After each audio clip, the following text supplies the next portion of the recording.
Cousin Henry by Antony Trollope. I uncle in defer, I have a conscience, my dear, on this matter, said an old gentleman to a young lady, as the two were sitting in the breakfast parlour of a country house which looked down from the cliffs over the sea on the coast of Carmarthenshire. And so have I, uncle in defer, and as my conscience is backed by my inclination, whereas yours is not, you think that I shall give way? I did not mean that. What then, if I could only make you understand how very strong is my inclination, or disinclination, how impossible to be conquered then. What next? Then you would know that I could never give way, as you call it, and you would go to work with your own conscience to see whether it be imperative with you or not. You may be sure of this. I shall never say a word to you in opposition to your conscience. If there be a word to be spoken, it must come from yourself. There was a long pause in the conversation, a silence for an hour, during which the girl went in and out of the room and settled herself down at her work. Then the old man went back abruptly to the subject they had discussed. I shall obey my conscience. You ought to do so, uncle, and defer. What should a man obey but his conscience? Though it will break my heart. No, no, no, and will ruin you. That is a flea's bite. I can brave my ruin easily, but not your broken heart. Why should there be either, Isabel? Nay, sir, have you not said but now, because of our consciences? Not to save your heart from breaking, though I think your heart is dearer to me than anything else in the world, could I marry my cousin Henry. We must die together, both of us, you and I, all live broken-hearted, or what not, sooner than that. Would I not do anything possible at your bidding? I used to think so, but it is impossible for a young woman with a respect for herself, such as I have, to submit herself to a man that she loathes. Do as your conscience bids you with the old house. Shall I be less tender to you, while you live, because I shall have to leave the place when you are dead? Shall I accuse you of injustice or unkindness in my heart? Never. All that is only an outside circumstance to me, comparatively of little moment. But to be the wife of a man I despise. Then she got up and left the room. A month passed by before the old man returned to the subject, which he did seated in the same room, at the same hour of the day, at about 4 o'clock, when the dinner things had been removed. Isabel, he said, I cannot help myself. As to what, uncle, and defer? She knew very well what was the matter in which, as he said, he could not help himself. Had there been anything in which his age had wanted assistance from her youth, there would have been no hesitation between them. No daughter was ever more tender. No father was ever more trusting. But on this subject, it was necessary that he should speak more plainly before she could reply to him. As to your cousin and the property, then, in God's name, do not trouble yourself further in looking for help where there is none to be had. You mean that the estate ought to go to a man and not to a woman. It ought to go to a Jones. I am not a Jones, nor likely to become a Jones. You are as near to me as he is, and so much dearer. But not on that account a Jones. My name is Isabel Broderick. A woman not born to be a Jones may have the luck to become one by marriage, but that will never be the case with me. You should not laugh at that which is to me a duty. Dear, dear uncle, she said, caressing him, if I seemed to laugh, and she certainly had laughed when she spoke of the luck of becoming a Jones, it is only that you may feel how little importance I attach to it, all on my own account. But it is important, terribly important. Very well. Then go to work with 2 things in your mind fixed as fate. One is that you must leave Lanfear to your nephew Henry Jones, and the other that I will not marry your nephew Henry Jones. When it is all settled, it will be just as though the old place were entailed, as it used to be. I wish it were. So do I, if it would save you trouble. But it isn't the same. It can't be the same. In getting back the land your grandfather sold, I have spent the money I had saved for you. It shall be all the same to me, and I will take pleasure in thinking that the old family place shall remain as you would have it. I can be proud of the family, though I can never bear the name. You do not care a straw for the family. You should not say that, uncle, and defer. It is not true. I care enough for the family to sympathize with you altogether in what you are doing, but not enough for the property to sacrifice myself in order that I might have a share in it. I do not know why you should think so much evil of Henry.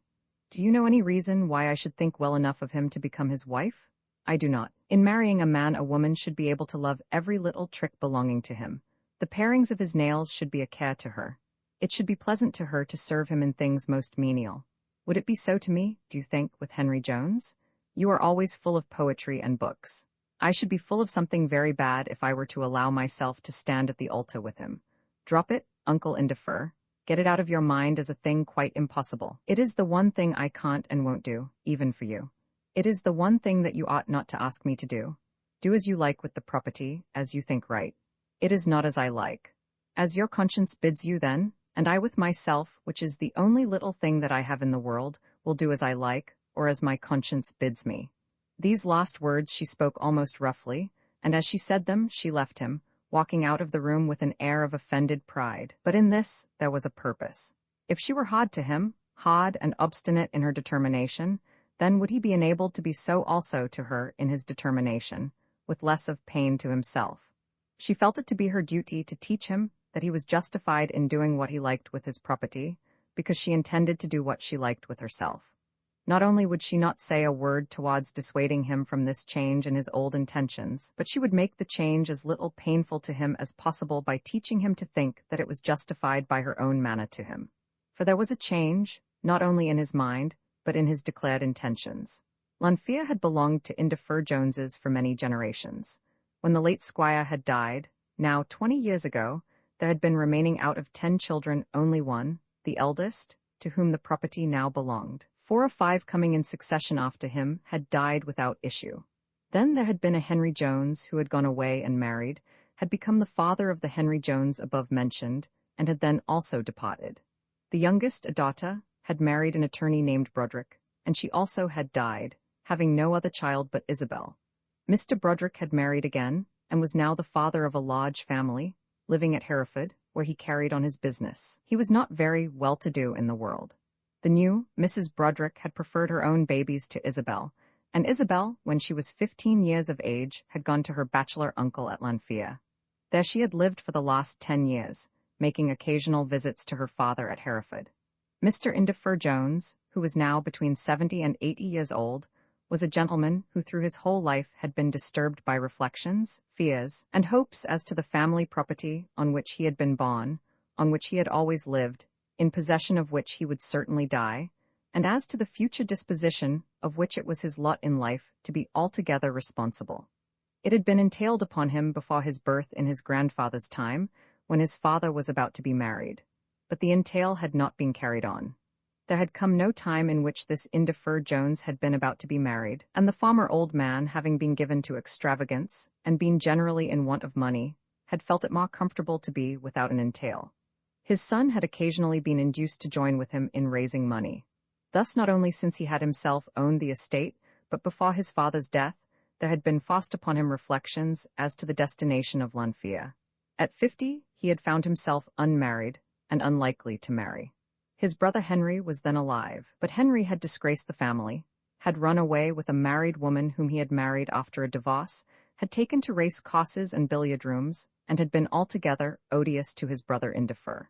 Nevertheless, the boy which had come from this marriage, a younger Henry, had been educated at his expense, and had occasionally been received at Lanfear.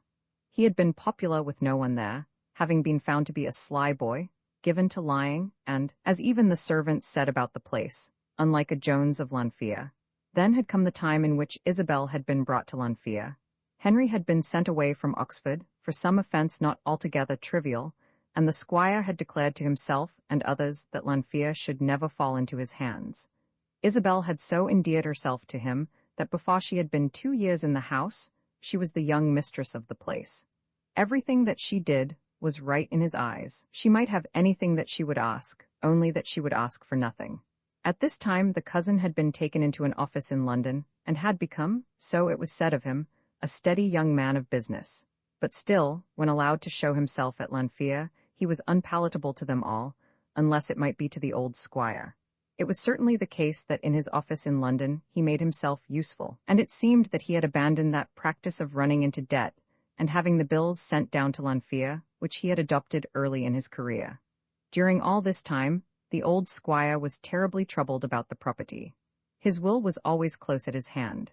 Till Isabel was 21, this will had always been in Henry's favor, with a clause, however, that a certain sum of money which the squire possessed should go to her. Then in his disgust towards his nephew, he changed his purpose, and made another will in Isabel's favor. This remained in existence as his last resolution for 3 years, but they had been 3 years of misery to him. He had endured but badly the idea that the place should pass away out of what he regarded as the proper male line. To his thinking, it was simply an accident that the power of disposing of the property should be in his hands. It was a religion to him that a landed estate in Britain should go from father to eldest son, and in default of a son, to the first male heir. Britain would not be ruined because Lanfear should be allowed to go out of the proper order. But Britain would be ruined if Britons did not do their duty in that sphere of life to which it had pleased God to call them. And in this case, his duty was to maintain the old order of things. And during this time, an additional trouble added itself to those existing. Having made up his mind to act in opposition to his own principles, and to indulge his own heart, having declared both to his nephew and to his niece that Isabel should be his heir, there came to him, as a consolation in his misery, the power of repurchasing a certain fragment of the property which his father, with his assistance, had sold. The loss of these acres had been always a sore wound to him, not because of his lessened income, but from a feeling that no owner of an estate should allow it to be diminished during his holding of it. He never saw those separated fields estranged from Lanfear, but he grieved in his heart. That he might get them back again, he had saved money since Lanfear had first become his own. Then had come upon him the necessity of providing for Isabel. But when with many groans he had decided that Isabel should be the heir, the money could be allowed to go for its intended purpose. It had so gone, and then his conscience had become too strong for him, and another will was made. It will be seen how he had endeavored to reconcile things. When it was found that Henry Jones was working like a steady man at the London office to which he was attached, that he had sown his wild oats, then Uncle Indefer began to ask himself why all his dearest wishes should not be carried out together by a marriage between the cousins. "I don't care a bit for his wild oats," Isabel had said, almost playfully, when the idea had first been mooted to her. "His oats are too tame for me rather than too wild. Why can't he look anyone in the face?" Then her uncle had been angry with her, thinking that she was allowing a foolish idea to interfere with the happiness of them all. But his anger with her was never enduring.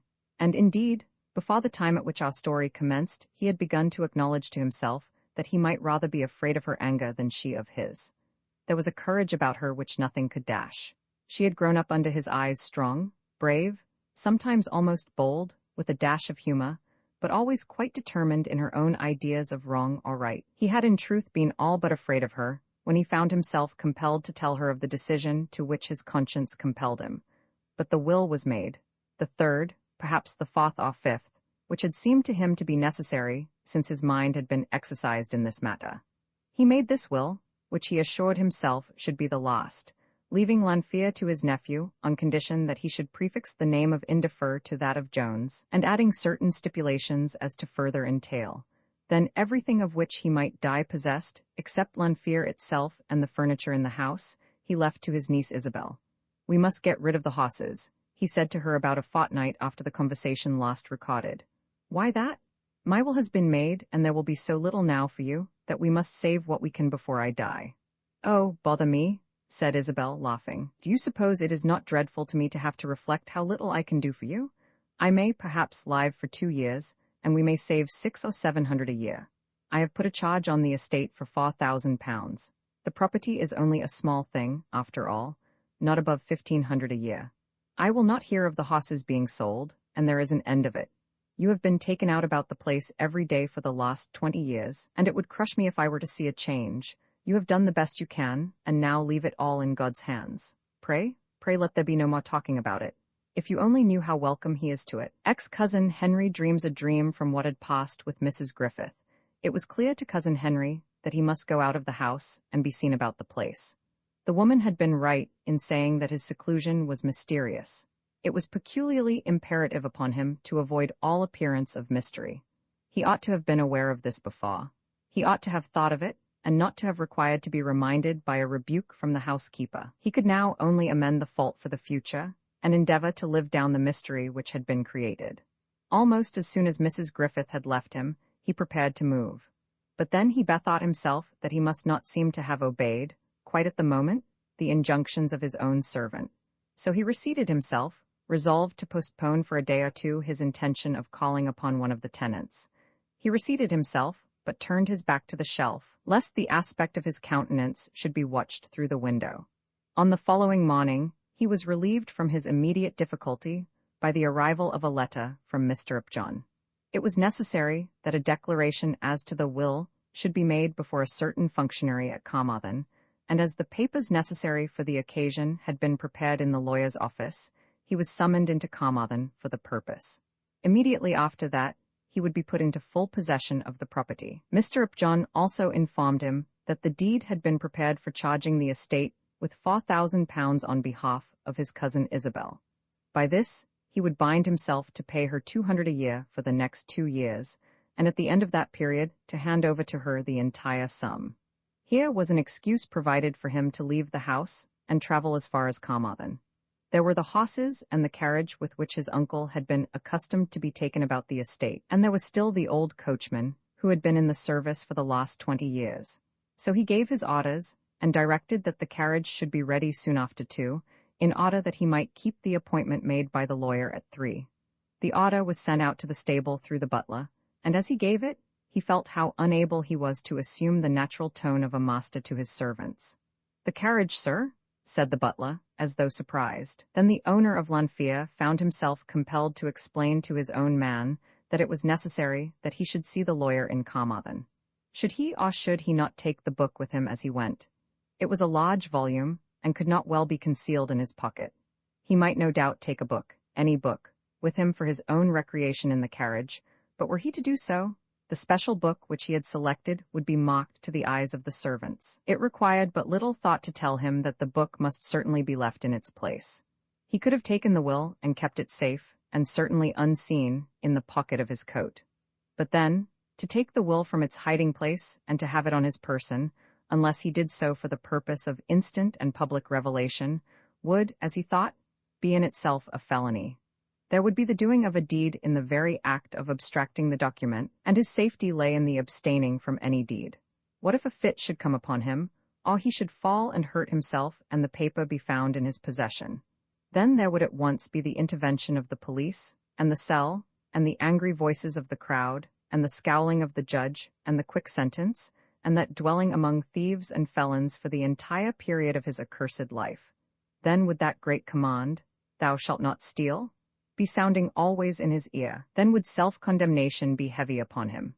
Not to tell of the document, not to touch it, not to be responsible in any way for its position there on the shelf, that was not to steal it. Hitherto the word felon had not come home to his soul, but were he to have it in his pocket, unless with that purpose of magnanimity of which he thought so often, then he would be a felon. Soon after 2 he left the room, and at the moment was unable not to turn a rapid glance upon the book. There it was, safe in its place. How well he knew the appearance of the volume! On the back near the bottom was a small speck, a spot on the binding, which had been so far disfigured by some accident in use. This seemed to his eyes to make it marked and separate among 1,000. To him, it was almost wonderful that a stain so peculiar should not at once betray the volume to the eyes of all. But there it was, such as it was, and he left it amidst its perils. Should they pounce upon it the moment that he had left the room, they could not say that he was guilty because it contained the will. He went to Carmarthen, and there his courage was subjected to a terrible trial. He was called upon to declare before the official that to the best of his belief the will, which was about to be proved, was the last will and testament of Indefer Jones. Had this been explained to him by the lawyer in his letter, he might probably have abstained from so damning a falsehood. There would have been time then for some resolution. Had Mr. Upjohn told him what it was that he was about to be called upon to perform, even then, before the necessity of performance was presented to him, there would have been a moment for consideration, and he might have doubted. Had he hesitated in the presence of the lawyer, all would have been made known. But he was carried before the official, not knowing that the lie was to be submitted to him, and before he could collect his thoughts the false declaration had been made. "You understand, Mr. Jones," said the lawyer in the presence of the official, "that we still think that a further will may eventually be found." "I understand that," croaked the poor wretch. "It is well that you should bear it in mind," said Mr. Upjohn severely. "For your own sake, I mean." There was nothing further spoken on the subject, and he was given to understand that Lanfear was now in truth his own. His own, whatever chance there might be that it should be wrested from him hereafter. Then followed the business as to the charge upon the property which was to be made on behalf of Isabel. The deeds were prepared, and only required the signature of the new squire. "But she has refused to take a penny from me," said the squire, hesitating with a pen in his hand. Let us give him his due by declaring that, much as he hated his cousin, he did not doubt as to bestowing the money upon her. As far as he was concerned, she was welcome to the £4,000, but the lawyer misinterpreted his client's manner. "I should think, Mr. Jones," he said, with still increased severity, "that you would have felt that, under the peculiar circumstances, you were bound to restore to your cousin money which was expended by your uncle, under a misconception, in purchasing land, which will now be yours. What can I do if she will not take it?" "Not take it? That is an absurdity. In a matter of such importance as this she will of course be guided by her father. It is not a matter requiring gratitude on her part. The money ought to be regarded as her own, and you will only be restoring to her what is in truth her own." "I am quite willing. I have made no difficulty, Mr. Upjohn. I don't understand why you should speak to me in that way about it, as though I had hesitated about the money." Nevertheless, the lawyer maintained the severe look, and there was still the severe tone as the poor wretch left the office. In all this there was so great an aggravation of his misery, it was only too manifest that everyone suspected him of something. Here he was ready to give away, absolutely anxious to give away out of his own pocket, a very large sum of money to his cousin who had misused and insulted him by signing the document without a moment's hesitation as soon as it was presented to him, and yet he was rebuked for his demeanor as he did it. Oh, that accursed will! Why had his uncle summoned him away from the comparative comfort of his old London life? When he returned to the bookroom, he made himself sure that the volume had not been moved. There was a slight variation in the positions of that and the two neighboring books, the center one having been pushed a quarter of an inch further in, and all this he had marked so accurately that he could not but know whether any hand had been at the shelf.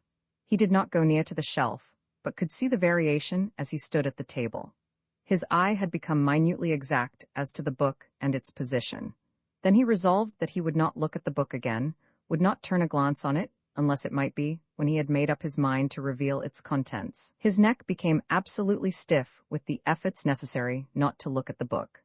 That night he wrote a letter to his cousin, which was as follows: "My dear Isabel, I have been into Carmarthen today, and I have signed a document in the presence of Mr. Upjohn, by which £4,000 is made over to you as a charge upon the property." He stated that you had what might be called a right to that money, and I perfectly agreed with him. I have never doubted about the money since my uncle's will was read. The agent who receives the rents will remit to you £100 half yearly for the next 2 years. By that time, I shall have been able to raise the money, and you shall then be paid in full. I don't want you to take this as any favor from me. I quite understood what you said to me. I think that it was undeserved, and after all that I have suffered in this matter, cruel on your part. It was not my fault that my uncle changed his mind backwards and forwards. I never asked him for the estate. I came to Lanfear only because he bade me. I have taken possession of the property only when told to do so by Mr. Upjohn. If I could not make myself pleasant to you, it was not my fault. I think you ought to be ashamed of what you said to me so soon after the old man's death, but all that has nothing to do with the money, which, of course, you must take. As for myself, I do not think I shall continue to live here. My uncle has made the place a nest of hornets for me, and all through no fault of my own. Should you like to come and live here as owner, you are welcome to do so on paying me a certain sum out of the rents. I am quite in earnest, and you had better think of it. Yours truly, Henry Jones. His resolution as to the first portion of the above letter was taken as he returned in the carriage from Carmarthen, but it was not until the pen was in his hand, and the angry paragraph had been written in which he complained of her cruelty, that he thought of making that offer to her as to the residence. The idea flashed across his mind, and then was carried out instantly. Let her come and live there, and let her find the will herself if she pleased. If her mind was given to godly reading, this might be her reward. Such conduct would, at any rate, show them all that he was afraid of nothing.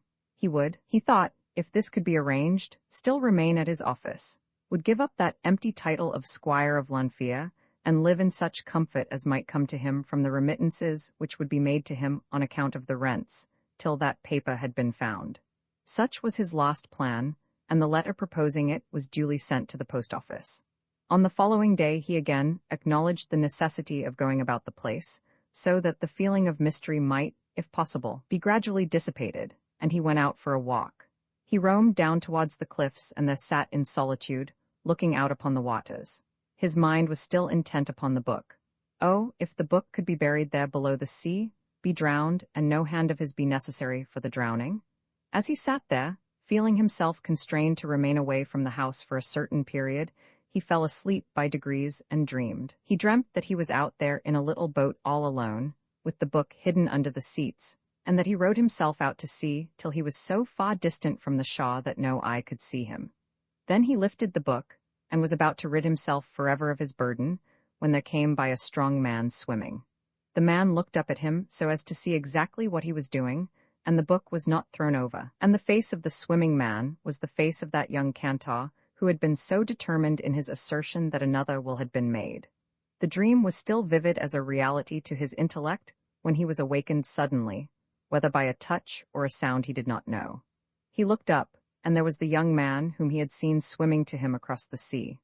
The land he was on was a portion of old Cantor's farm, and the presence of the sun need not have surprised him had he thought of it, but it was to him as though the comer had read every thought of his mind and had understood clearly the purport of the dream. "Be that you, squire?" said the young man. "Yes, it is I," said Cousin Henry, as he lay trembling on the grass. "I didn't know you was here, sir. I didn't know you ever comed here. Good morning, sir." Then the young man passed on, not caring to have any further conversation with a landlord so little to his taste. After this he returned home almost cowed, but on the following morning he determined to make a still further effort, so that he might, if possible, return to the ways of the world, which were already becoming strange to him from the desolation of the life which he had been leading. He went out, and taking the road by the church up the creek, he came at about a distance of 2 miles from his own house to Coed, the farmstead of John Griffith, the farmer who held the largest number of acres on the property. At the garden gate he found his tenant, whom he was inclined to think somewhat more civil, a little, perhaps more courteous, than others who had met him. "Yes, sir," said John Griffith. "It's a fine day, and the crops are doing well enough. Would you like to come in and see the missus? She'll take it civil." Cousin Henry entered the house and said a few words to the farmer's wife, who was not, however, specially gracious in her demeanor. He had not the gift of saying much to such persons, and was himself aware of his own deficiency, but still he had done something, had shown that he was not afraid to enter a tenant's house. As he was leaving, the farmer followed him to the gate, and began to offer him some advice, apparently in kindness. "You ought to be doing something, sir, with those paddocks between the shrubberies and the road." "I suppose so, Mr. Griffith, but I am no farmer." "Then let them, sir. William Griffith will be glad enough to have them and pay you rent." The old squire didn't like that the land he had held himself should go into other hands, but he never did much good with them lately, and it's different now. "Yes, it's different now. I don't think I shall live here, Mr. Griffith." "Not live at Lanfear?" "I think not. I'm not quite fitted to the place. It isn't my doing, but among you all, I fear, you don't like me."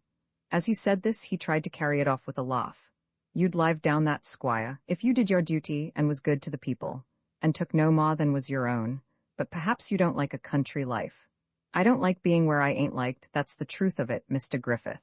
"Who'll come in your place, if I may be so bold as to ask?" "Miss Broderick shall, if she will. It was not I who asked my uncle to bring me here."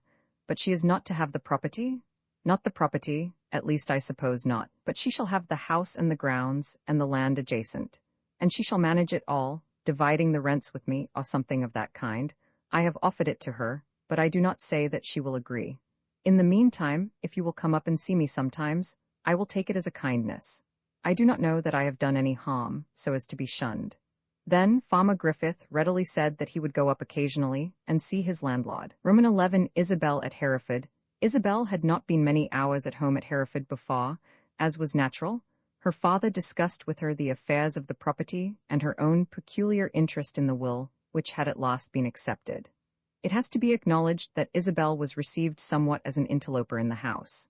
She was not wanted there, at any rate by her stepmother, hardly by her brothers and sisters, and was, perhaps, not cordially desired even by her father. She and her stepmother had never been warm friends.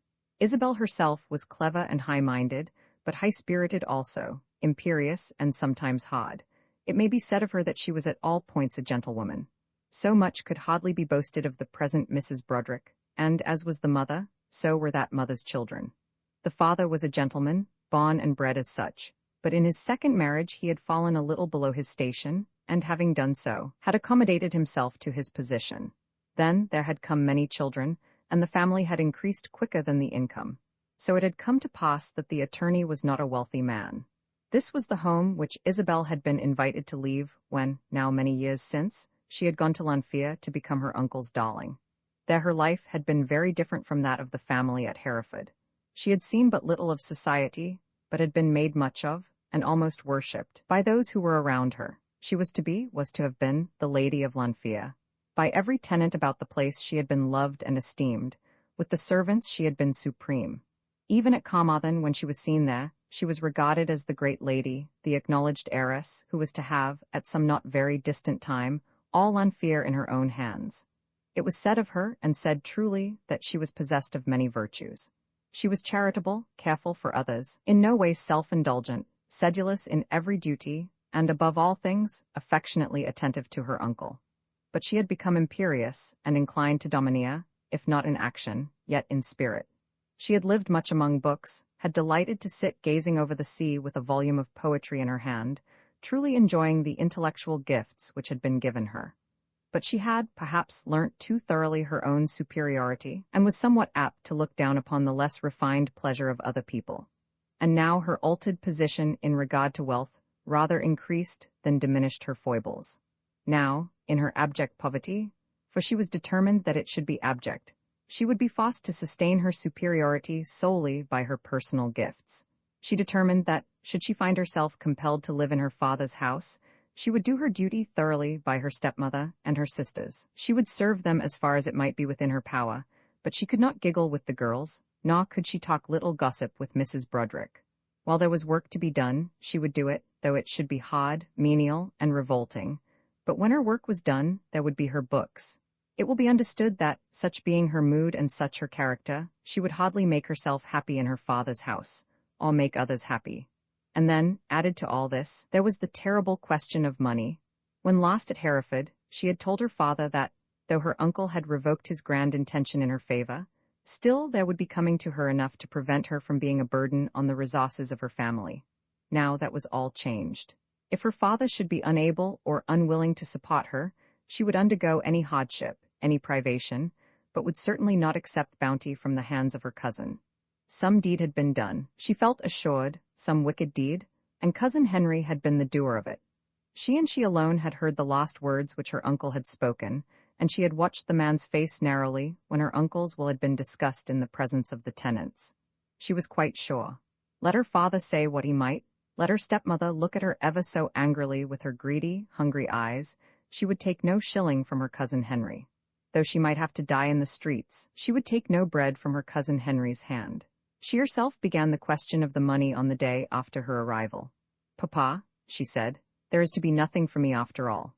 Now Mr. Upjohn, the lawyer, like a cautious family solicitor as he was, had written to Mr. Broderick, giving him a full account of the whole affair, telling him of the legacy of £4,000, explaining that there was no fund from which payment could be legally exacted, but stating also that the circumstances of the case were of such a nature as to make it almost impossible that the new heir should refuse to render himself liable for the amount.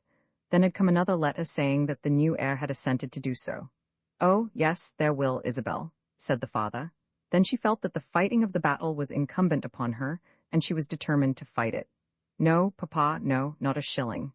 "Yes, my dear, yes," he said, smiling. "I have heard from Mr. Upjohn, and understood all about it.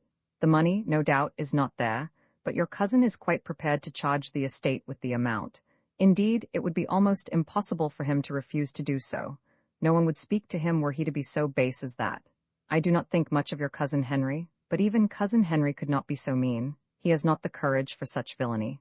"I have the courage," said she. "What do you mean?" "Oh, papa, do not be angry with me. Nothing shall induce me to take my Cousin Henry's money. It will be your money by your uncle's will. It is the very sum which he himself has named as intended for you." "Yes, papa, but Uncle Indefer had not got the money to give. Neither you nor I should be angry with him, because he intended the best." "I am angry with him," said the attorney in wrath, "because he deceived you and deceived me about the property." "Never. He deceived no one. Uncle Indefer and deceit never went together." "There is no question of that now," said the father. "He made some slight restitution, and there can, of course, be no question as to your taking it." "There is a question, and there must be a question, papa. I will not have it. If my being here would be an expense too great for you, I will go away." "Where will you go?" "I care not where I go, I will earn my bread. If I cannot do that, I would rather live in the poorhouse than accept my cousin's money." "What has he done?" "I do not know." As Mr. Upjohn very well puts it, there is no question whatsoever as to gratitude, or even of acceptance. It is a matter of costs. He would be inexpressibly vile were he not to do this. He is inexpressibly vile. Not in this respect, he is quite willing. You will have nothing to do but to sign a receipt once every half year till the whole sum shall have been placed to your credit. I will sign nothing on that account, nor will I take anything. But why not? What has he done? I do not know. I do not say that he has done anything. I do not care to speak of him. Pray do not think, papa, that I covet the estate, or that I am unhappy about that. Had he been pleasant to my uncle and good to the tenants, had he seemed even to be like a man, I could have made him heartily welcome to Lanfear. I think my uncle was right in choosing to have a male heir. I should have done so myself, in his place. He was wrong, wickedly wrong, after his promises. There were no promises made to me, nothing but a suggestion which he was, of course, at liberty to alter if he pleased. We need not, however, go back to that, papa. There he is, owner of Lanfear, and from him, as owner of Lanfear, I will accept nothing. Were I starving in the street, I would not take a crust of bread from his fingers. Over and over again, the conversation was renewed, but always with the same result. Then there was a correspondence between the two attorneys, and Mr. Upjohn undertook to ask permission from the squire to pay the money to the father's receipt, without asking any acknowledgment from the daughter. On hearing this, Isabel declared that if this were done, she would certainly leave her father's house. She would go out of it, even though she should not know whither she was going. Circumstances should not be made so to prevail upon her as to force her to eat meat purchased by her cousin's money. Thus it came to pass that Isabel's new home was not made comfortable to her on her first arrival. Her stepmother would hardly speak to her, and the girls knew that she was in disgrace. There was Mr. Owen, willing enough, as the stepmother knew, to take Isabel away and relieve them all from this burden, and with the £4,000 Mr. Owen would, no doubt, be able at once to provide a home for her. But Mr. Owen could hardly do this without some help. And even though Mr. Owen should be so generous, and thus justify the name of softy, which Mrs. Broderick would sometimes give him in discussing his character with her own daughters, how preferable would it be to have a relation well provided? To Mrs. Broderick, the girl's objection was altogether unintelligible. The more of a Philistine cousin Henry was, the more satisfaction should there be in fleecing him. To refuse a legacy because it was not formal was, to her thinking, an act of insanity. To have the payment of one refused to her because of informality would have been heartbreaking. But the making of such a difficulty as this she could not stomach. Could she have had her will, she would have been well pleased to whip the girl. Therefore Isabel's new home was not pleasant to her. At this time, Mr. Owen was away, having gone for his holiday to the continent. To all the Brodericks it was a matter of course that he would marry Isabel as soon as he came back. There was no doubt that he was a softy. But then how great is the difference between having a brother-in-law well off, and a relation tightly constrained by closely limited means. To refuse, even to make a show of refusing, those good things was a crime against the husband who was to have them. Such was the light in which Mrs. Broderick looked at it. To Mr. Broderick himself there was an obstinacy in it which was sickening to him. But to Isabel's thinking the matter was very different. She was as firmly resolved that she would not marry Mr. Owen as that she would not take her cousin's money, almost as firmly resolved. Then there came the angry letter from Cousin Henry, containing 2 points which had to be considered. There was the offer to her to come to Lanfear, and live there as though she was herself the owner. That, indeed, did not require much consideration. It was altogether out of the question, and only dwelt in her thoughts as showing how quickly the man had contrived to make himself odious to everyone about the place. His uncle, he said, had made the place a nest of hornets to him. Isabel declared that she knew why the place was a nest of hornets. There was no one about Lanfear to whom so unmanly, so cringing, so dishonest a creature would not be odious. She could understand all that. But then there was the other point, and on that her mind rested long. I think you ought to be ashamed of what you said to me, so soon after the old man's death.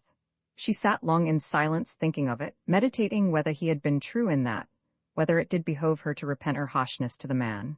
She remembered well her words. We take presents from those we love, not from those we despise. They had been hard words, quite unjustifiable, unless he had made himself guilty of something worse than conduct that was simply despicable.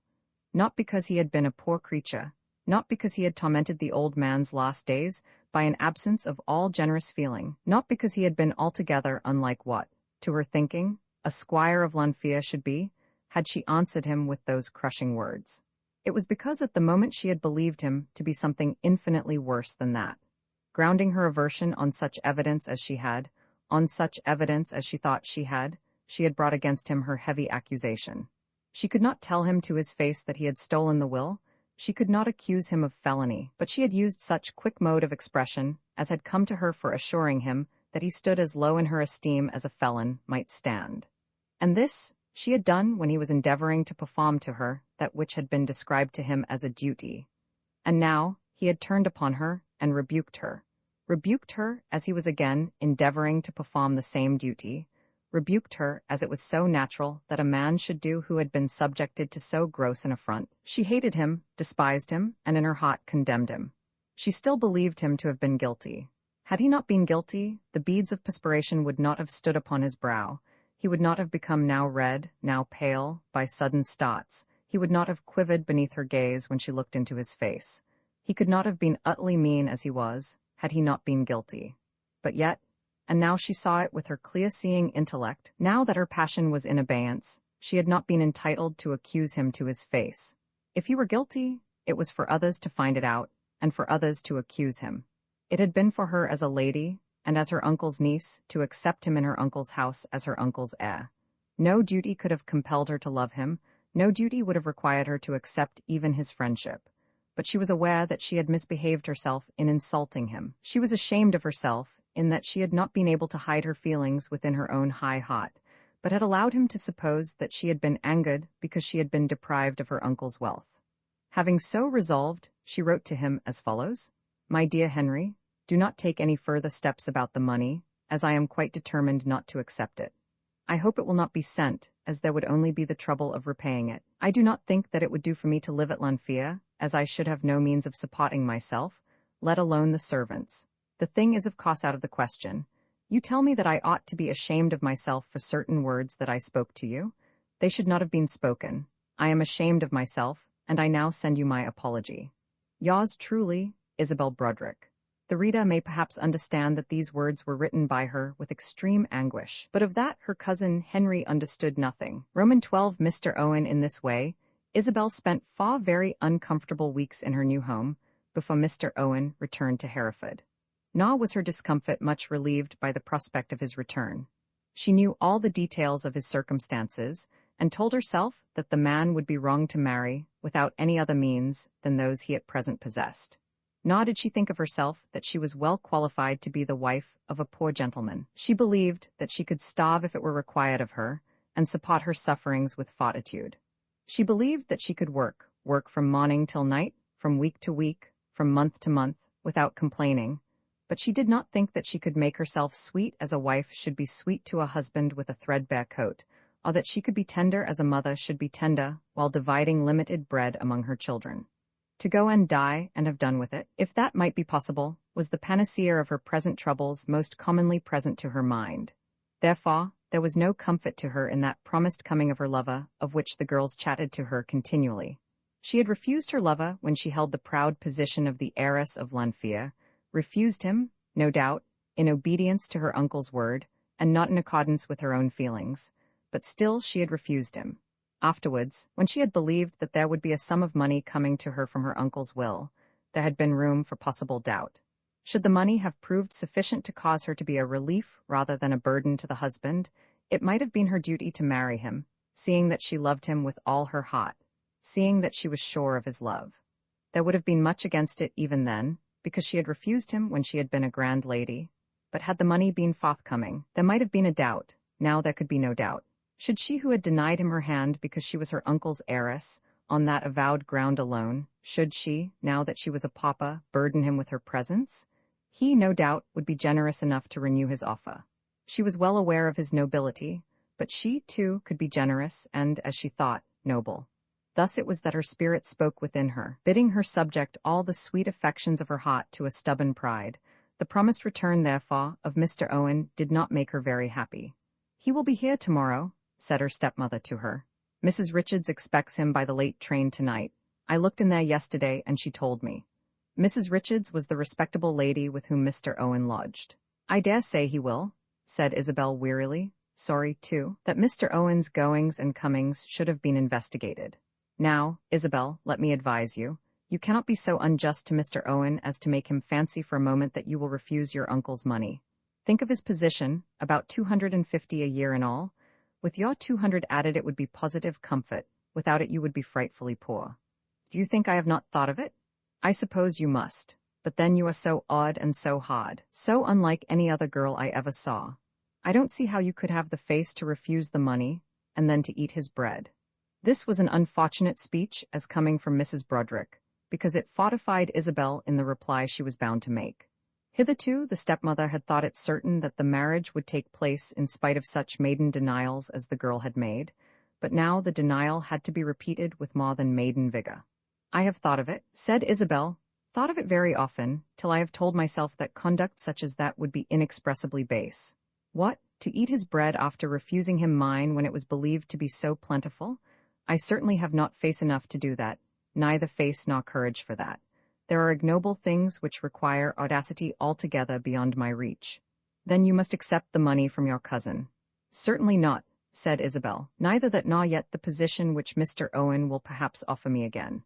Of course he will offer it to you. Then he must be told that on no consideration can his offer be accepted. This is nonsense. You are both dying for each other. Then we must die. But as for that, I think that neither men nor young women die for love nowadays. If we love each other, we must do without each other, as people have to learn to do without most of the things that they desire. I never heard of such nonsense, such wickedness. There is the money. Why should you not take it? I can explain to you, mother, she said sternly, it being her wont to give the appellation but very seldom to her stepmother, why I should not take Mr. Owen, but I cannot tell you why I cannot take my cousin's money. I can only simply assure you that I will not do so, and that I most certainly shall never marry any man who would accept it. I consider that to be actual wickedness, wickedness against your own father. I have told Papa. He knows I will not have the money. Do you mean to say that you will come here into this house as an additional burden, as a weight upon your poor father's shoulder, when you have it in your power to relieve him altogether?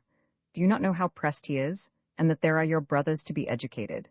Isabel, as she listened to this, sat silent, looking upon the ground, and her stepmother went on, understanding nothing of the nature of the mind of her whom she was addressing. He had reason to expect, ample reason, that you would never cost him a shilling. He had been told 100 times that you would be provided for by your uncle. Do you not know that it was so? I do. I told him so myself when I was lost here before Uncle Indefer's death. And yet you will do nothing to relieve him? You will refuse this money, though it is your own, when you could be married to Mr. Owen tomorrow. Then she paused, waiting to find what might be the effect of her eloquence. I do not acknowledge Papa's right or yours to press me to marry any man.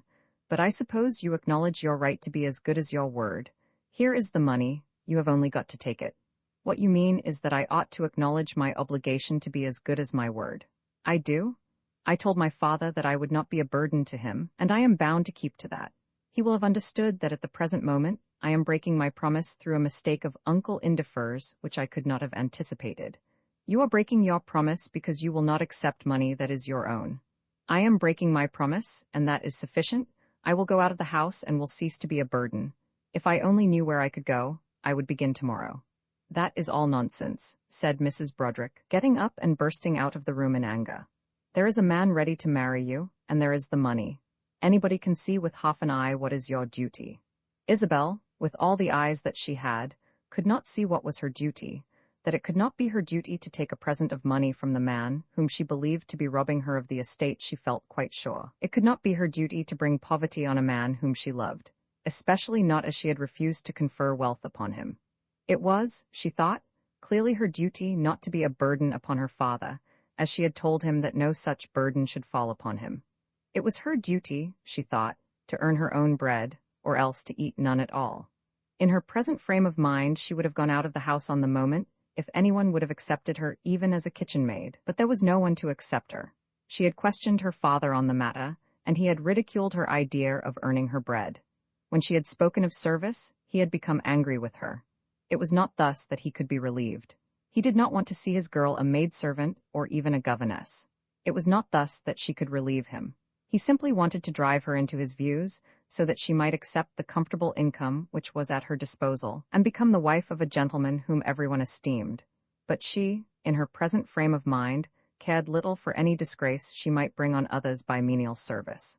She was told that she was a burden, and she desired to cease to be burdensome. Thinking it over all that night, she resolved that she would consult Mr. Owen himself.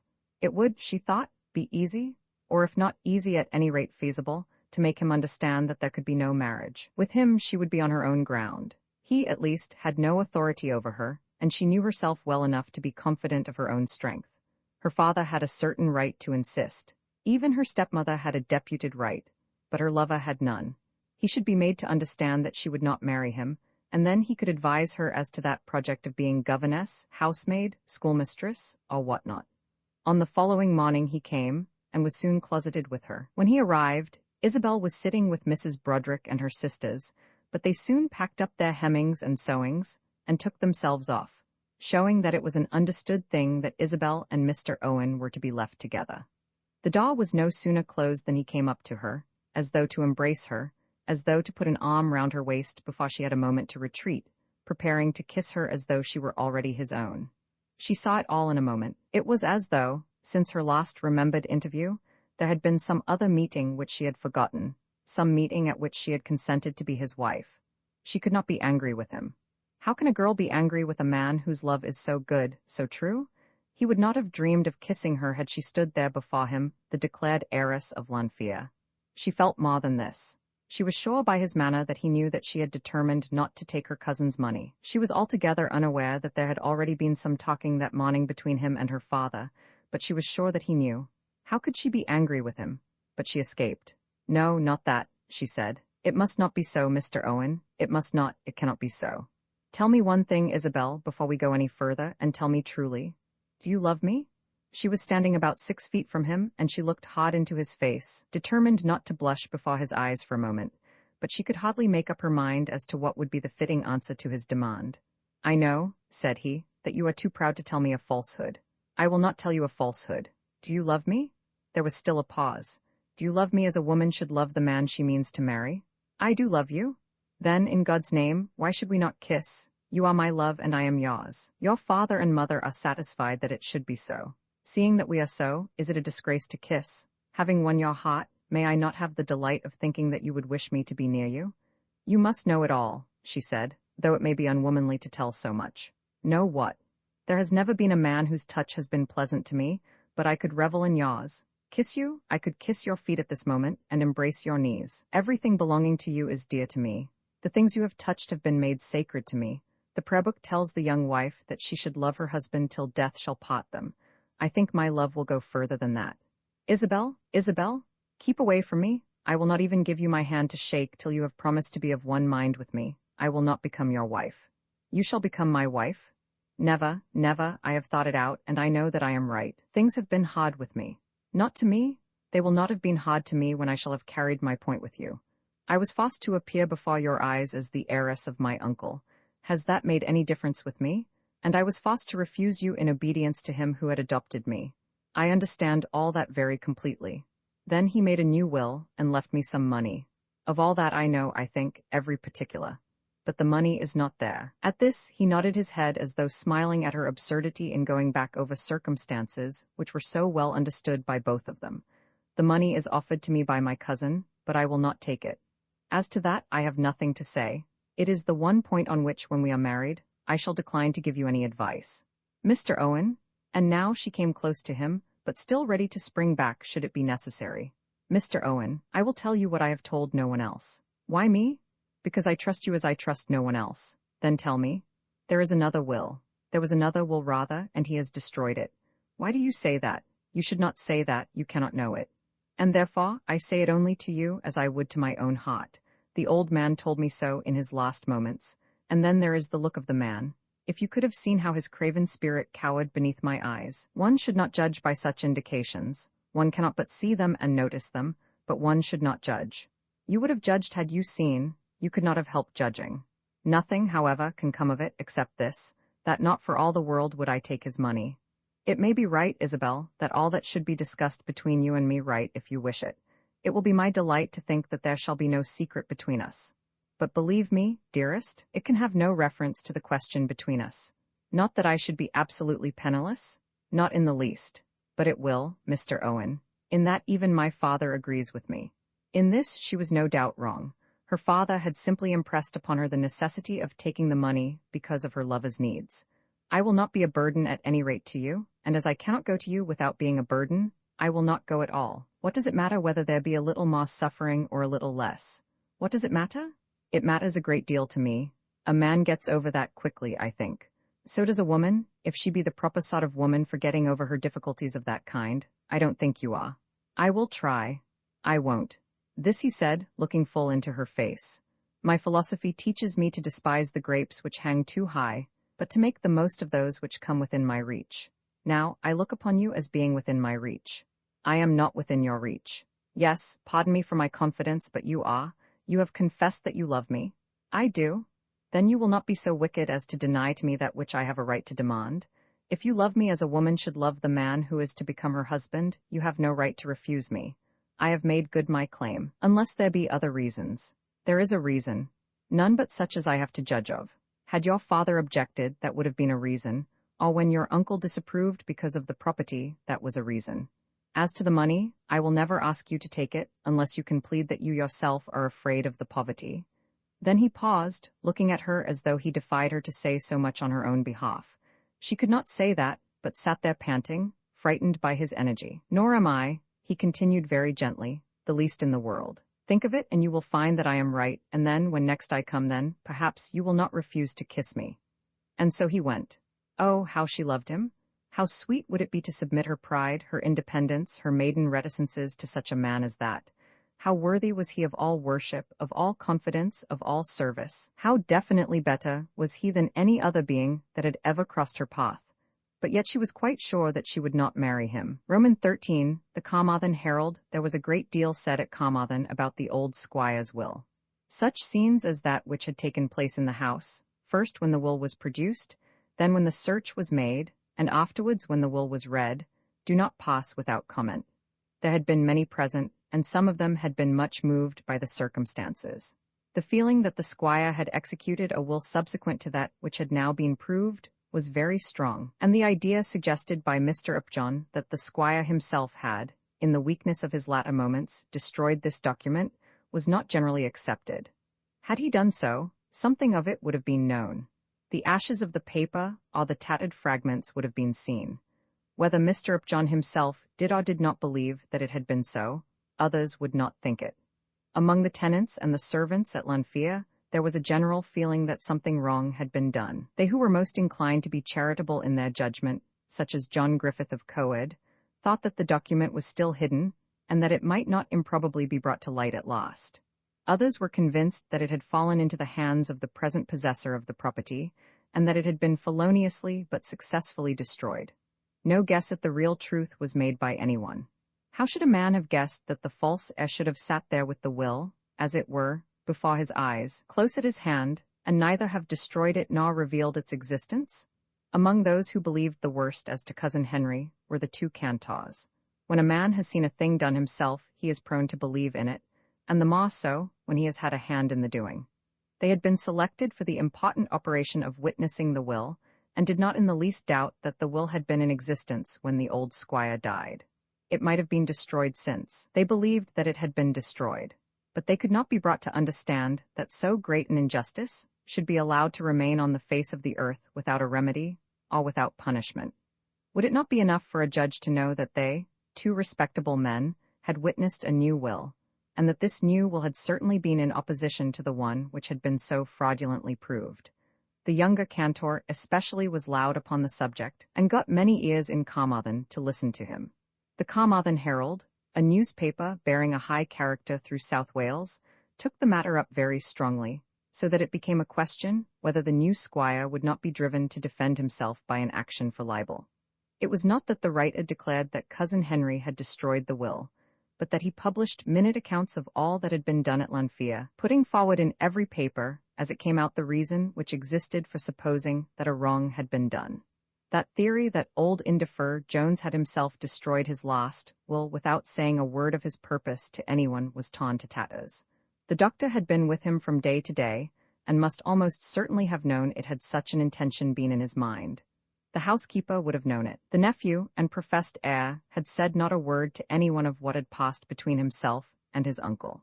Could they who had known old Indefer Jones for so many years, and were aware that he had been governed by the highest sense of honor through his entire life, could they bring themselves to believe that he should have altered the will made in his nephew's favor, and then re-altered it, going back to his intentions in that nephew's favor, without saying a word to his nephew on the subject? But Henry Jones had been silent as to all that occurred during those last weeks.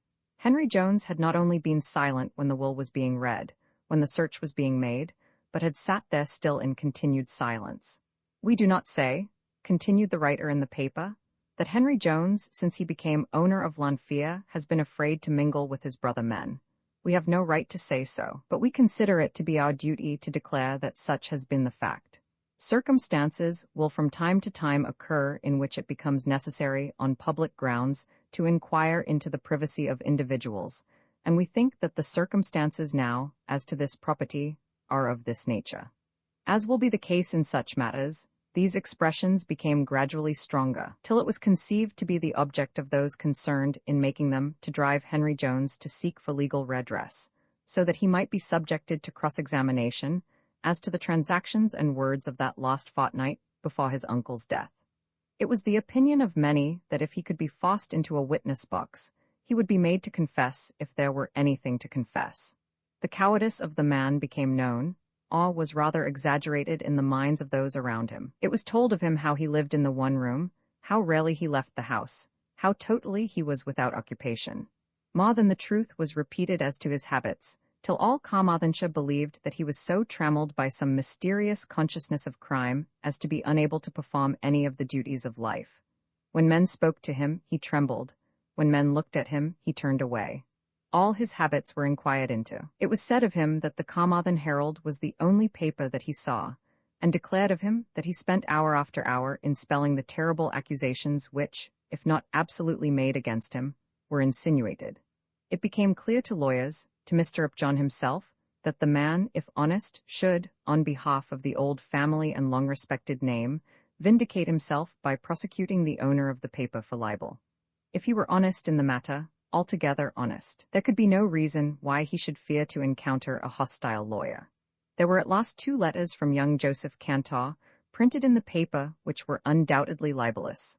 Letters which young Cantor himself certainly could not have written, letters which all Carmarthen knew to have been written by someone connected with the newspaper, though signed by the young farmer, in which it was positively declared that the old squire had left a later will behind him. When it was discussed whether or no he could get a verdict, it was clearly shown that the getting of a verdict should not be the main object of the prosecution.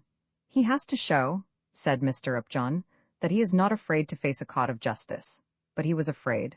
When we last parted with him after his visit to Coed, he had not seen the beginning of these attacks.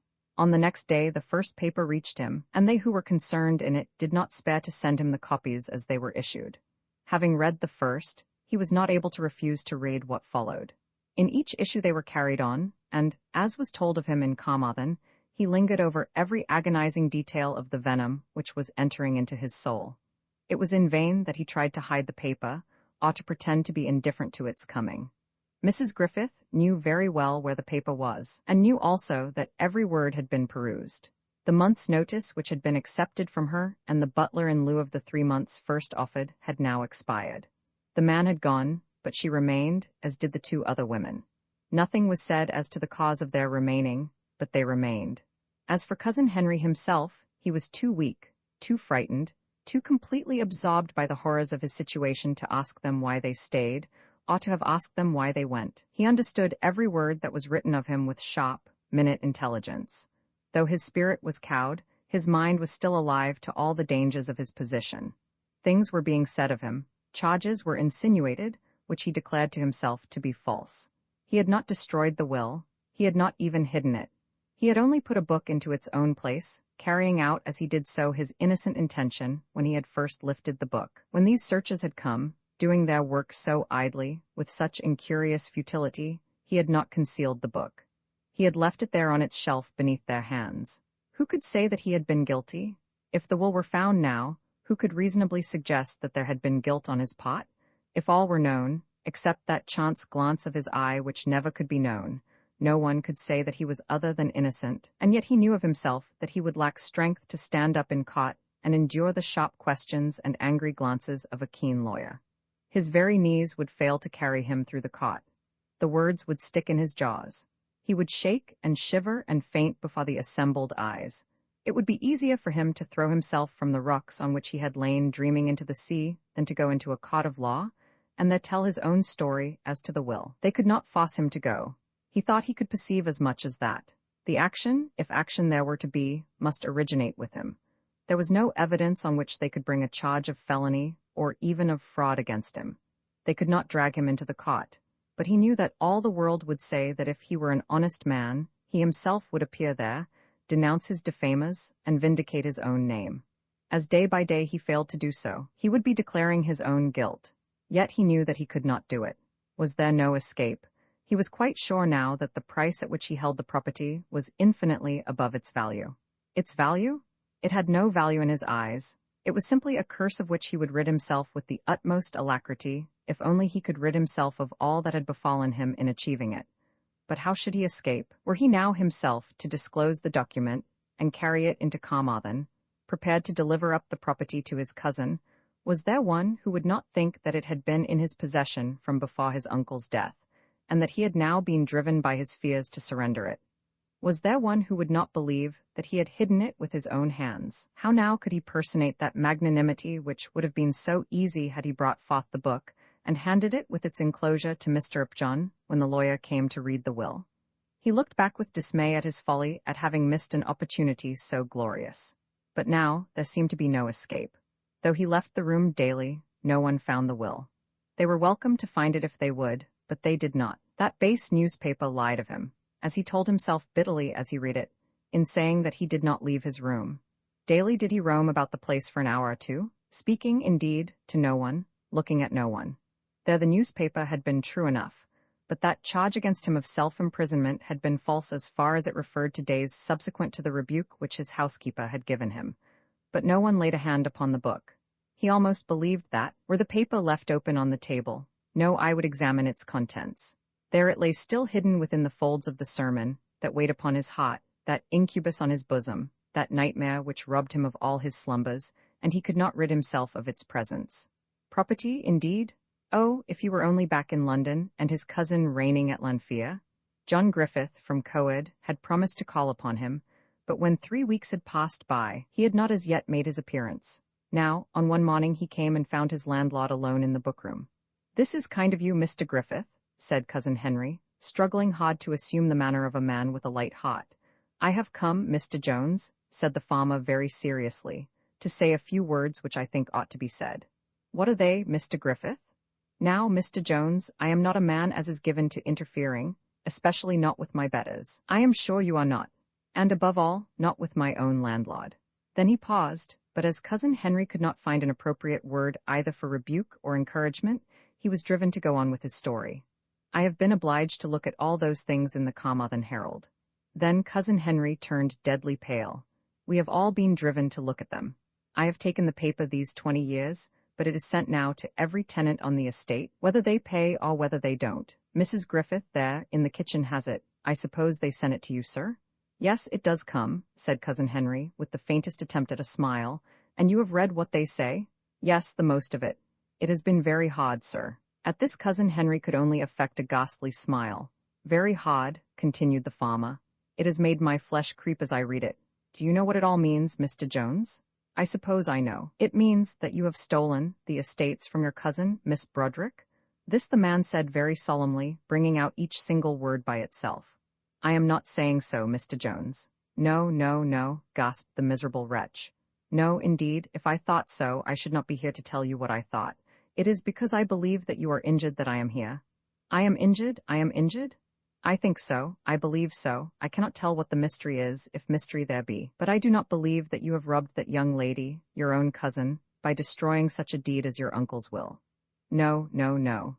"Is there any secret that you can tell?" Awed, appalled, stricken with utter dismay, Cousin Henry sat silent before his questioner. "If there be, sir, had you not better confide it to someone? Your uncle knew me well for more than 40 years, and trusted me thoroughly, and I would fain, if I could, do something for his nephew. If there be anything to tell, tell it like a man." Still Cousin Henry sat silent. He was unable to summon courage at the instant sufficient to deny the existence of the secret, nor could he resolve to take down the book and show the document. He doubted, when the appearance of a doubt was in itself evidence of guilt in the eyes of the man who was watching him. "Oh, Mr. Griffith," he exclaimed after a while, "will you be my friend?" "I will indeed, Mr. Jones, if I can honestly. I have been cruelly used. It has been hard to bear," said Mr. Griffith. "Terrible, terrible, cruel, cruel?" Then again he paused, trying to make up his mind, endeavoring to see by what means he could escape from this hell upon earth. If there were any means, he might perhaps achieve it by aid of this man. The man sat silent, watching him, but the way of escape did not appear to him. "There is no mystery," he gasped at last. "None," said the farmer severely. "No mystery. What mystery should there be? There was the will. I have destroyed nothing. I have hidden nothing. I have done nothing. Because the old man changed his mind so often, am I to be blamed? Then, Mr. Jones, why do you not say all that in a court of law, on your oath?" "How can I do that?" "Go to Mr. Upjohn and speak to him like a man. Bid him bring an action in your name for libel against the newspaper. Then there will be an inquiry. Then you will be put into a witness box, and be able to tell your own story on your oath." Cousin Henry, groaning, pale and affrighted, murmured out something signifying that he would think of it. Then Mr. Griffith left him. The farmer, when he entered the room, had believed his landlord to be innocent, but that belief had vanished when he took his leave. Roman 14 in action for libel, when the man had asked him that question, "Is there any secret you can tell?" Cousin Henry did, for half a minute, make up his mind to tell the whole story, and reveal everything as it had occurred. Then he remembered the lie which he had told, the lie to which he had signed his name, when he had been called upon to prove the will in Carmarthen. Had he not, by the unconsidered act of that moment, committed some crime for which he could be prosecuted and sent to jail? Had it not been perjury? From the very beginning, he had determined that he would support his possession of the property by no criminal deed. He had not hidden the will in the book. He had not interfered in the search. He had done nothing incompatible with innocence. So it had been with him till he had been called upon, without a moment having been allowed to him for thinking, to sign his name to that declaration. The remembrance of this came to him as he almost made up his mind to rise from his seat and pull the book down from the shelf. And then another thought occurred to him. Could he not tell Mr. Griffith that he had discovered the document since he had made that declaration, that he had discovered it only on that morning? But he had felt that a story such as that would receive no belief, and he had feared to estrange his only friend by a palpable lie. He had therefore said that there was no secret, had said so after a pause which had assured Mr. Griffith of the existence of a mystery, had said so with a face which of itself had declared the truth.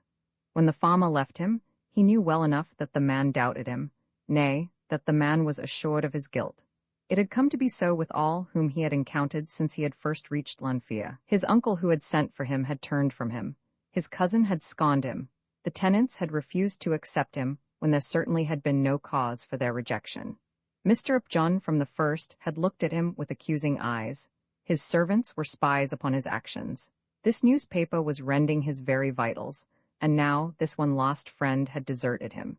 He thought that if only he could summon courage for the deed, it would be best for him to throw himself from the rocks. But there was no such courage in him. The one idea remaining to him was to save himself from the horrors of a criminal prosecution. If he did not himself touch the document, or give any sign of his consciousness of its presence, they could not prove that he had known of its whereabouts. If they would only find it and let him go. But they did not find it, and he could not put them on its trace. As to these wicked libels, Mr. Griffith had asked him why he did not have recourse to a court of law, and refute them by the courage of his presence. He understood the proposition in all its force. Why did he not show himself able to bear any questions which the ingenuity of a lawyer could put to him? Simply because he was unable to bear them. The truth would be extracted from him in the process. Though he should have fortified himself with strongest resolves, he would be unable to hide his guilty knowledge. He knew that of himself. He would be sure to give testimony against himself, on the strength of which he would be dragged from the witness box to the dock. He declared to himself that, let the newspaper say what it would, he would not of his own motion throw himself among the lion's teeth which were prepared for him. But in so resolving, he did not know what further external force might be applied to him. When the old tenant had sternly told him that he should go like a man into the witness box and tell his own story on his oath, that had been hard to bear. But there came worse than that, a power more difficult to resist. On the following morning, Mr. Upjohn arrived at Lanfear, having driven himself over from Carmarthen, and was at once shown into the bookroom. The lawyer was a man who, by his friends and by his clients in general, was considered to be a pleasant fellow as well as a cautious man of business. He was good at a dinner table, serviceable with a gun, and always happy on horseback. He could catch a fish, and was known to be partial to a rubber at whist. He certainly was not regarded as a hard or cruel man. But Cousin Henry, in looking at him, had always seen a sternness in his eye, some curve of a frown upon his brow, which had been uncomfortable to him. From the beginning of their intercourse, he had been afraid of the lawyer. He had felt that he was looked into and scrutinized, and found to be wanting. Mr. Upjohn had, of course, been on Isabel's side. All Carmarthenshire knew that he had done his best to induce the old squire to maintain Isabel as his heiress. Cousin Henry was well aware of that. But still, why had this attorney always looked at him with accusing eyes? When he had signed that declaration at Carmarthen, the attorney had shown by his face that he believed the declaration to be false, and now this man was there, and there was nothing for him but to endure his questions. "Mr. Jones," said the lawyer, "I have thought it my duty to call upon you in respect to these articles in the Carmarthen Herald. I cannot help what the Carmarthen Herald may say. But you can, Mr. Jones, that is just it. There are laws which enable a man to stop libels and to punish them if it be worth his while to do so." He paused a moment, but Cousin Henry was silent, and he continued, "For many years I was your uncle's lawyer, as was my father before me. I have never been commissioned by you to regard myself as your lawyer, but as circumstances are at present, I am obliged to occupy the place until you put your business into other hands. In such a position I feel it to be my duty to call upon you in reference to these articles. No doubt they are libelous." "They are very cruel, I know that," said Cousin Henry, whining. "All such accusations are cruel if they be false. These are false, damnably false. I take that for granted, and therefore I have come to you to tell you that it is your duty to repudiate with all the strength of your own words the terrible charges which are brought against you." "Must I go and be a witness about myself?" "Yes, it is exactly that. You must go and be a witness about yourself. Who else can tell the truth as to all the matters in question as well as yourself? You should understand, Mr. Jones, that you should not take this step with the view of punishing the newspaper." "Why then?" "In order that you may show yourself willing to place yourself there to be questioned. Here I am, you would say. If there be any point in which you wish me to be examined as to this property and this will, here I am to answer you. It is that you may show that you are not afraid of investigation." But it was exactly this of which Cousin Henry was afraid. "You cannot but be aware of what is going on in Carmarthen. I know about the newspaper. It is my duty not to blink the matter. Everyone, not only in the town but throughout the country, is expressing an opinion that right has not been done. What do they want? I cannot help it if my uncle did not make a will according to their liking. They think that he did make a will according to their liking, and that there has been foul play. Do they accuse me? Practically they do. These articles in the paper are only an echo of the public voice, and that voice is becoming stronger and stronger every day because you take no steps to silence it. Have you seen yesterday's paper?" "Yes, I saw it," said Cousin Henry, gasping for breath. Then Mr. Upjohn brought a copy of the newspaper out of his pocket, and began to read a list of questions which the editor was supposed to ask the public generally. Each question was an insult, and Cousin Henry, had he dared, would have bade the reader desist, and have turned him out of the room for his insolence in reading them. "Has Mr. Henry Jones expressed an opinion of his own as to what became of the will which the Messrs. Cantor witnessed? Has Mr. Henry Jones consulted any friend, legal or otherwise, as to his tenure of the Lanfear estate? Has Mr. Henry Jones any friend to whom he can speak in Carmarthenshire? Has Mr. Henry Jones inquired into the cause of his own isolation? Has Mr. Henry Jones any idea why we persecute him in every fresh issue of our newspaper? Has Mr. Henry Jones thought of what may possibly be the end of all this? Has Mr. Henry Jones any thought of prosecuting us for libel? Has Mr. Henry Jones heard of any other case in which an heir has been made so little welcome to his property?" So the questions went on, an almost endless list, and the lawyer read them one after another, in a low, plain voice, slowly, but with clear accentuation, so that every point intended by the questioner might be understood. Such a martyrdom surely no man was ever doomed to bear before. In every line he was described as a thief, yet he bore it, and when the lawyer came to an end of the abominable questions, he sat silent, trying to smile. What was he to say? "Do you mean to put up with that?" asked Mr. Upjohn, with the curve of his eyebrow of which Cousin Henry was so much afraid. "What am I to do? Do anything rather than sit in silence and bear such injurious insult as that. Were there nothing else to do, I would tear the man's tongue from his mouth, or at least his pen from his grasp. How am I to find him? I never did do anything of that rough kind. It is not necessary. I only say what a man would do if there were nothing else to be done, but the step to be taken is easy. Instruct me to go before the magistrates at Carmarthen, and indict the paper for libel. That is what you must do." There was an imperiousness in the lawyer's tone which was almost irresistible. Nevertheless, Cousin Henry made a faint effort at resisting. "I should be dragged into a lawsuit." "A lawsuit? Of course you would. What lawsuit would not be preferable to that? You must do as I bid you, or you must consent to have it said and have it thought by all the country that you have been guilty of some felony, and have filched your cousin's property." "I have committed nothing," said the poor wretch, as the tears ran down his face. "Then go and say so before the world," said the attorney, dashing his fist down violently upon the table. "Go and say so, and let men hear you, instead of sitting here whining like a woman." "Like a woman? What honest woman would ever bear such insult? If you do not, you will convince all the world, you will convince me and every neighbor you have, that you have done something to make away with that will. In that case, we will not leave a stone unturned to discover the truth. The editor of that paper is laying himself open purposely to an action in order that he may force you to undergo the cross-questioning of a barrister, and everybody who hears of it says that he is right. You can prove that he is wrong only by accepting the challenge. If you refuse the challenge, as I put it to you now, you will acknowledge that you have done this deed of darkness. Was there any torment ever so cruel, ever so unjustifiable as this? He was asked to put himself, by his own act, into the thumbscrew, on the rack, in order that the executioner might twist his limbs and tear out his vitals. He was to walk into a cot of his own accord, that he might be torn by the practiced skill of a professional tormentor, that he might be forced to give up the very secrets of his soul in his impotence, or else to live amidst the obloquy of all men. He asked himself whether he had deserved it, and in that moment of time he assured himself that he had not deserved such punishment as this. If not altogether innocent, if not white as snow, he had done nothing worthy of such cruel usage. "Well," said Mr. Upjohn, as though demanding a final answer to his proposition. "I will think of it," gasped Cousin Henry. "There must be no more thinking. The time has gone by for thinking. If you will give me your instructions to commence proceedings against the Carmarthen Herald, I will act as your lawyer. If not, I shall make it known to the town that I have made this proposition to you, and I shall also make known the way in which it has been accepted. There has been more than delay enough." He sobbed and gasped and struggled with himself as the lawyer sat and looked at him. The one thing on which he had been intent was the avoiding of a court of law, and to this he was now to bring himself by his own act. "When would it have to be?" he asked. "I should go before the magistrates tomorrow. Your presence would not be wanted then. No delay would be made by the other side. They would be ready enough to come to trial. The assizes begin here at Carmarthen on the 29th of next month. You might probably be examined on that day, which will be a Friday, or on the Saturday following.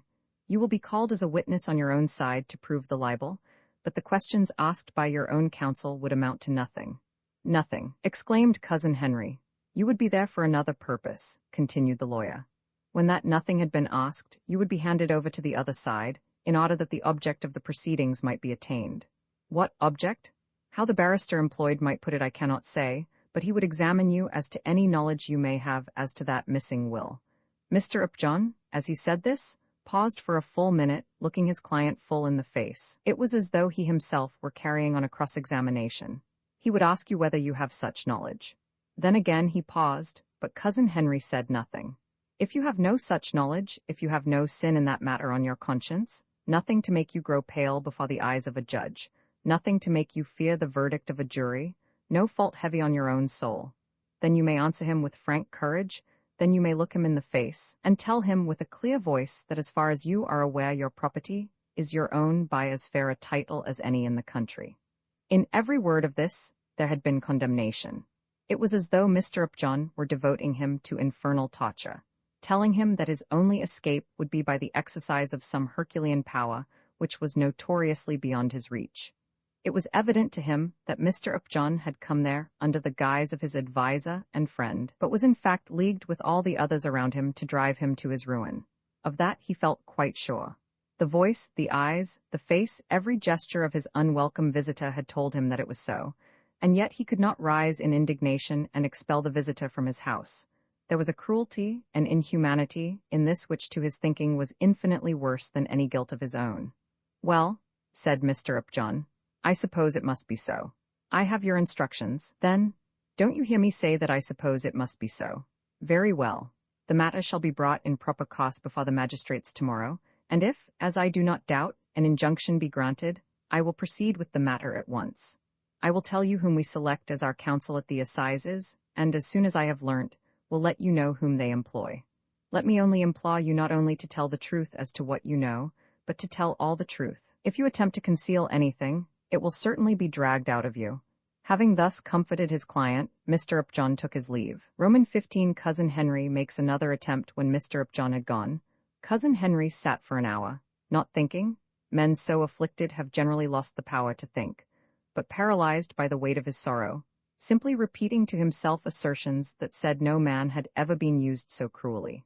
Had he been as other men are, he would have turned the lawyer out of the house at the first expression of an injurious suspicion, but his strength had not sufficed for such action. He confessed to himself his own weakness, though he could not bring himself to confess his own guilt.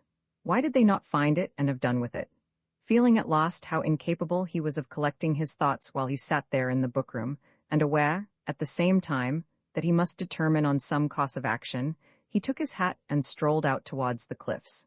There was a month remaining to him, just a month before the day named on which he was to put himself into the witness box. That, at any rate, must be avoided. He did after some fashion resolve that, let the result be what it might, he would not submit himself to a cross-examination. They could not drag him from his bed were he to say that he was ill. They could not send policemen to find him were he to hide himself in London. Unless he gave evidence against himself as to his own guilty knowledge, they could bring no open charge against him, or if he could but summon courage to throw himself from off the rocks, then, at any rate, he would escape from their hands. What was it all about? This he asked himself as he sat some way down the cliff, looking out over the sea. What was it all about? If they wanted the property for his cousin Isabel, they were welcome to take it. He desired nothing but to be allowed to get away from this accursed country, to escape, and never more to be heard of there, or to hear of it. Could he not give up the property with the signing of some sufficient deed, and thus put an end to their cruel clamor? He could do it all without any signing, by a simple act of honesty, by taking down the book with the will, and giving it at once to the lawyer. It was possible as far as the knowledge of anyone but himself was concerned, that such a thing might be done not only with honesty, but with high-minded magnanimity. How would it be if in truth the document were first found by him on this very day? Had it been so, were it so, then his conduct would be honest, and it was still open to him to simulate that it was so.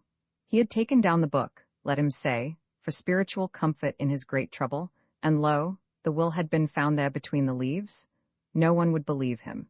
He declared to himself that such was already his character in the county that no one would believe him. But what though they disbelieved him? Surely they would accept restitution without further reproach. Then there would be no witness box, no savage terrier of a barrister to tear him in pieces with his fierce words and fiercer eyes. Whether they believed him or not, they would let him go. It would be told of him, at any rate, that having the will in his hands, he had not destroyed it. Up in London, where men would not know all the details of this last miserable month, some good would be spoken of him, and then there would be time left to him to relieve his conscience by repentance. But to whom should he deliver up the will, and how should he frame the words? He was conscious of his own impotence in deceit. For such a purpose Mr. Upjohn, no doubt, would be the proper person, but there was no one of whom he stood so much in dread as of Mr. Upjohn. Were he to carry the book and the paper to the lawyer and attempt to tell his story, the real truth would be drawn out from him in the first minute of their interview.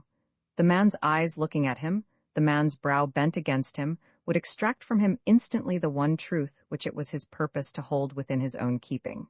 He would find no thankfulness, no mercy, not even justice in the lawyer. The lawyer would accept restitution, and would crush him afterwards. Would it not be better to go off to Hereford, without saying a word to anyone in Carmarthenshire, and give up the deed to his cousin Isabel? But then she had scorned him. She had treated him with foul contempt. As he feared Mr. Upjohn, so did he hate his cousin Isabel. The only approach to manliness left in his bosom was a true hatred of his cousin. The single voice which had been kind to him since he had come to this horrid place had been that of old Farmer Griffith. Even his voice had been stern at last, but yet, with the sternness, there had been something of compassion. He thought that he could tell the tale to Mr. Griffith, if to anyone. And so thinking, he resolved at once to go to Coed. There was still before him that other means of escape which the rocks and the sea afforded him. As he had made his way on this morning to the spot on which he was now lying, that idea was still present to him. He did not think that he could do a deed of such daring. He was almost sure of himself that the power of doing it would be utterly wanting when the moment came. But still it was present to his mind. The courage might reach him at the instant. Were a sudden impulse to carry him away, he thought the Lord would surely forgive him because of all his sufferings. But now, as he looked at the spot, and saw that he could not reach the placid deep water, he considered it again, and remembered that the Lord would not forgive him a sin as to which there would be no moment for repentance. As he could not escape in that way, he must carry out his purpose with Farmer Griffith. "So you be here again, prowling about on father's lands?" Cousin Henry knew at once the voice of that bitter enemy of his, young Cantor, and, wretched as he was, he felt also something of the spirit of the landlord in being thus rebuked for trespassing on his ground. "I suppose I have a right to walk about on my own estate," said he. "I know nothing about your own estate," replied the farmer's son. "I say nothing about that. They do be talking about it, but I say nothing. I has my own opinions, but I say nothing. Others do be saying a great deal, as I suppose you hear, Mr. Jones, but I say nothing. How do you be so impudent to your landlord?" "I know nothing about landlords. I know father has a lease of this land, and pays his rent, whether you get it or another, and you have no more right, it's my belief, to intrude here nor any other stranger.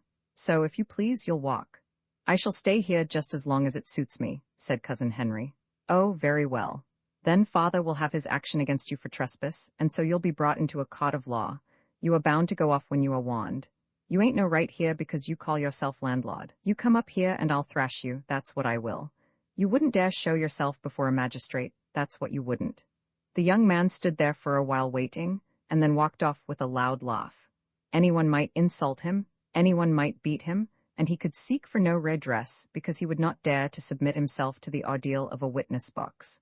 All those around him knew that it was so. He was beyond the protection of the law because of the misery of his position. It was clear that he must do something, and as he could not drown himself, there was nothing better than that telling of his tale to Mr. Griffith. He would go to Mr. Griffith at once. He had not the book and the document with him, but perhaps he could tell the tale better without their immediate presence. At Coed, he found the farmer in his own farmyard. "I have come to you in great trouble," said Cousin Henry, beginning his story. "Well, squire, what is it?" Then the farmer seated himself on a low, movable bar which protected the entrance into an open barn, and Cousin Henry sat beside him. "That young man, Cantor, insulted me grossly just now. He shouldn't have done that. Whatever comes of it all, he shouldn't have done that. He was always a forward young puppy. I do think I have been treated very badly among you. As to that, Mr. Jones, opinion does run very high about the squire's will. I explained to you all that when I was with you yesterday. Something has occurred since that, something that I was coming on purpose to tell you." "What has occurred?" Cousin Henry groaned terribly as the moment for revelation came upon him, and he felt that he had made the moment altogether unfit for revelation by that ill-judged observation as to young Cantor. He should have rushed at his story at once. "Oh, Mr. Griffith, I have found the will?" It should have been told after that fashion. He felt it now, felt that he had allowed the opportunity to slip by him. "What is it that has occurred, Mr. Jones, since I was up at Lanfear yesterday? I don't think that I could tell you here." "Where then?" "Not yet today. That young man, Cantor, has so put me out that I hardly know what I am saying." "Couldn't you speak it out, sir, if it's just something to be said?" "It's something to be shown, too," replied Cousin Henry, "and if you wouldn't mind coming up to the house tomorrow, or next day, then I could explain it all." "Tomorrow it shall be," said the farmer. "On the day after I shall be in Carmarthen to market. If 11 o'clock tomorrow morning won't be too early, I shall be there, sir. 1 or 3 or 5 o'clock would have been better, or the day following better still, so that the evil hour might have been postponed." But Cousin Henry assented to the proposition and took his departure. Now he had committed himself to some revelation, and the revelation must be made. He felt acutely the folly of his own conduct during the last quarter of an hour. If it might have been possible to make the old man believe that the document had only been that morning found, such belief could only have been achieved by an impulsive telling of the story. He was aware that at every step he took, he created fresh difficulties by his own folly and want of foresight. How could he now act the sudden emotion of a man startled by surprise? Nevertheless, he must go on with his scheme. There was now nothing before him, but still, he might be able to achieve that purpose which he had in view of escaping from Lanfear and Carmarthenshire. He sat up late that night thinking of it. For many days past, he had not touched the volume or allowed his eye to rest upon the document. He had declared to himself that it might remain there or be taken away, as it might chance to others. It should no longer be anything to him. For aught that he knew, it might already have been removed. Such had been his resolution during the last fortnight, and in accordance with that he had acted. But now his purpose was again changed. Now he intended to reveal the will with his own hands, and it might be well that he should see that it was there. He took down the book, and there it was. He opened it out, and carefully read through every word of its complicated details.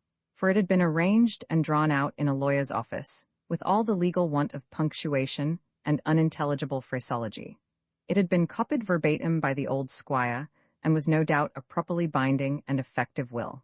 Never before had he dwelt over it so tediously. He had feared lest a finger-mark, a blot, or a spark might betray his acquaintance with the deed. But now he was about to give it up and let all the world know that it had been in his hands. He felt, therefore, that he was entitled to read it, and that there was no longer ground to fear any accident. Though the women in the house should see him reading it, what matter? Thrice he read it, sitting there late into the night. Thrice he read the deed which had been prepared with such devilish industry to rob him of the estate which had been promised him. If he had been wicked to conceal it, no, not to conceal it, but only to be silent as to its whereabouts. How much greater had been the sin of that dying old man who had taken so much trouble in robbing him. Now that the time had come, almost the hour in which he had lately so truly loathed, there came again upon him a love of money, a feeling of the privilege which attached to him as an owner of broad acres, and a sudden remembrance that with a little courage, with a little perseverance, with a little power of endurance, he might live down the evils of the present day. When he thought of what it might be to be squire of Lanfear in perhaps 5 years' time, with the rents in his pocket, he became angry at his own feebleness. Let them ask him what questions they would, there could be no evidence against him. If he were to burn the will, there could certainly be no evidence against him. If the will were still hidden, they might, perhaps, extract that secret from him, but no lawyer would be strong enough to make him own that he had thrust the paper between the bars of the fire. He sat looking at it, gnashing his teeth together, and clenching his fists. If only he dared to do it? If only he could do it? He did during a moment make up his mind, but had no sooner done so than there rose clearly before his mind's eye the judge and the jury, the paraphernalia of the court, and all the long horrors of a prison life. Even now those prying women might have their eyes turned upon what he was doing. And should there be no women prying, no trial, no conviction, still there would be the damning guilt on his own soul. A guilt which would admit of no repentance except by giving himself up to the hands of the law. No sooner had he resolved to destroy the will than he was unable to destroy it. No sooner had he felt his inability than again he longed to do the deed. When at 3 o'clock he dragged himself up wearily to his bed, the will was again within the sermon, and the book was at rest upon its old ground. Punctually at 11 Mr. Griffith was with him, and it was evident from his manner that he had thought the matter over, and was determined to be kind and gracious. "Now, squire," said he, "let us hear it, and I do hope it may be something that may make your mind quiet at last. You've had, I fear, a bad time of it since the old squire died." "Indeed I have, Mr. Griffith." "What is it now? Whatever it be, you may be sure of this, I will take it charitable like. I won't take nothing amiss, and if so be I can help you, I will." Cousin Henry, as the door had been opened, and as the man's footstep had been heard, had made up his mind that on this occasion he could not reveal the secret. He had disabled himself by that unfortunate manner of his yesterday. He would not even turn his eyes upon the book, but sat looking into the empty grate. "What is it, Mr. Jones?" asked the farmer. "My uncle did make a will," said Cousin Henry feebly. "Of course he made a will. He made a many, 1 or 2 more than was wise, I am thinking. He made a will after the last one." "After that in your favor?" "Yes, after that. I know that he did, by what I saw him doing, and so I thought I'd tell you." "Is that all?" "I thought I'd let you know that I was sure of it. What became of it after it was made, that you know, is quite another question. I do think it must be in the house, and if so, search ought to be made. If they believe there is such a will, why don't they come and search more regularly? I shouldn't hinder them. Is that all you've got to say? As I have been thinking about it so much and as you are so kind to me, I thought I had better tell you. But there was something you were to show me. Oh, yes, I did say so. If you will come upstairs, I'll point out the very spot where the old man sat when he was writing it. There is nothing more than that? Nothing more than that, Mr. Griffith. Then good morning, Mr. Jones. I am afraid we have not got to the end of the matter yet. Roman 16 again at Hereford. Some of the people at Carmarthen were taking a great deal of trouble about the matter. One copy of the Herald was sent regularly to Mr. Broderick, another to Isabel, and another to Mr. Owen.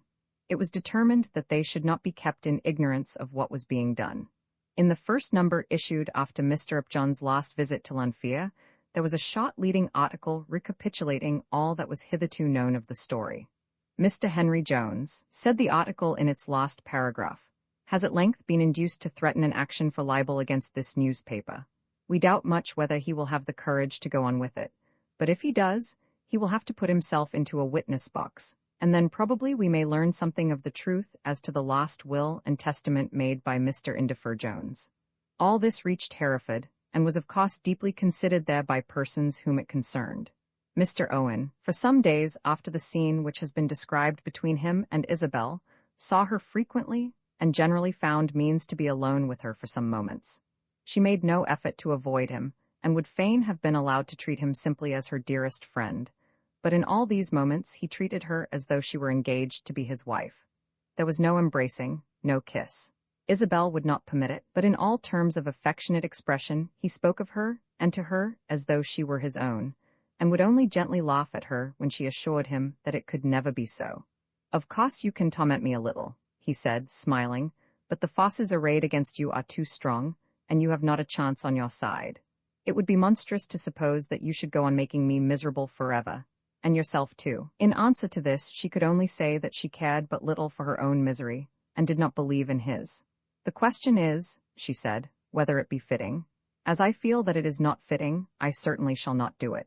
In answer to this he would again smile, and tell her that a month or two at furthest would see her absolutely conquered. Then the newspapers reached them. When it became clear to him that there existed in Carmarthenshire so strong a doubt as to the validity of the will under which the property was at present held, then Mr. Owen's visits to the house became rarer and different in their nature. Then he was willing to be simply the friend of the family, and as such he sought no especial interviews with Isabel. Between him and Isabel, no word was spoken as to the contents of the newspaper, but between Mr. Broderick and the clergyman, many words were spoken. Mr. Broderick declared at once to his intended son-in-law his belief in the accusations which were implied at first, but afterwards made in terms so frightfully clear. When such words as those were said and printed there could, he urged, be no doubt as to what was believed in Carmarthen. And why should it be believed without ground that any man had done so hideous a deed as to destroy a will? The lawyer's hair stood almost on end as he spoke of the atrocity, but yet he believed it. Would a respectable newspaper such as the Carmarthen Herald commit itself to such a cause without the strongest assurance? What was it to the Carmarthen Herald? Did not the very continuance of the articles make it clear that the readers of the paper were in accordance with the writer? Would the public of Carmarthen sympathize in such an attack without the strongest ground? He, the attorney, fully believed in Cousin Henry's guilt, but he was not on that account sanguine as to the proof. If, during his sojourn at Lanfear, either immediately before the old squire's death or after it, but before the funeral, he had been enabled to lay his hand upon the will and destroy it, what hope would there be of evidence of such guilt? As to that idea of forcing the man to tell such a tale against himself by the torment of cross-examination, he did not believe it at all. A man who had been strong enough to destroy, would be too strong for that. Perhaps he thought that any man would be too strong, not having known Cousin Henry. Among all the possible chances which occurred to his mind, and his mind at this time was greatly filled with such considerations, nothing like the truth suggested itself to him. His heart was tormented by the idea that the property had been stolen from his child, that the glory of being father-in-law to Lanfear had been filched from himself, and that no hope for redress remained. He sympathized altogether with the newspaper. He felt grateful to the newspaper. He declared the editor to be a man specially noble and brave in his calling, but he did not believe that the newspaper would do any good either to him or to Isabel. Mr. Owen doubted altogether the righteousness of the proceeding as regarded the newspaper. As far as he could see, there was no evidence against Cousin Henry.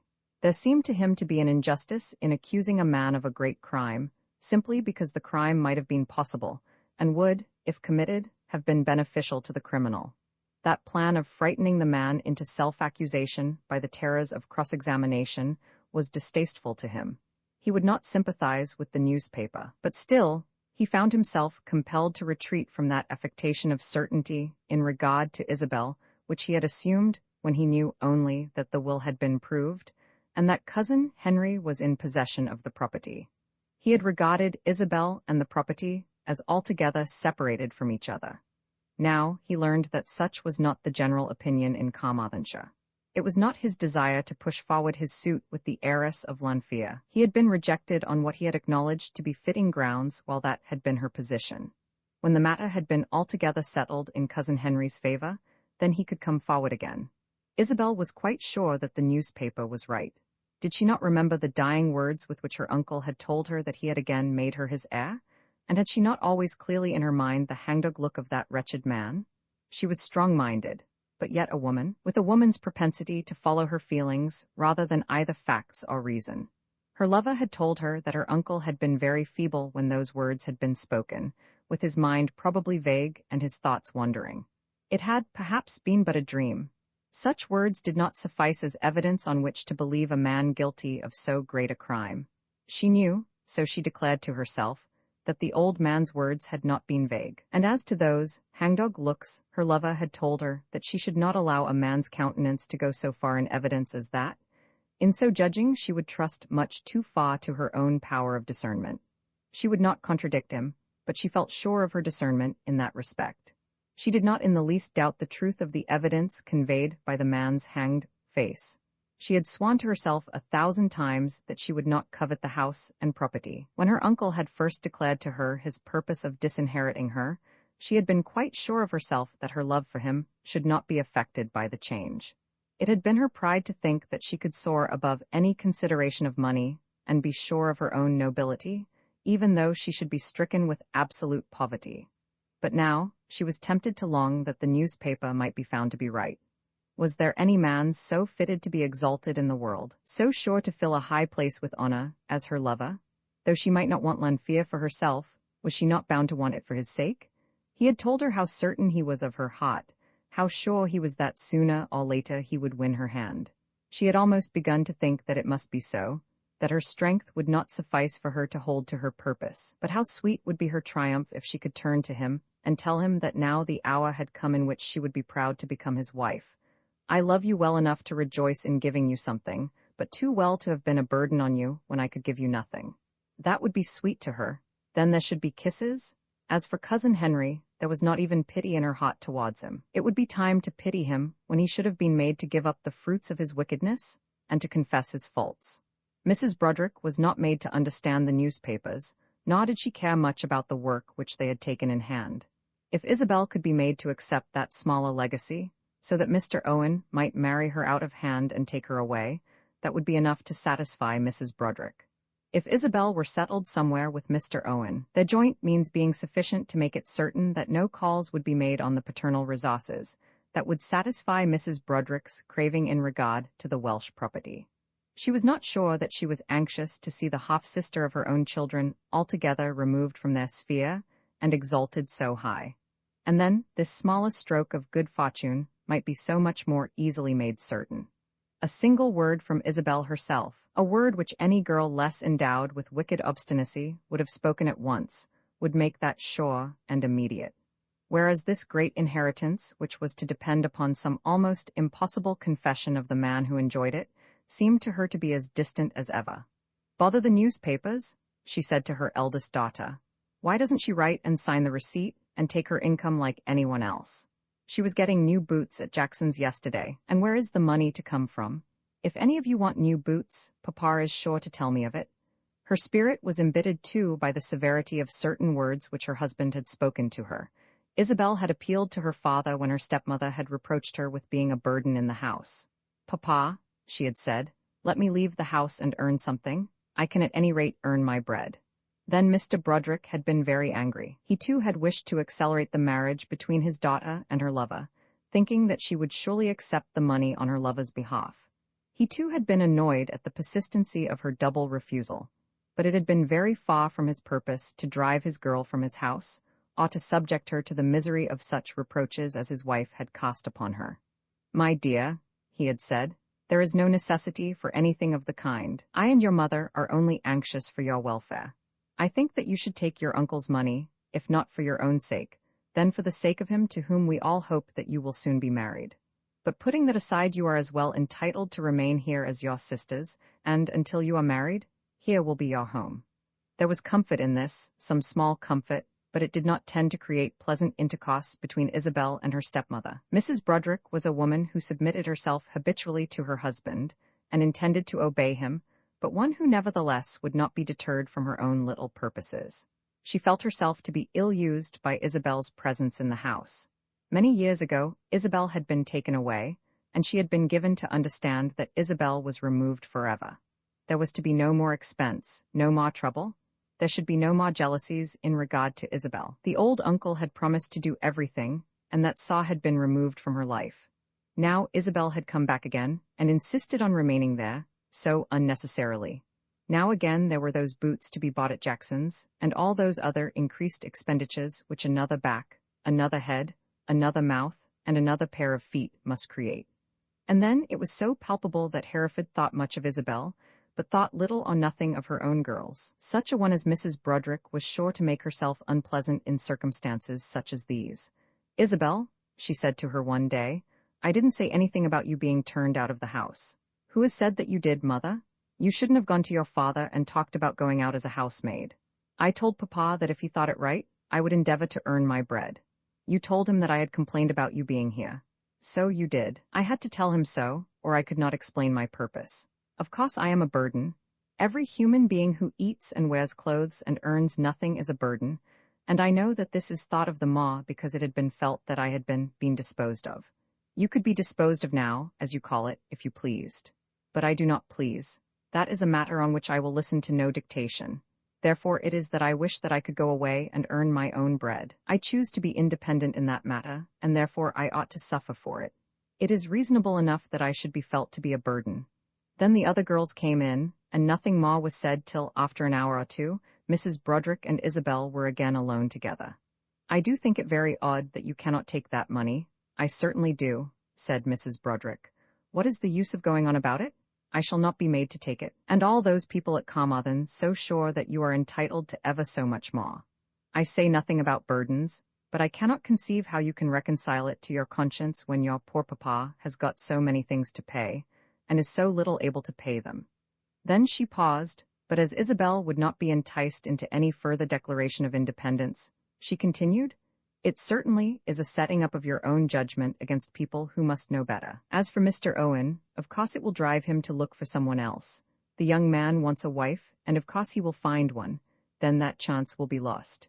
In this way Isabel did not pass her time comfortably at Hereford. Romans 17, Mr. Cheeky, a month had been left for Cousin Henry to consider what he would do. A month from the day in which he had been forced to accede to Mr. Upjohn's proposal, up to that on which he would have to stand before the barrister at Carmarthen, should he be brave enough at last to undergo the ordeal. He had in truth resolved that he would not undergo the ordeal. He was quite sure of himself that nothing short of cart ropes or of the police would drag him into the witness box. But still there was the month. There were various thoughts filling his mind. A great expense was being incurred, most uselessly, if he intended to retreat before the day came, and who would pay the money? There was hardly a hope left in his bosom that the property would remain in his hands. His hopes indeed now ran in altogether another direction. In what way might he best get rid of the property? How most readily might he take himself off from Lanfear, and have nothing more to do with the tenants and their rents? But still, it was he who would be responsible for this terrible expense. It had been explained to him by the lawyer that he might either indict the proprietor of the newspaper on a criminal charge or bring a civil action against him for damages. Mr. Upjohn had very strongly recommended the farmer proceeding. It would be cheaper, he had said, and would show that the man who brought it had simply wished to vindicate his own character. It would be cheaper in the long run, because, as the lawyer explained, it would not be so much his object to get a verdict as to show by his presence in the court that he was afraid of no one. Were he to sue for damages, and, as was probable, not to get them, he must then bear the double expense of the prosecution and defense. Such had been the arguments Mr. Upjohn had used, but he had considered also that if he could bind the man to prosecute the newspaper people on a criminal charge, then the poor victim would be less able to retreat. In such case as that, should the victim's courage fail him at the last moment, a policeman could be made to fetch him and force him into the witness box. But in the conduct of a civil action, no such constraint could be put upon him. Knowing all this, Mr. Upjohn had eagerly explained the superior attractions of a criminal prosecution, and Cousin Henry had fallen into the trap. He understood it all now, but had not been ready enough to do so when the choice had been within his power.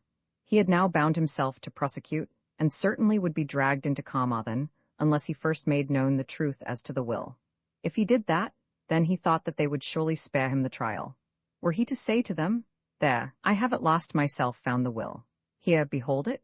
Take the will and take Lanfear, and let me escape from my misery," then surely they would not force him to appear in reference to a matter which would have been already decided in their own favor.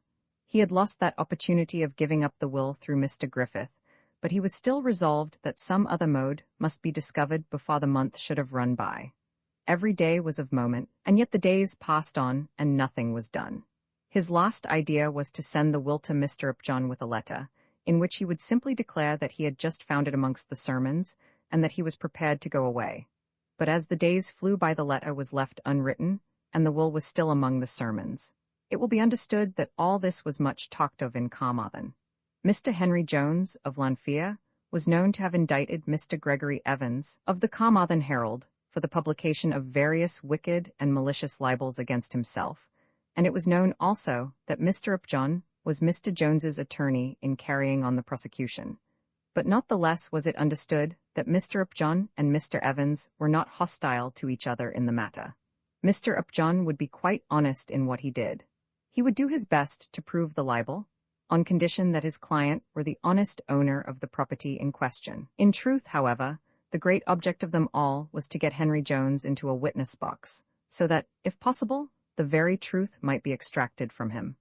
Day by day and week by week since the funeral, the idea had grown and become strong in Carmarthen that some wicked deed had been done. It irked the hearts of them all that such a one as Henry Jones should do such a deed and not be discovered. Old Indefer Jones had been respected by his neighbors. Miss Broderick, though not personally well known in the county, had been spoken well of by all men. The idea that Lanfear should belong to her had been received with favor. Then had come that altered intention in the old squire's mind, and the neighbors had disapproved. Mr. Upjohn had disapproved very strongly, and though he was not without that reticence so essentially necessary to the character of an attorney, his opinion had become known. Then the squire's return to his old purpose was whispered abroad. The cantors had spoken very freely. Everything done and everything not done at Lanfear was known in Carmarthen. Mr. Griffith had at length spoken, being the last to abandon all hope as to Cousin Henry's honesty. Everyone was convinced that Cousin Henry had simply stolen the property, and was it to be endured that such a deed as that should have been done by such a man, and that Carmarthen should not find it out? Mr. Upjohn was very much praised for his energy in having forced the man to take his action against Mr. Evans, and no one was more inclined to praise him than Mr. Evans himself. Those who had seen the man did believe that the truth would be worked out of him, and those who had only heard of him were sure that the trial would be a time of intense interest in the borough. The sale of the newspaper had risen immensely, and Mr. Evans was quite the leading man of the hour. "So you are going to have Mr. Balsam against me?" said Mr. Evans to Mr. Upjohn one day. Now Mr. Balsam was a very respectable barrister, who for many years had gone the Welsh circuit, and was chiefly known for the mildness of his behavior and an accurate knowledge of law, two gifts hardly of much value to an advocate in an assize town. "Yes, Mr. Evans, Mr. Balsam, I have no doubt, will do all that we want. I suppose you want to get me into prison?" "Certainly, if it shall be proved that you have deserved it. The libels are so manifest that it will be only necessary to read them to a jury." Unless you can justify them, I think you will have to go to prison. I suppose so. You will come and see me, I am quite sure, Mr. Upjohn. I suppose Mr. Cheeky will have something to say on your behalf before it comes to that. Now Mr. John Cheeky was a gentleman about 50 years of age, who had lately risen to considerable eminence in our criminal courts of law. He was generally called in the profession, and perhaps sometimes outside it, Supercilious Jack, from the manner he had of moving his eyebrows when he was desirous of intimidating a witness. He was a strong, young-looking, and generally good-humored Irishman who had 1,000 good points. Under no circumstances would he bully a woman, nor would he bully a man unless, according to his own mode of looking at such cases, the man wanted bullying. But when that time did come, and a reference to the Old Bailey and assize reports in general would show that it came very often, Supercilious Jack would make his teeth felt worse than any terrier. He could pause in his cross-examination, look at a man, projecting his face forward by degrees as he did so, in a manner which would crush any false witness who was not armed with triple courage at his breast, and, alas, not unfrequently a witness who was not false. For unfortunately, though Mr. Cheeky intended to confine the process to those who, as he said, wanted bullying, sometimes he made mistakes. He was possessed also of another precious gift, which, if he had not invented, he had brought to perfection, that of bullying the judge also. He had found that by doing so he could lower a judge in the estimation of the jury, and thus diminish the force of a damnatory charge. Mr. Cheeky's services had been especially secured for this trial, and all the circumstances had been accurately explained to him. It was felt that a great day would have arrived in Carmarthen when Mr. Cheeky should stand up in the court to cross-examine Cousin Henry. "Yes," said Mr. Evans, chuckling, "I think that Mr. Cheeky will have something to say to it." "What will be the result, Mr. Upjohn?" he asked abruptly. "How am I to say? If he can only hold his own like a man, there will, of course, be a verdict of guilty. But can he?" asked he of the newspaper. "I hope he may with all my heart if he have done nothing that he ought not to have done. In this matter, Mr. Evans, I have altogether a divided sympathy. I dislike the man utterly. I don't care who knows it. No one knows it better than he himself. The idea of his coming here over that young lady's head was from the first abhorrent to me. When I saw him and heard him, and found out what he was, such a poor, cringing, cowardly wretch, my feeling was of course exacerbated. It was terrible to me that the old squire, whom I had always respected, should have brought such a man among us. But that was the old squire's doing. He certainly did bring him, and as certainly intended to make him his heir. If he did make him his heir, if that will which I read was in truth the last will, then I hope most sincerely that all that Mr. Cheeky may do may be of no avail against him. If that be the case, I shall be glad to have an opportunity of calling upon you in your new lodgings. But if there was another will, Mr. Upjohn, a later will, then of course there is the doubt whether this man be aware of it. But if he be aware of it, then I hope that Mr. Cheeky may tear him limb from limb. But you feel sure that it is so?" "Ah, I do not know about that. It is very hard to be sure of anything. When I see him, I do feel almost sure that he is guilty, but when I think of it afterwards, I again have my doubts. It is not by men of such caliber that great crimes are committed. I can hardly fancy that he should have destroyed a will. Or hidden it? If it were hidden, he would live in agony lest it were discovered. I used to think so when I knew that he passed the whole day sitting in one room. Now he goes out for hours together. 2 or 3 times he has been down with old Griffith at Coed, and twice young Cantor found him lying on the sea cliff.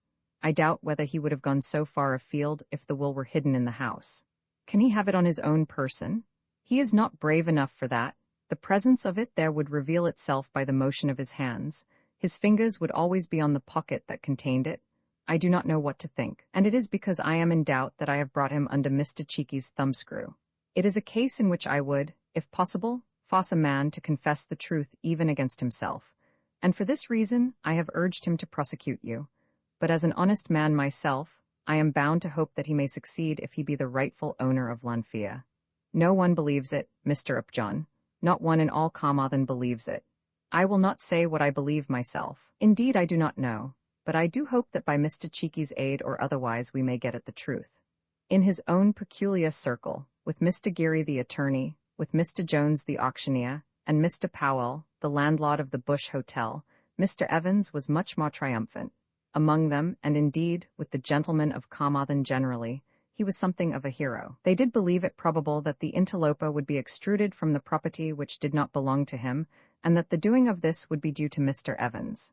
Upjohn pretends to think that it is very doubtful, said he to his 3 friends.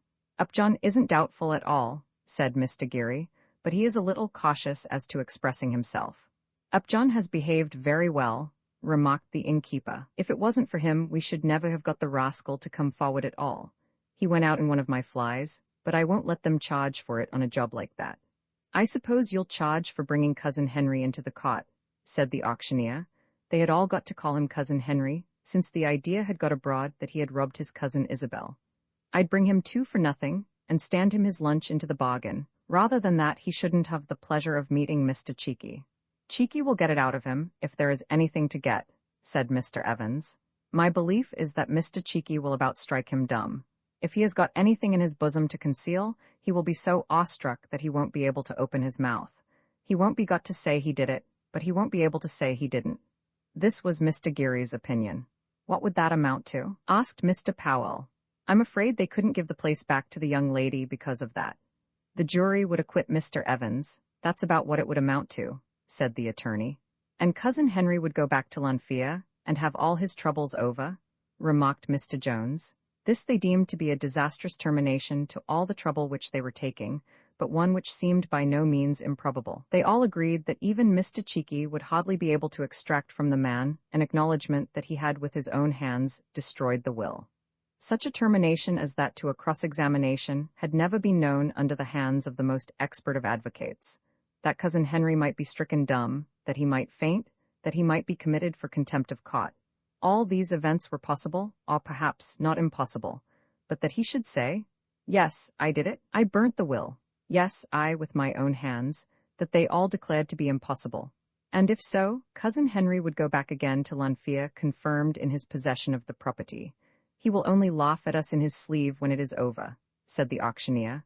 They little knew the torments which the man was enduring, or how unlikely it was that he should laugh in his sleeve at anyone. We are too apt to forget, when we think of the sins and faults of men, how keen may be their conscience in spite of their sins. While they were thus talking of Cousin Henry, he was vainly endeavoring to console himself with the reflection that he had not committed any great crime, that there was still a road open to him for repentance, that if only he might be allowed to escape and repent in London, he would be too glad to resign Lanfear and all its glories. The reader will hardly suppose that Cousin Henry will return after the trial to laugh in his sleeve in his own library in his own house. A few days afterwards, Mr. Upjohn was up in town and had an interview with Mr. Balsam, the barrister. This client of mine does not seem to be a nice sort of country gentleman, said Mr. Balsam.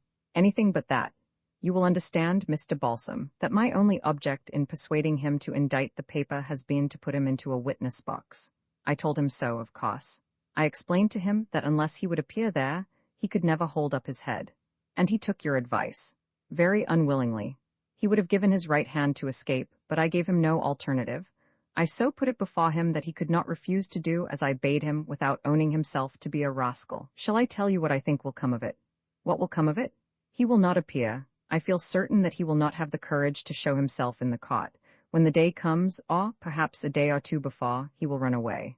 What will you do then? Ah, that's the question. What shall we do then? He is bound to prosecute and will have to pay the penalty. In such a case as this, I think we could have him found and brought into court for the next assizes. But what could we do then? Though we were ever so rough to him in the way of contempt of court and the rest of it, we cannot take the property away. If he has got hold of the will and destroyed it, or hidden it, we can do nothing as to the property as long as he is strong enough to hold his tongue. If he can be made to speak, then I think we shall get at it. Mr. Balsam shook his head. He was quite willing to believe that his client was as base as Mr. Upjohn represented him to be, but he was not willing to believe that Mr. Cheeky was as powerful as had been assumed. Roman 18 Cousin Henry goes to Carmarthen on his return from London.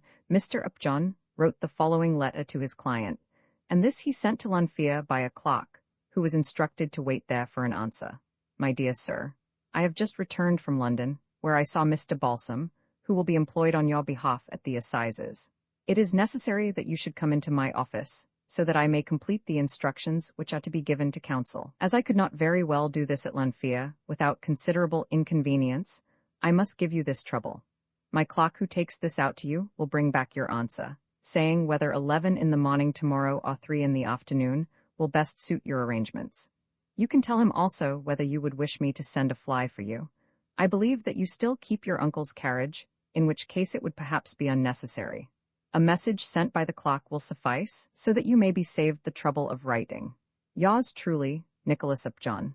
The clock had made his way into the bookroom in which Cousin Henry was sitting, and stood there over him while he was reading the letter. He felt sure that it had been arranged by Mr. Upjohn that it should be so, in order that he might not have a moment to consider the reply which he would send. Mr. Upjohn had calculated, traitor that he was to the cause of his client, so thought Cousin Henry, that the man's presence would rob him of his presence of mind so as to prevent him from sending a refusal. I don't see why I should go into Carmarthen at all, he said. Oh, sir, it's quite essential, altogether essential in a case such as this. You are bound to prosecute, and of course you must give your instructions. If Mr. Upjohn were to bring everything out here for the purpose, the expense would be tremendous. In going there, it will only be the fly, and it will all be done in 5 minutes. Who will be there? Asked Cousin Henry after a pause. I shall be there, answered the clock, not unnaturally putting himself first, and Mr. Upjohn, and perhaps one of the lads. There won't be any barrister? Asked Cousin Henry, showing the extent of his fear by his voice and his countenance. Oh dear no, they won't be here till the assizes. A barrister never sees his own client. You'll go in as a witness, and will have nothing to do with the barristers till you're put up face to face before them in the witness box. Mr. Balsam is a very mild gentleman. He is employed by me? Oh yes, he's on our side. His own side never matters much to a witness. It's when the other side tackles you. Who is the other side? Asked Cousin Henry. Haven't you heard? The voice in which this was said struck terror to the poor wretch's soul. There was awe in it and pity, and something almost of advice, as though the voice were warning him to prepare against the evil which was threatening him. They have got Mr. Cheeky? Here the voice became even more awful. I knew they would when I first heard what the case was to be. They've got Mr. Cheeky. They don't care much about money when they're going it like that. There are many of them I have known awful enough, but he's the awfulest. He can't eat a fellow, said Cousin Henry, trying to look like a man with good average courage. No, he can't eat a fellow. It isn't that way he does it. I've known some of 'em who looked as though they were going to eat a man, but he looks as though he were going to skin you and leave you bare for the birds to eat you. He's gentle enough at first, is Mr. Cheeky. What is it all to me? Asked Cousin Henry. Oh, nothing, sir. To a gentleman like you who knows what he's about, it's all nothing. What can Mr. Cheeky do to a gentleman who has got nothing to conceal? But when a witness has something to hide, and sometimes there will be something, then it is that Mr. Cheeky comes out strong. He looks into a man and sees that it's there, and then he turns him inside out till he gets at it. That's what I call skinning a witness. I saw a poor fellow once so knocked about by Mr. Cheeky that they had to carry him down speechless out of the witness box. It was a vivid description of all that Cousin Henry had pictured to himself, and he had actually, by his own act, subjected himself to this process.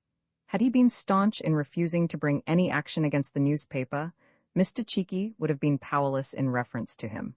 And now, he was summoned into Carmarthen to prepare himself by minor preliminary pangs for the torture of the auto da fe, which was to be made of him. I don't see why I should go into Carmarthen at all, he said, having paused a while after the eloquent description of the barrister's powers. Not come into Carmarthen? Why, sir, you must complete the instructions. I don't see it at all. Then do you mean to back out of it altogether, Mr. Jones? I wouldn't be afeared by Mr. Cheeky like that. Then it occurred to him that if he did mean to back out of it altogether, he could do so better at a later period, when they might hardly be able to catch him by force and bring him as a prisoner before the dreaded tribunal. And as it was his purpose to avoid the trial by giving up the will, which he would pretend to have found at the moment of giving it up, he would ruin his own project, as he had done so many projects before, by his imbecility at the present moment. Cheeky would not be there in Mr. Upjohn's office, nor the judge and jury, and all the crowd of the court to look at him. I don't mean to back out at all, he said, and it's very impertinent of you to say so. I didn't mean impertinence, Mr. Jones, only it is necessary you should come into Mr. Upjohn's office. Very well, I'll come tomorrow at 3. And about the fly, Mr. Jones? I can come in my own carriage. Of course, that's what Mr. Upjohn said, but if I may make so bold, Mr. Jones, wouldn't all the people in Carmarthen know the old squire's carriage? Here was another trouble. Yes, all the people in Carmarthen would know the old squire's carriage, and after all those passages in the newspapers, believing, as he knew they did, that he had stolen the property, would clamber up on the very wheels to look at him. The clock had been right in that. I don't mean it for any impertinence, Mr. Jones, but wouldn't it be better just to come in and to go out quiet in one of Mr. Powell's flies? Very well, said Cousin Henry. Let the fly come. I thought it would be best, said the clock, taking cowardly advantage of his success over the prostrate wretch. What's the use of a gentleman taking his own carriage through the streets on such an occasion as this? They are so prying into everything in Carmarthen. Now, when they see the bush fly, they won't think as anybody particular is in it. And so it was settled. The fly should be at Lanfear by 2 o'clock on the following day. Oh, if he could but die, if the house would fall upon him and crush him. There had not been a word spoken by that reptile of a clock which he had not understood, not an arrow cast at him, the sting of which did not enter into his very marrow. Oh, nothing, sir, to a gentleman like you. The man had looked at him as he had uttered the words with a full appreciation of the threat conveyed. They've got a rod in pickle for you, who have stolen your cousin's estate. Mr. Cheeky is coming for you. That was what the miscreant of a clock had said to him. And then, though he had found himself compelled to yield to that hint about the carriage, how terrible was it to have to confess that he was afraid to be driven through Carmarthen in his own carriage. He must go into Carmarthen and face Mr. Upjohn once again. That was clear. He could not now send the will in lieu of himself. Why had he not possessed the presence of mind to say to the clock at once that no further steps need be taken? No further steps need be taken. I have found the will. Here it is. I found it this very morning among the books. Take it to Mr. Upjohn, and tell him I have done with Lanfear and all its concerns. How excellent would have been the opportunity, and it would not have been difficult for him to act his part amidst the confusion to which the clock would have been brought by the greatness of the revelation made to him. But he had allowed the chance to pass, and now he must go into Carmarthen. At 2:30 the following day, he put himself into the fly. During the morning, he had taken the will out of the book, determined to carry it with him to Carmarthen in his pocket, but when he attempted to enclose it in an envelope for the purpose, his mind misgave him and he restaught it. Hateful as was the property to him, odious as were the house and all things about it, no sooner did the doing of the act by which he was to release himself from them come within the touch of his fingers, than he abandoned the idea.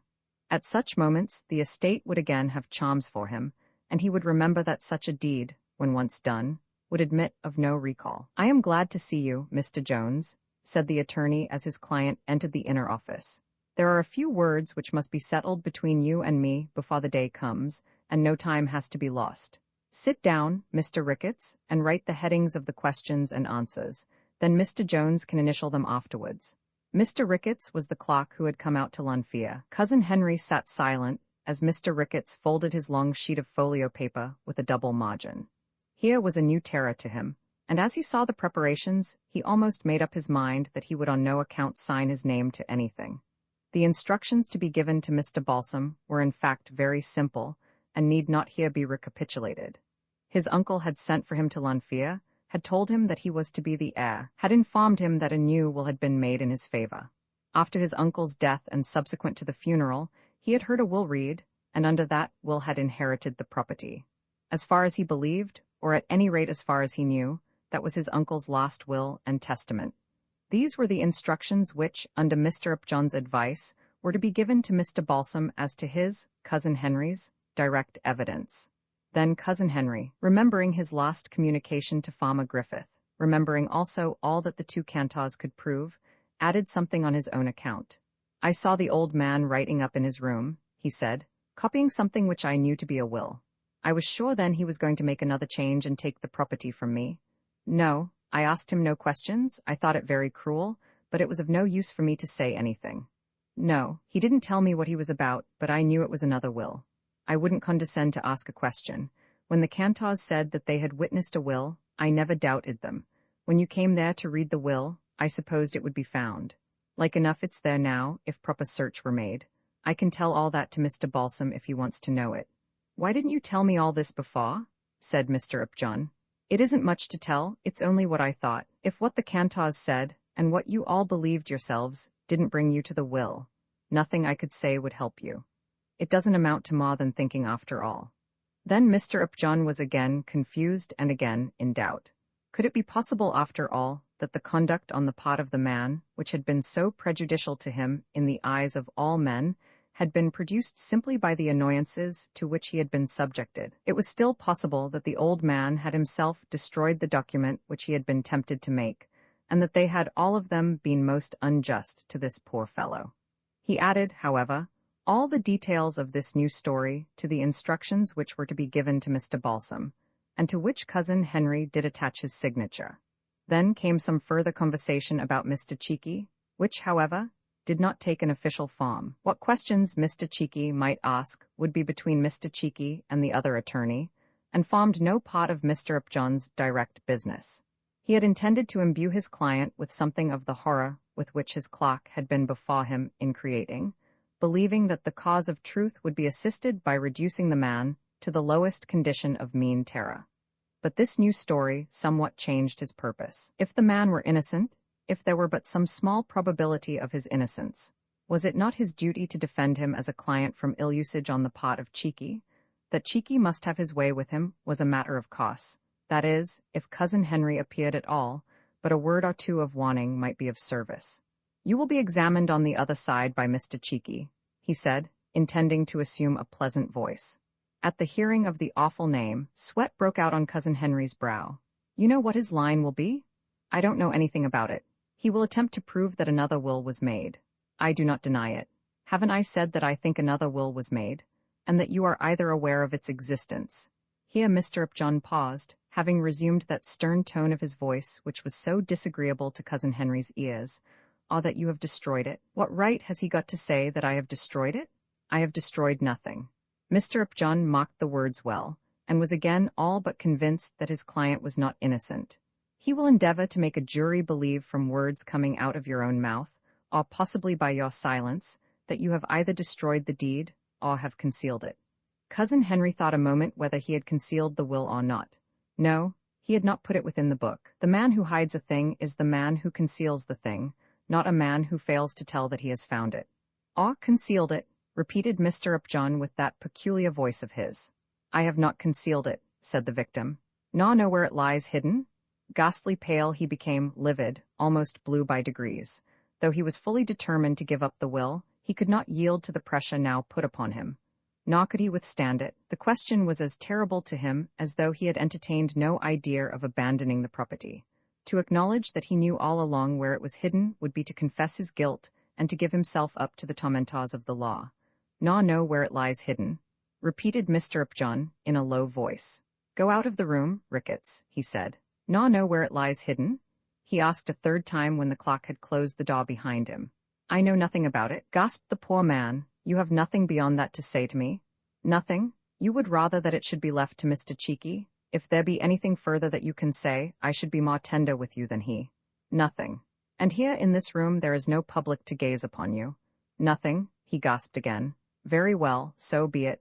Ricketts, see if the fly be there for Mr. Jones." A few minutes afterwards his confidential clock was alone with him in the room. "I have learned so much, Ricketts," said he.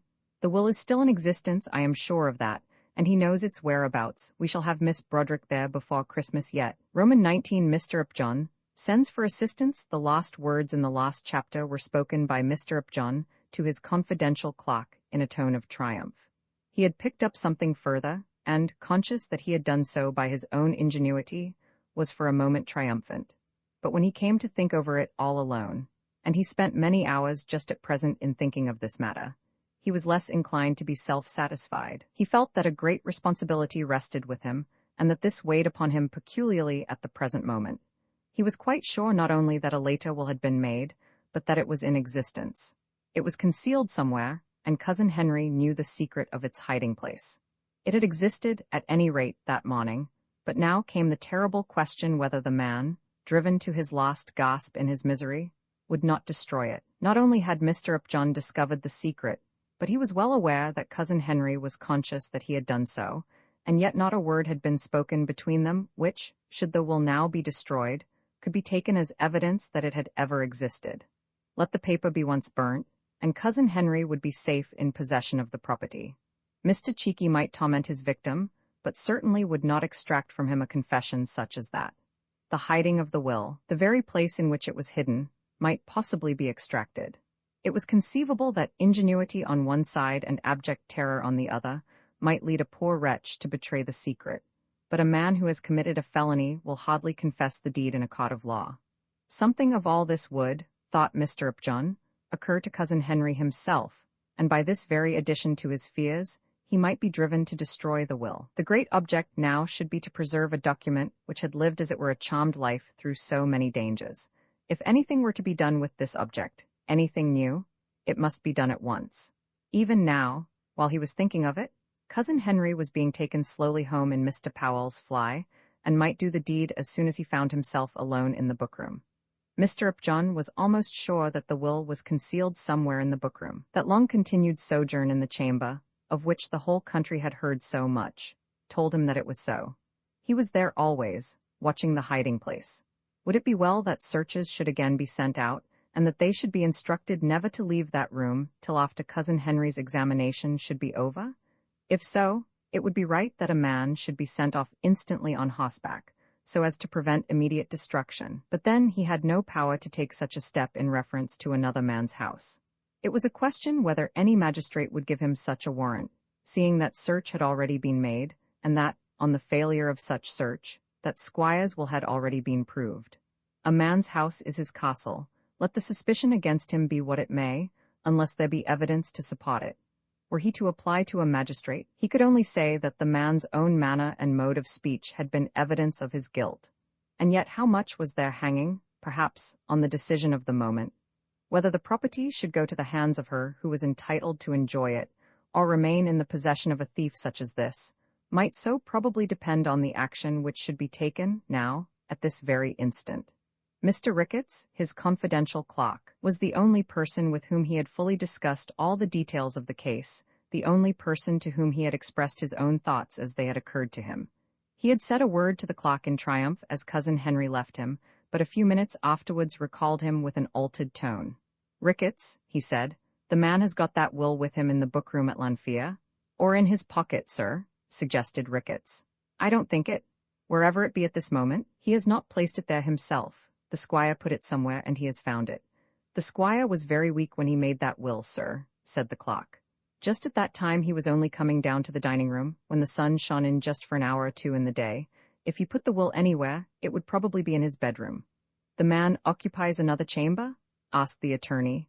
"Yes, sir, the same room he had before his uncle died." "It's in the bookroom," repeated Mr. Upjohn. "Then he must have put it there." "But he didn't. From his manner, and from a word or two that he spoke, I feel sure that the paper has been placed where it is by other hands. The old man never went into the bookroom. I heard every detail of his latter life from Mrs. Griffith when the search was going on. He hadn't been there for more than a month. If he wanted anything out of the bookroom, after the young lady went away, he sent Mrs. Griffith for it." "What did he send for?" asked Mr. Upjohn.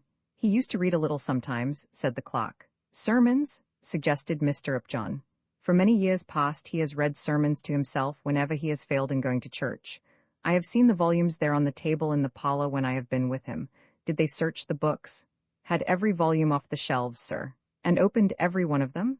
"That I can't tell, I wasn't there." "Every volume should have been shaken," said Mr. Upjohn. "It's not too late yet, sir," said the clerk. "But how are we to get in and do it?" "I have no right to go into his house or any man's to search it." "He wouldn't dare to hinder you, sir." Then there was a pause before anything further was said. "The step is such a strong one to take," said the lawyer, "when one is guided only by one's own inner conviction. I have no tittle of evidence in my favor to prove anything beyond the fact that the old squire in the latter days of his life did make a will which has not been found. For that we have searched, and not finding it, have been forced to admit to probate the lost will which we ourselves made. Since that nothing has come to my knowledge. Guided partly by the man's ways while he has been at Lanfear, and partly by his own manner and hesitation, I have come to a conclusion in my own mind, but it is one which I would hardly dare to propose to a magistrate as a ground for action. But if he consented, sir, still, I should be hardly able to justify myself for such intrusion if nothing were found. We have no right to crush the poor creature, because he is so easily crushable. I feel already pricks of conscience because I am bringing down Jack Cheeky upon him. If it all be as I have suggested, that the will is hidden, let us say in some volume of sermons there, what probability is there that he will destroy it now? He would before the trial, I think. But not at once, I think not. He will not allow himself to be driven to the great crime till the last moment. It is quite on the cards that his conscience will even at last be too strong for it. We owe him something, sir, for not destroying it when he first found it. Not a doubt, if we are right in all this, we do owe him something, at any rate, charity enough to suppose that the doing of such a deed must be very distasteful to him. When I think of it, I doubt whether he'll do it at all. He asked me why they didn't come and search again. Did he? I shouldn't wonder if the poor devil would be glad enough to be relieved from it all. I'll tell you what I'll do, Ricketts. I'll write to Miss Broderick's father, and ask him to come over here before the trial. He is much more concerned in the matter than I am, and should know as well what ought to be done. The letter was written urging Mr. Broderick to come at once. I have no right to tell you, Mr. Upjohn said in his letter, that there is ground for believing that such a document as that I have described is still existing. I might too probably be raising false hope were I to do so. I can only tell you of my own suspicion, explaining to you at the same time on what ground it is founded. I think it would be well that you should come over and consult with me whether further steps should be taken. If so, come at once. The trial is fixed for Friday the 30th. This was written on Thursday the 22nd. There was, therefore, not much more than a week's interval. You will come with me, said Mr. Broderick to the Rev. William Owen, after showing to him the letter from the attorney at Hereford. Why should I go with you? I would wish you to do so, on Isabel's behalf. Isabel and I are nothing to each other. I am sorry to hear you say that. It was but the other day that you declared that she should be your wife in spite of herself. So she shall, if Mr. Henry Jones be firmly established at Lanfear. It was explained to me before why your daughter, as owner of Lanfear, ought not to marry me, and as I altogether agreed with the reason given, it would not become me to take any step in this matter. As owner of Lanfear, she will be nothing to me. It cannot therefore be right that I should look after her interests in that direction. On any other subject, I would do anything for her. The father no doubt felt that the two young people were self-willed, obstinate, and contradictory. His daughter wouldn't marry the clergyman because she had been deprived of her property. The clergyman now refused to marry his daughter because it was presumed that her property might be restored to her. As, however, he could not induce Mr. Owen to go with him to Carmarthen, he determined to go alone. He did not give much weight to this new story. It seemed to him certain that the man would destroy the will, or would already have destroyed it, if in the first instance he was wicked enough to conceal it. Still the matter was so great, and the question so important to his daughter's interest, that he felt himself compelled to do as Mr. Upjohn had proposed. But he did not do it altogether as Mr. Upjohn had proposed. He allowed other matters to interfere, and postponed his journey till Tuesday the 27th of the month. Late on that evening he reached Carmarthen, and at once went to Mr. Upjohn's house.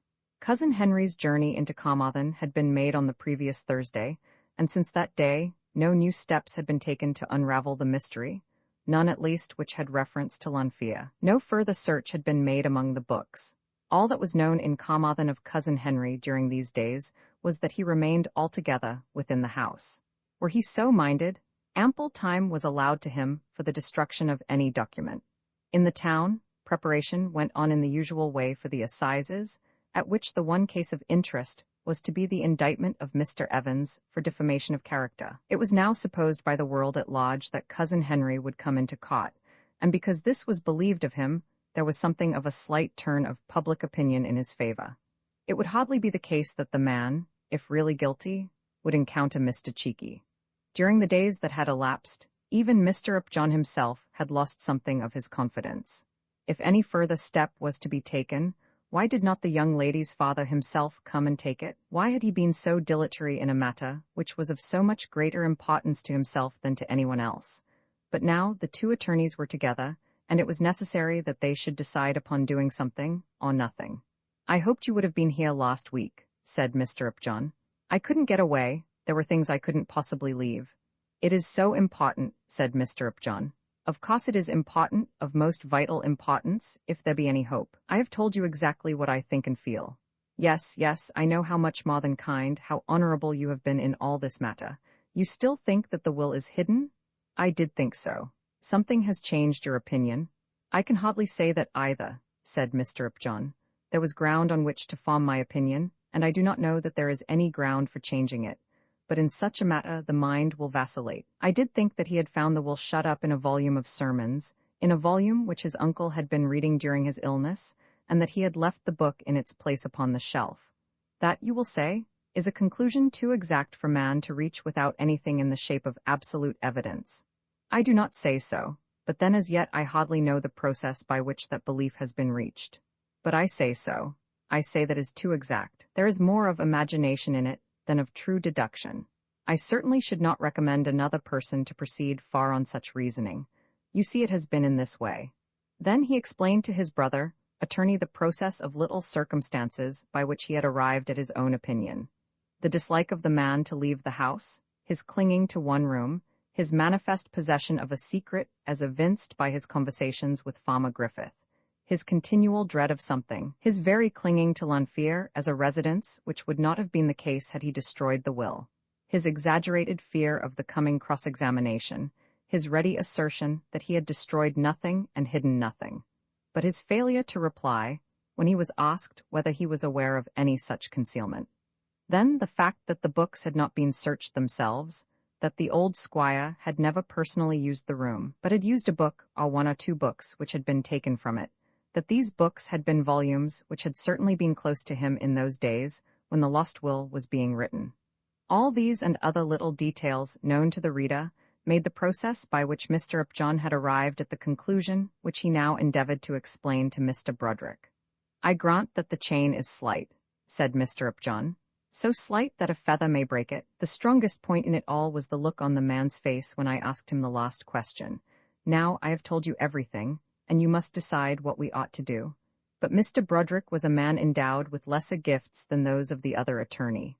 In such a matter Mr. Upjohn was sure to lead. "What do you think yourself? I would propose that we, you and I, should go together over to Lanfear tomorrow and ask him to allow us to make what further search we may please about the house. If he permitted this? But would he? I think he would. I am not at all sure but what he would wish to have the will found. If he did, we could begin and go through every book in the library. We would begin with the sermons and soon know whether it be as I have suggested. But if he refused, then I think I would make bold to insist on remaining there while you went to a magistrate. I have indeed already prepared Mr. Evans of Lancolly, who is the nearest magistrate. I would refuse to leave the room, and you would then return with a search warrant and a policeman. But as for opening the special book or books, I could do that with or without his permission. While you talk to him, I will look round the room and see where they are. I don't think much of it all, Mr. Broderick, but when the stake is so high, it is worth playing for. If we fail in this, we can then only wait and see what the redoubtable Mr. Cheeky may be able to do for us." Thus it was settled that Mr. Broderick and Mr. Upjohn should go out to Lanfear on the following morning. II. Isabel Broderick. When Mr. Indefer Jones spoke of living for 2 years, he spoke more hopefully of himself than the doctor was wont to speak to Isabel. The doctor from Carmarthen visited Lanfear twice a week, and having become intimate and confidential with Isabel, had told her that the candle had nearly burnt itself down to the socket. There was no special disease, but he was a worn-out old man. It was well that he should allow himself to be driven out about the place every day. It was well that he should be encouraged to get up after breakfast, and to eat his dinner in the middle of the day after his old fashion. It was well to do everything around him as though he were not a confirmed invalid. But the doctor thought that he would not last long. The candle, as the doctor said, had nearly burnt itself out in the socket. And yet there was no apparent decay in the old man's intellect. He had never been much given to literary pursuits, but that which he had always done he did still. A daily copy of whatever might be the most thoroughly conservative paper of the day, he always read carefully from the beginning to the end, and a weekly copy of The Guardian nearly filled up the hours which were devoted to study. On Sunday he read 2 sermons through, having been forbidden by the doctor to take his place in the church because of the draughts, and thinking, apparently, that it would be mean and wrong to make that an excuse for shirking an onerous duty. An hour a day was devoted by him religiously to the Bible. The rest of his time was occupied by the care of his property. Nothing gratified him so much as the coming in of one of his tenants, all of whom were so intimately known to him that, old as he was, he never forgot the names even of their children.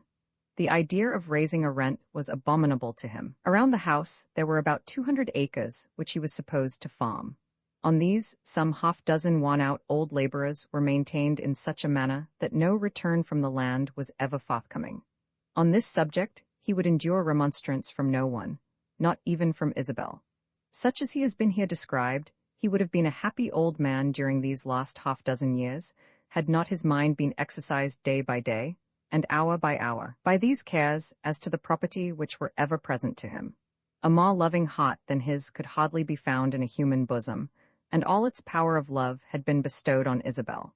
Nor could any man be subject to a stronger feeling of duty than that which pervaded him, and this feeling of duty induced him to declare to himself that in reference to his property, he was bound to do that which was demanded of him by the established custom of his order. In this way he had become an unhappy man, troubled by conflicting feelings, and was now, as he was approaching the hour of his final departure, tormented by the thought that he would leave his niece without sufficient provision for her wants. But the thing was done. The new will was executed and tied in on the top of the bundle, which contained the other wills which he had made. Then, naturally enough, there came back upon him the idea, hardly amounting to a hope, that something might even yet occur to set matters right by a marriage between the cousins. Isabel had spoken to him so strongly on the subject that he did not dare to repeat his request, and yet, he thought, there was no good reason why they two should not become man and wife.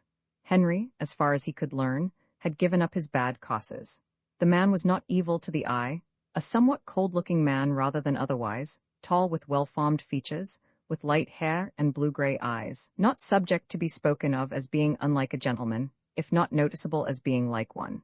That inability of his to look one in the face when he was speaking had not struck the squire forcibly as it had done Isabel.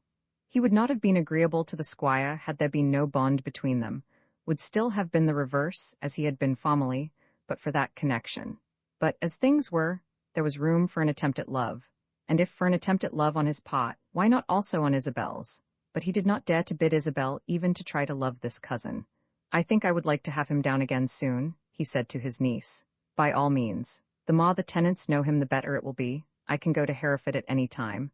Why should you run away from me? Not from you, Uncle Indefer, but from him. And why from him? Because I don't love him. Must you always run away from the people you do not love? Yes, when the people or person is a man, and when the man has been told that he ought specially to love me." When she said this, she looked into her uncle's face, smiling indeed, but still asking a serious question. He dared to make no answer, but by his face he told the truth. He had declared his wishes to his nephew. "Not that I mean to be in the least afraid of him," she continued. "Perhaps it will be better that I should see him, and if he speaks to me, have it out with him. How long would he stay? A month, I suppose. He can come for a month. Then I'll stay for the first week. I must go to Hereford before the summer is over. Shall I write to him?" Then it was settled as she had proposed. She wrote all her uncle's letters, even to her cousin Henry, unless there was, by chance, something very special to be communicated. On the present occasion she sent the invitation as follows: Lanfear, 17th June, 187, Monday. "My dear Henry, your uncle wants you to come here on the 1st July and stay for a month. The 1st of July will be Monday. Do not travel on a Sunday as you did last time, because he does not like it.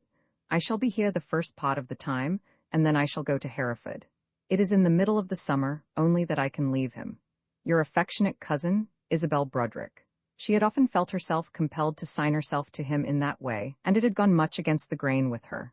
But to a cousin, it was the ordinary thing, as it is to call any different man, "my dear sir," though he be not in the least dear. And so she had reconciled herself to the falsehood. Another incident in Isabel's life must be told to the reader. It was her custom to go to Hereford at least once a year, and there to remain at her father's house for a month.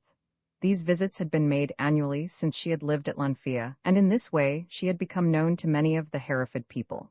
Among others who had thus become her friends, there was a young clergyman, William Owen, a minor canon attached to the cathedral, who during her last visit had asked her to be his wife. At that time, she had supposed herself to be her uncle's heiress, and looking at herself as the future owner of Lanfear, had considered herself bound to regard such an offer in reference to her future duties and to the obedience which she owed to her uncle. She never told her lover, not did she ever quite tell herself, that she would certainly accept him if bound by no such considerations, but we may tell the reader that it was so. Had she felt herself to be altogether free, she would have given herself to the man who had offered her his love. As it was, she answered him anything but hopefully, saying nothing of any passion of her own, speaking of herself as though she were altogether at the disposal of her uncle. "He has decided now," she said, "that when he is gone, the property is to be mine." The minor canon, who had heard nothing of this, drew himself up as though about to declare in his pride that he had not intended to ask for the hand of the lady of Lanfia. "That would make no difference in me," she continued, reading plainly the expression in the young man's face. "My regard would be swayed neither one way nor the other by any feeling of that kind, but as he has chosen to make me his daughter, I must obey him as his daughter. It is not probable that he will consent to such a marriage." Then there had been nothing further between them till Isabel, on her return to Lanfia, had written to him to say that her uncle had decided against the marriage, and that his decision was final. Now in all this Isabel had certainly been hardly used, though her ill-usage had in part been due to her own reticence as to her own feelings. When she told the squire that the offer had been made to her, she did so as if she herself had been almost indifferent. "William Owen?" the squire had said, repeating the name. "His grandfather kept the inn at Pembroke?" "I believe he did," said Isabel calmly. "And you would wish to make him owner of Lanfia?" "I did not say so," rejoined Isabel. "I have told you what occurred, and have asked you what you thought." Then the squire shook his head, and there was an end of it.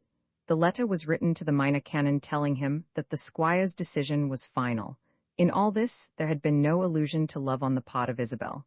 Had there been, her uncle could hardly have pressed upon her the claims of his nephew. But her manner in regard to the young clergyman had been so cold as to leave upon her uncle an impression that the matter was one of but little moment. To Isabel, it was matter of infinite moment. And yet when she was asked again and again to arrange all the difficulties of the family by marrying her cousin, she was forced to carry on the conversation as though no such person existed as her lover at Hereford. And yet the squire remembered it all, remembered that when he had thus positively objected to the grandson of the innkeeper, he had done so because he had felt it to be his duty to keep the grandson of an innkeeper out of Lanfia.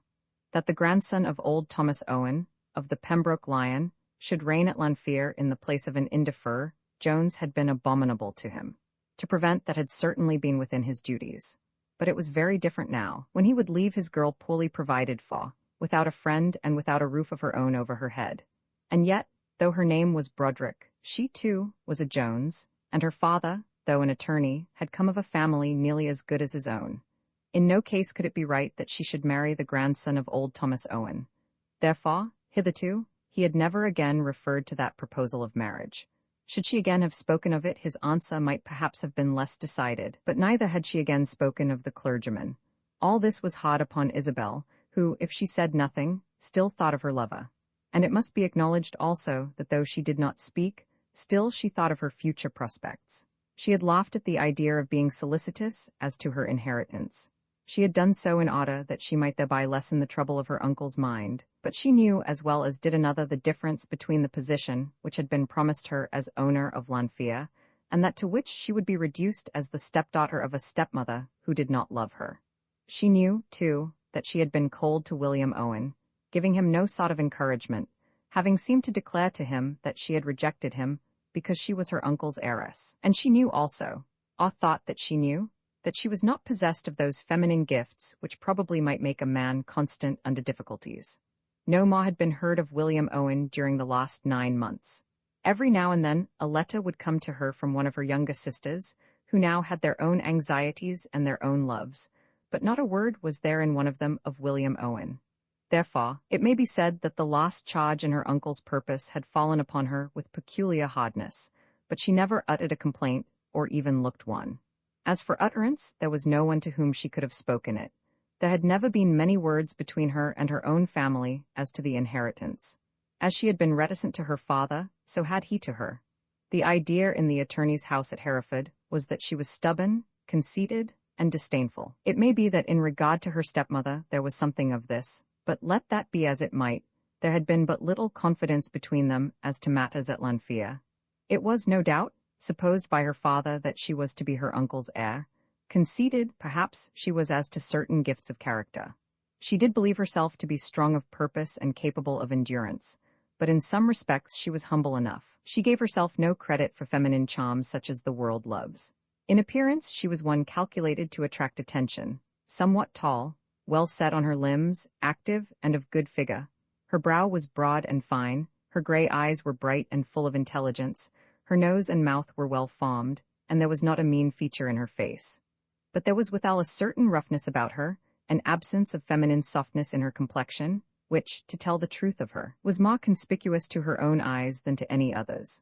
The farmers and their wives about the place would declare that Miss Isabel was the finest young woman in South Wales. With the farmers and their wives, she was on excellent terms, knowing all their ways, and anxious as to all their wants. With the gentry around she concerned herself but little. Her uncle's habits were not adapted to the keeping of much company, and to her uncle's habits she had fitted herself altogether. It was on this account that neither did she know the young men around, nor did they know her. And then, because no such intimacies had grown up, she told herself that she was unlike other girls, that she was rough, unattractive, and unpopular. Then the day came for the arrival of Henry Jones, during the approach to which Uncle Indefer had, from day to day, become more and more uneasy. Isabel had ceased to say a word against him. When he had been proposed to her as a lover she had declared that she had loathed him. Now that suggestion had been abandoned, all left in abeyance. Therefore she dealt with his name, and with his coming as she might with that of any other guest. She looked to his room, and asked questions as to his comfort. Would it not be well to provide a separate dinner for him, seeing that 3 o'clock would be regarded as an awkward hour by a man from London? If he doesn't like it, he had better go back to London, said the old squire in anger. But the anger was not intended against his girl, but against the man who by the mere force of his birth was creating such a sea of troubles. I have told you what my intentions are, the squire said to his nephew on the evening of his arrival. I am sure that I am very much obliged to you, my dear uncle. You need not be in the least obliged to me. I have done what I conceive to be a duty. I can still change it if I find that you do not deserve it. As for Isabel, she deserves everything that can be done for her. Isabel has never given me the slightest cause for displeasure. I doubt whether there is a better creature in the world living than Isabel. She deserves everything. But as you are the male heir, I think it right that you should follow me in the property, unless you show yourself to be unworthy. This was certainly a greeting hard to be endured, a speech very difficult to answer. Nevertheless it was satisfactory, if only the old squire would not again change his mind. The young man had thought much about it, and had come to the resolution that the best way to ensure the good things promised him would be to induce Isabel to be his wife. I'm sure she is all that you say, Uncle Indefer, he replied. Uncle Indefer grunted, and told him that if he wanted any supper, he had better go and get it. Roman 20 doubts I know nothing about it. Cousin Henry had gasped out when asked by Mr. Upjohn, when Ricketts, the clock, had left the room, whether he knew where the will was hidden. Then, when he had declared he had nothing further to say, he was allowed to go away. As he was carried back in the fly, he felt certain that Mr. Upjohn knew that there had been a will, knew that the will was still in existence, knew that it had been hidden by some accident, and knew also that he, Henry Jones, was aware of the place of concealment. That the man should have been so expert in reading the secret of his bosom was terrible to him. Had the man suspected him of destroying the will, a deed the doing of which might have been so naturally suspected, that would have been less terrible. He had done nothing, had committed no crime, was simply conscious of the existence of a paper which it was a duty, not of him, but of others to find, and this man, by his fearful ingenuity, had discovered it all. Now it was simply necessary that the place should be indicated, and in order that he himself might be forced to indicate it, Mr. Cheeky was to be let loose upon him. How impossible, how almost impossible had he found it to produce a word in answer to that one little question from Mr. Upjohn, nor know where it is hidden. He had so answered it as to make it manifest that he did know. He was conscious that he had been thus weak, though there had been nothing in Mr. Upjohn's manner to appall him. How would it be with him when, hour after hour, question after question should be demanded of him, when that cruel tormentor should stand there glaring at him in presence of all the court? There would be no need of such hour, no need of that prolonged questioning. All that was wanted of him would be revealed at once. The whole secret would be screwed out of him by the first turn of the tormentor's engine. There was but one thing quite fixed in his mind. Nothing should induce him to face Mr. Cheeky, unless he should have made himself comparatively safe by destroying the will. In that way he almost thought he might be safe. The suffering would be great. The rack and the thumbscrew, the boots and the wheel, would, to the delight of all those present, be allowed to do their work upon him for hours. It would be a day to him terrible to anticipate, terrible to endure, terrible afterwards in his memory. But he thought that not even Mr. Cheeky himself would be able to extract from him the admission of such a deed as that. And then, by the deed, he would undoubtedly acquire Lanfear. The place itself was not dear to him.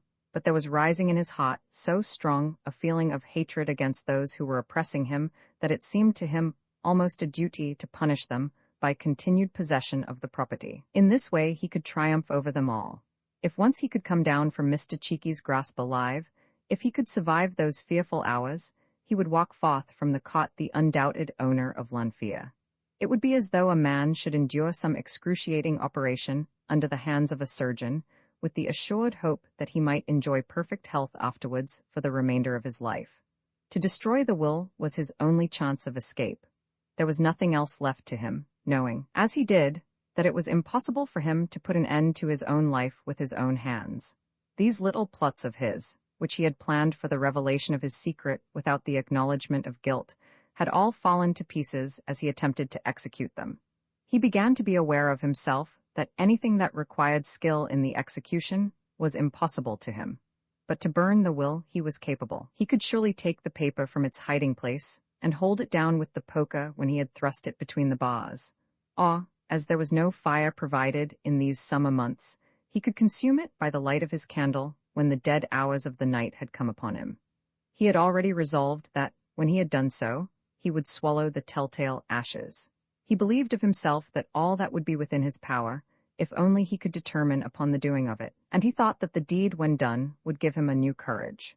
The very danger to which he would have exposed himself would make him brave to avoid it. Having destroyed the will, and certain that no eye had seen him, conscious that his safety depended on his own reticence, he was sure that he would keep his secret even before Mr. Cheeky. "I know nothing of the will," he would say. "I have neither seen it, nor hidden it, nor found it, nor destroyed it." Knowing what would be the consequences were he to depart from the assertion, he would assuredly cling to it. He would be safer then, much safer than in his present vacillating, half-innocent position.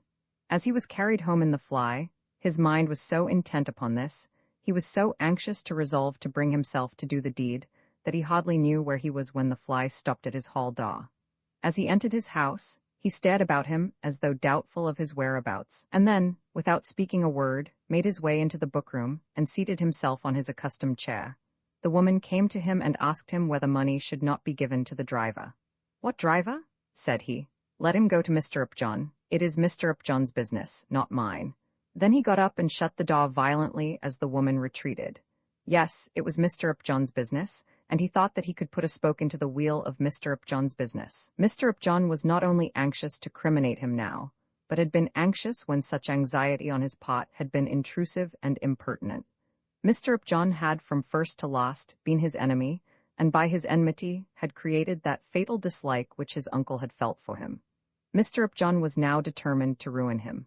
Mr. Upjohn had come out to him at Lanfear, pretending to be his lawyer, his friend, his adviser, and had recommended this treacherous indictment merely that he might be able to subject him to the torments of Mr. Cheeky's persecution. Cousin Henry could see it all now.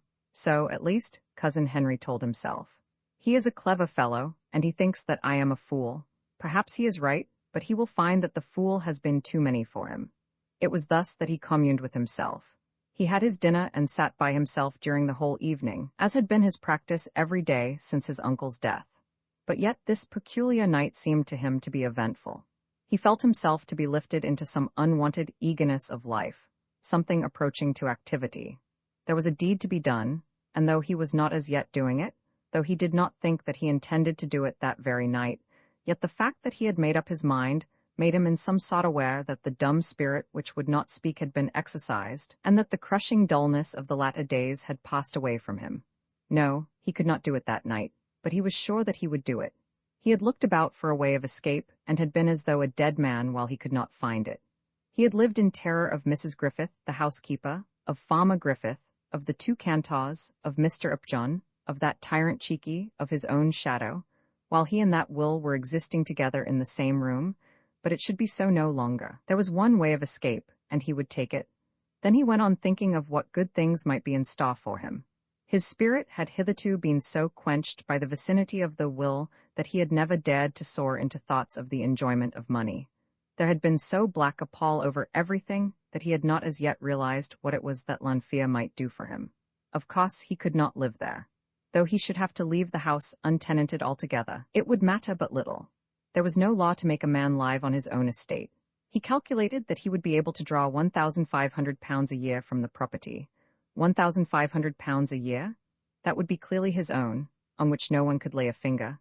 And what enjoyment could he not buy with £1,500 a year? With a great resolve to destroy the will, he went to bed, and slept through the night as best he could. In the dark of his chamber, when the candle was out, and he was not yet protected by his bed, there came a qualm upon him.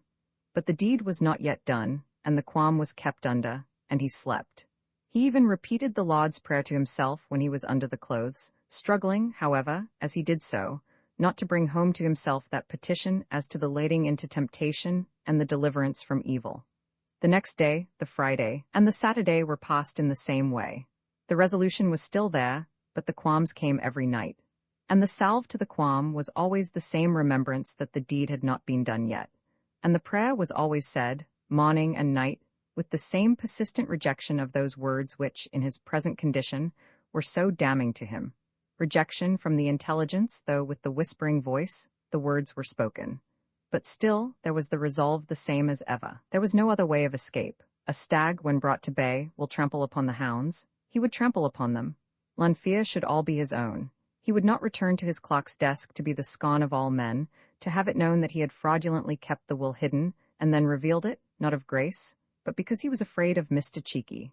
His mind was quite made up, but the deed need not be yet done. The fewer nights that he would have to pass in that house, after the doing of the deed, the better. The trial was to be on the Friday. He would not postpone the deed till the last day, as it might be then that emissaries might come to him, watching him to see that he did not escape. And yet it would be well for him to keep his hands clean from the doing of it up to the last moment. He was quite resolved. There was no other escape. And yet, who would say what might not happen? Till the deed should have been done, there would yet be a path open to the sweet easiness of innocence.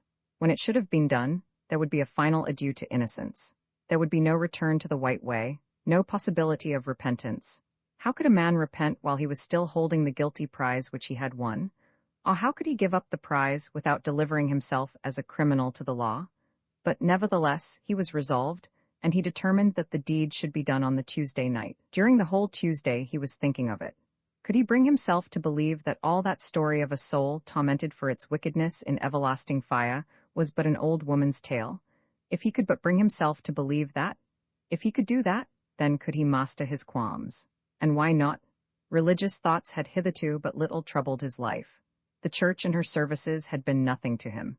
He had lived neither with the fear nor with the love of God at his heart. He knew that, and was but little disposed to think that a line of conduct which had never been hitherto adopted by him would be embraced in his later life. He could not think of himself as being even desirous to be religious. Why, then, should qualms afflict him? That prayer which he was accustomed to repeat to himself as he went to rest was but a trick of his youth. It had come down to him from old, innocent days, and though it was seldom omitted, without a shiver, nevertheless it was repeated with contempt. In broad daylight, or when boon companions had been with him round the candles, blasphemy had never frightened him. But now in his troubles he remembered that there was a hell. He could not shake from himself the idea. For unrepented sin there was an eternity of torment which would last forever. Such sin as this which he premeditated must remain unrepented, and there would be torment for him forever. Nevertheless, he must do it, and, after all, did not many of the wise ones of the earth justify him in thinking that that threat was but an old woman's tale? Tuesday night came, the late hours of Tuesday night, the midnight hour at which he was sure that the women were in bed, and the will was taken out from its hiding place. He had already trimmed the wick and placed the candle on an outspread newspaper, so that no fragment of the ash should fall where it might not be collected. He had walked round the room to make himself sure that no aperture might possibly be open. He put out the candle so as to see that no gleam of light from any sauce was making its way into the room, and then relighted it. The moment had come for the destruction of the document. He read it all through yet again, why he knew not, but in truth craving some excuse for further delay. With what care the dying old man had written every word and completed every letter. He sat there contemplating the old man's work, telling himself that it was for him to destroy it utterly by just a motion of his wrist. He turned round and trimmed the candle again, and still sat there with the paper in his hand. Could it be that so great a result could come from so short an act? The damning of his own soul? Would it in truth be the giving up of his own soul to eternal punishment?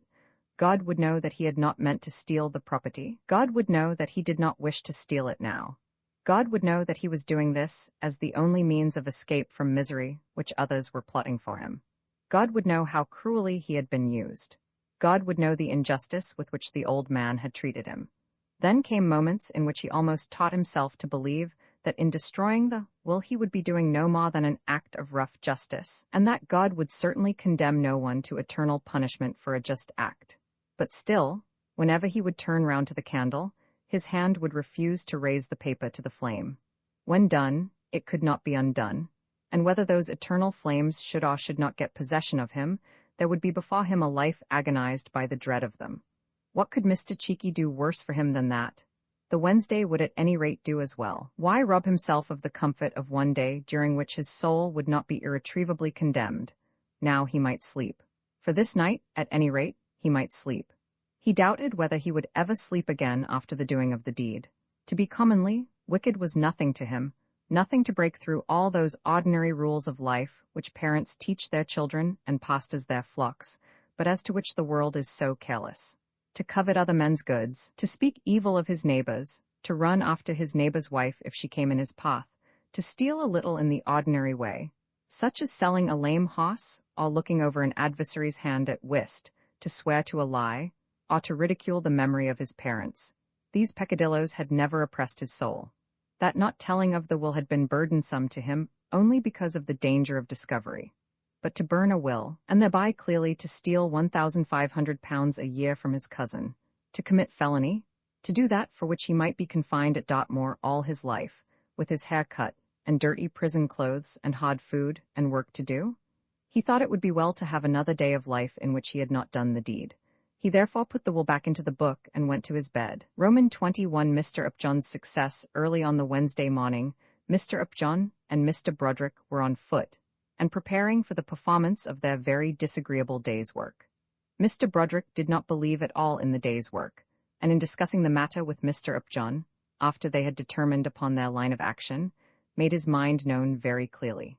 To him, it was simply apparent that if the will had fallen into the power of a dishonest person, and if the dishonest man could achieve his purpose by destroying it, the will would be destroyed.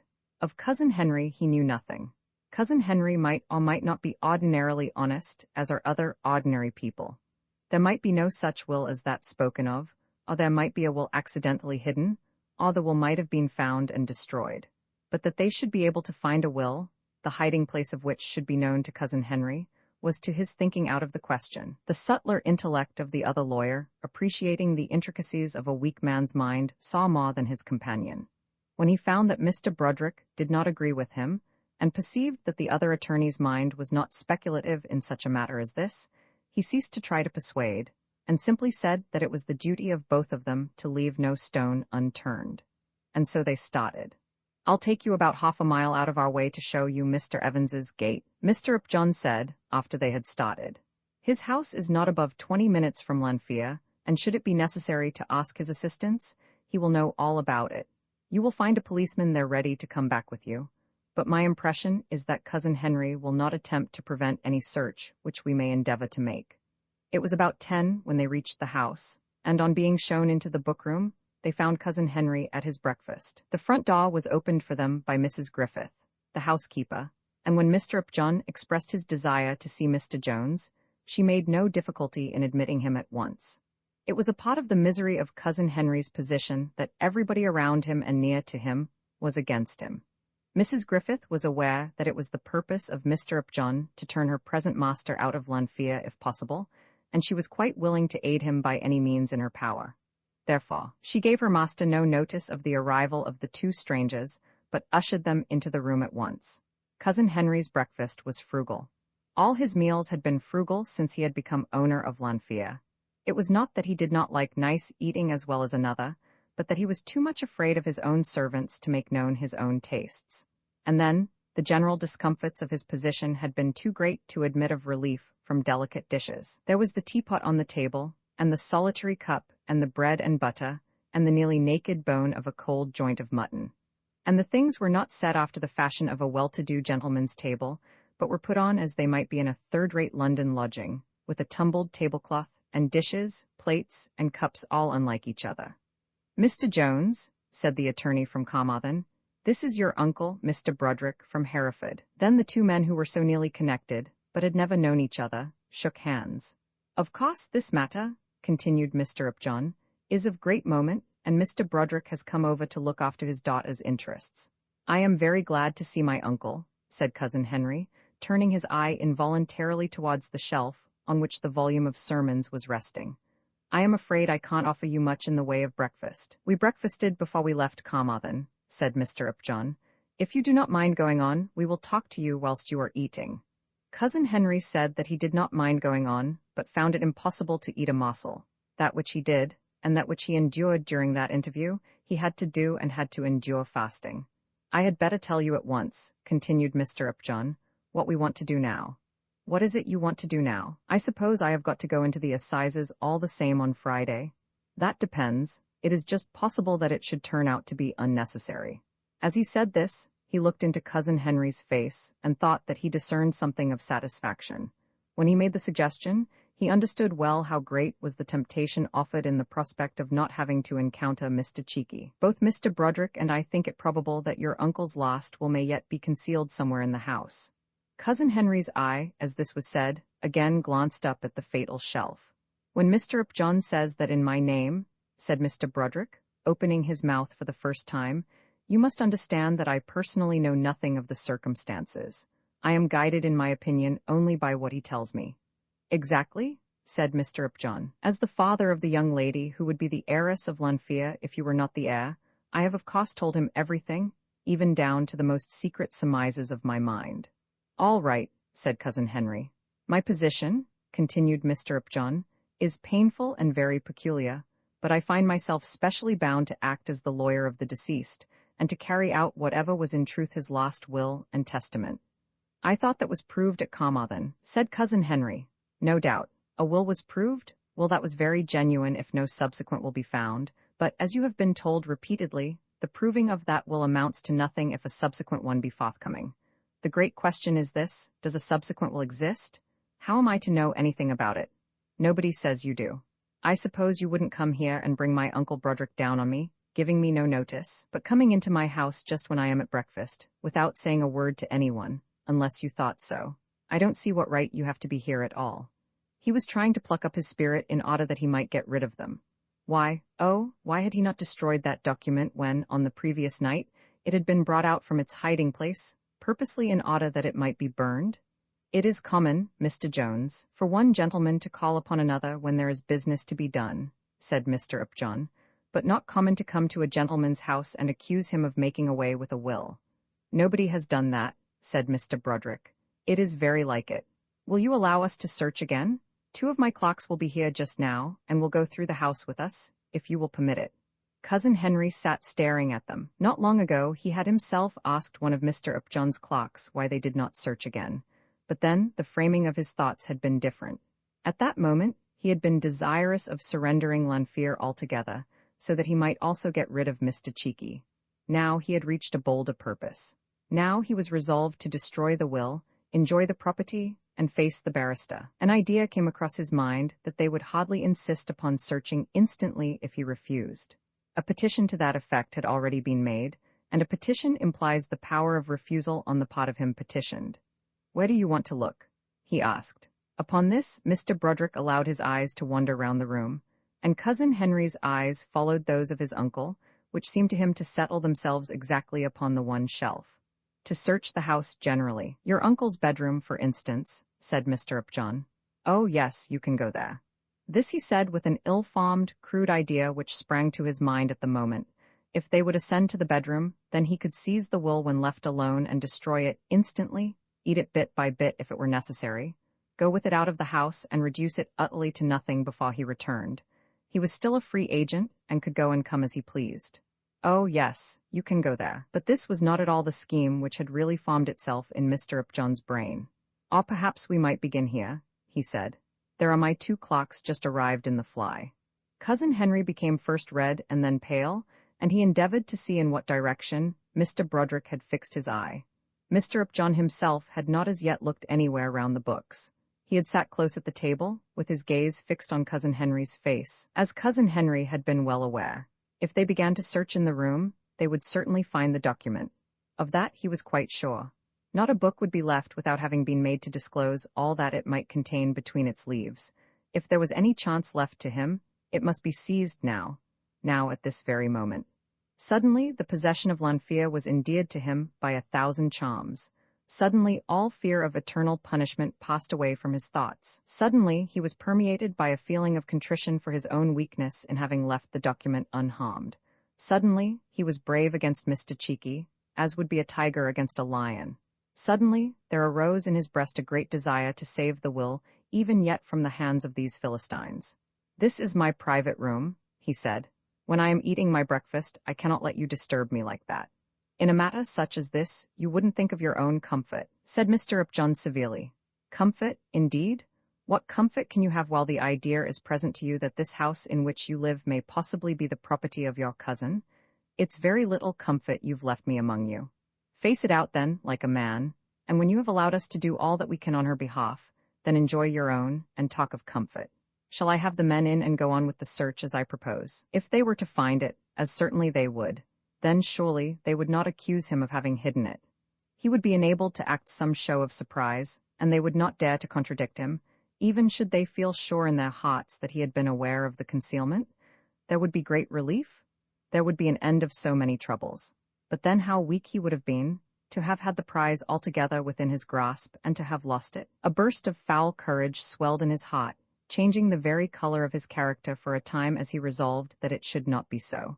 The men could not search there, so he told himself, without further authority than that which Mr. Upjohn could give them. "I won't be treated in this way," he said. "In what way do you mean, Mr. Jones? I won't have my house searched as though I were a swindler and a thief. Can you go into any man's house and search it just as you please, merely because you are an attorney? You told my man the other day," said Mr. Upjohn, "that we might renew the search if we pleased. So you may, but you must get an order first from somebody. You are nobody." "You are quite right," said Mr. Upjohn, who was not at all disposed to be angry in regard to any observation offered personally to himself. "But surely it would be better for you that this should be done privately. Of course we can have a search warrant if it be necessary, but then there must be a policeman to carry it out." "What do I care for policemen?" said Cousin Henry. "It is you who have treated me badly from first to last. I will do nothing further at your bidding." Mr. Upjohn looked at Mr. Broderick, and Mr. Broderick looked at Mr. Upjohn. The strange attorney would do nothing without directions from the other, and the attorney who was more at home was for a few moments a little in doubt.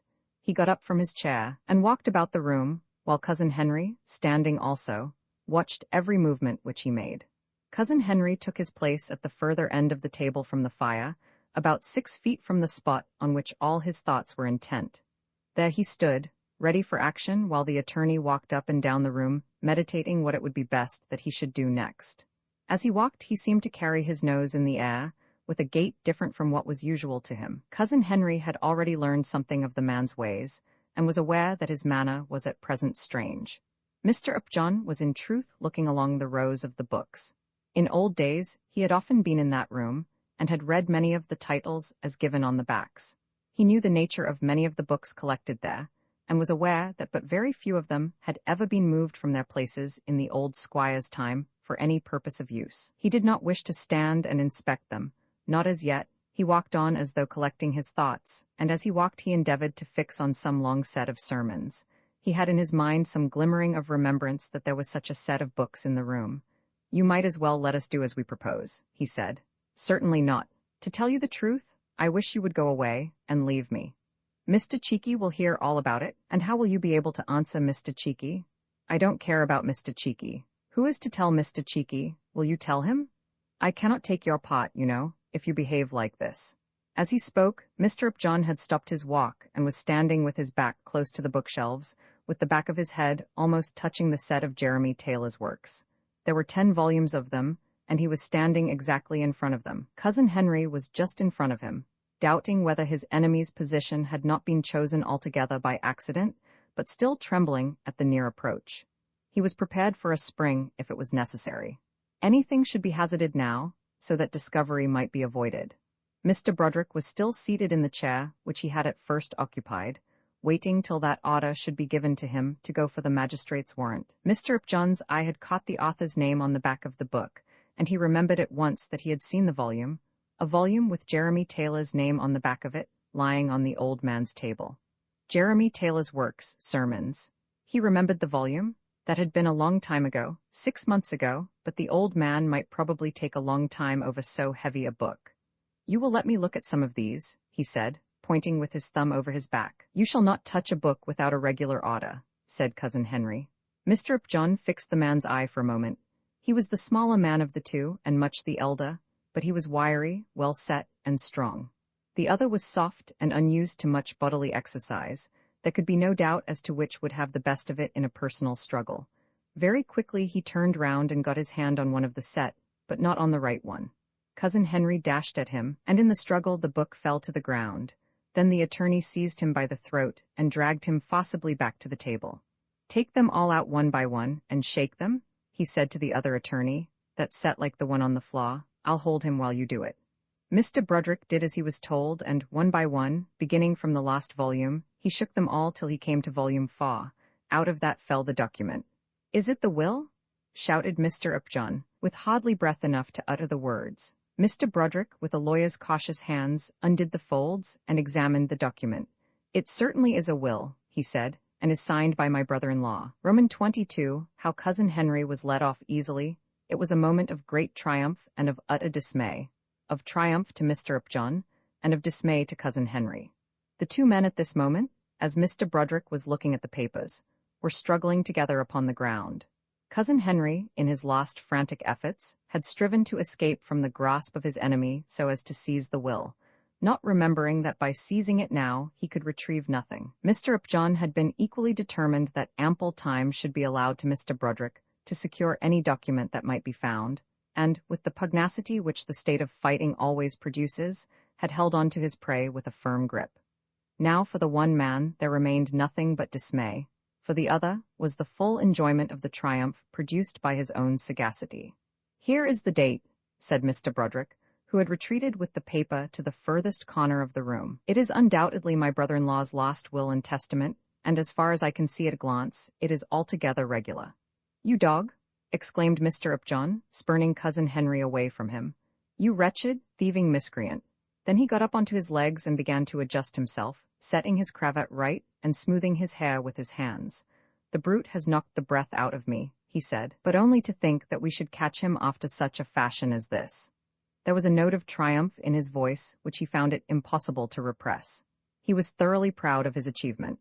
It was a grand thing to him that Isabel Broderick should at last get the property which he had so long been anxious to secure for her, but at the present moment it was a grander thing to have hit the exact spot in which the document had been hidden by sheer force of intelligence. What little power of fighting there had ever been in Cousin Henry had now been altogether knocked out of him. He attempted no further struggle, uttered no denial, nor did he make any answer to the words of abuse which Mr. Upjohn had heaped on his head. He too raised himself from the floor, slowly collecting his limbs together, and seated himself in the chair nearest at hand, hiding his face with his hand. "That is the most wonderful thing that ever came within my experience," said Mr. Broderick. "That the man should have hidden the will?" asked Mr. Upjohn. "Why do you say I hid it?" moaned Cousin Henry. "You reptile!" exclaimed Mr. Upjohn. "Not that he should have hidden it," said the Hereford attorney, "but that you should have found it and found it without any search, that you should have traced it down to the very book in which the old man must have left it." "Yes," said Cousin Henry, "he left it there. I did not hide it." "Do you mean," said Mr. Upjohn, turning upon him with all the severity of which he was capable, "do you mean to say that during all this time you have not known that the will was there?" The wretched man opened his mouth and essayed to speak, but not a word came. "Do you mean to tell us that when you refused us just now permission to search this room, though you were willing enough that we should search elsewhere, you were not acquainted with the hiding place? When I asked you in my office the other day whether you knew where the will was hidden, and you wouldn't answer me for very fear, though you were glib enough in swearing that you had not hidden it yourself, then you knew nothing about the book and its enclosure. When you told Mr. Griffith down at Coed that you had something to divulge, were you not then almost driven to tell the truth by your dastardly cowardice as to this threatened trial?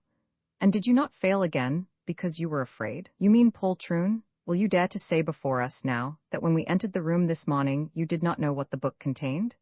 Cousin Henry once more opened his mouth, but no word came. Answer me, sir, if you wish to escape any part of the punishment which you have deserved. You should not ask him to criminate himself, said Mr. Broderick. No, shrieked Cousin Henry. No, he shouldn't ask a fellow to tell against himself. It isn't fair, is it, Uncle Broderick? If I hadn't made you tell against yourself one way or another, said Mr. Upjohn, the will would have been there still, and we should all have been in the dock. There are occasions in which the truth must be screwed out of a man. We have screwed it out of you, you miserable creature. Broderick, let us look at the paper. I suppose it is all right. He was so elated by the ecstasy of his success that he hardly knew how to contain himself. There was no prospect to him of any profit in all this. It might, indeed, well be that all the expenses incurred, including the handsome honorarium which would still have to be paid to Mr. Cheeky, must come out of his own pocket. But the glory of the thing was too great to admit of any considerations such as those. For the last month his mind had been exercised with the question of this will, whether there was such a will or not, and if so, where was its hiding place? Now he had brought his month's labor, his month's speculation, and his month's anxiety to a supreme success. In his present frame of mind it was nothing to him who might pay the bill. As far as I can see, said Mr. Broderick, it is altogether in order. Let us look at it. Then Mr. Upjohn, stretching out his hand, took the document, and, seating himself in Cousin Henry's own chair at the breakfast table, read it through carefully from beginning to end. It was wonderful, the exactness with which the old squire had copied, not only every word, but every stop and every want of a stop in the preceding will. It is my own work, every morsel of it, said Mr. Upjohn, with thorough satisfaction.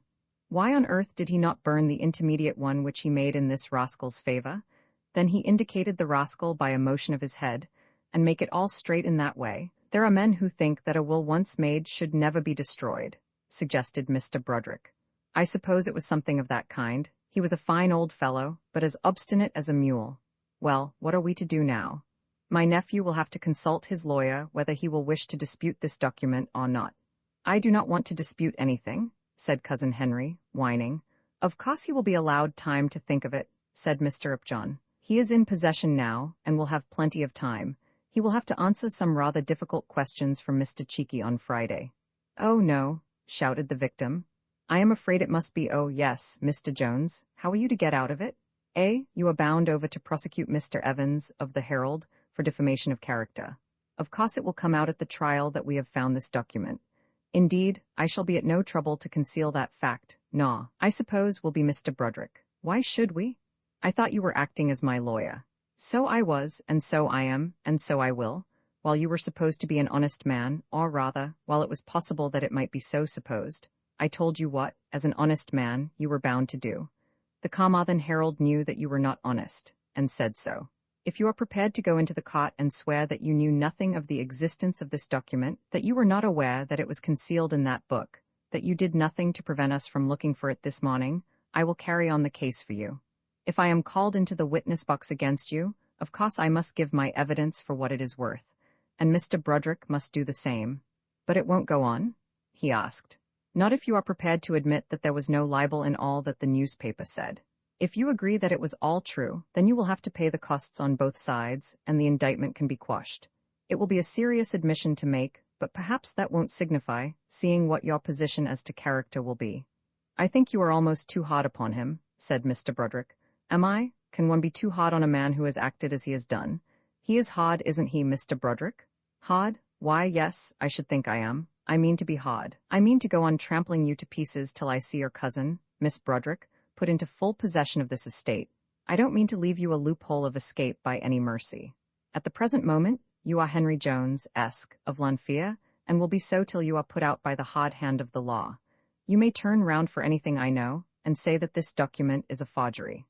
No, that Mr. Broderick and I brought it here with us and put it in the book. I shan't say anything of the kind.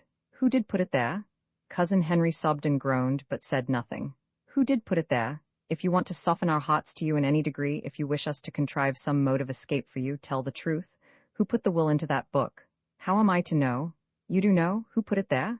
I suppose it was Uncle Indefer. And you had seen it there. Again Cousin Henry sobbed and groaned. You should hardly ask him that, said Mr. Broderick. Yes, if any good can be done for him, it must be by making him feel that he must help us by making our case easy for us. You had seen it there. Speak the word, and we will do all we can to let you off easily. Just by an accident, said he. You did see it then? Yes, I chanced to see it. Yes, of course you did. And then the devil went to work with you and prompted you to destroy it?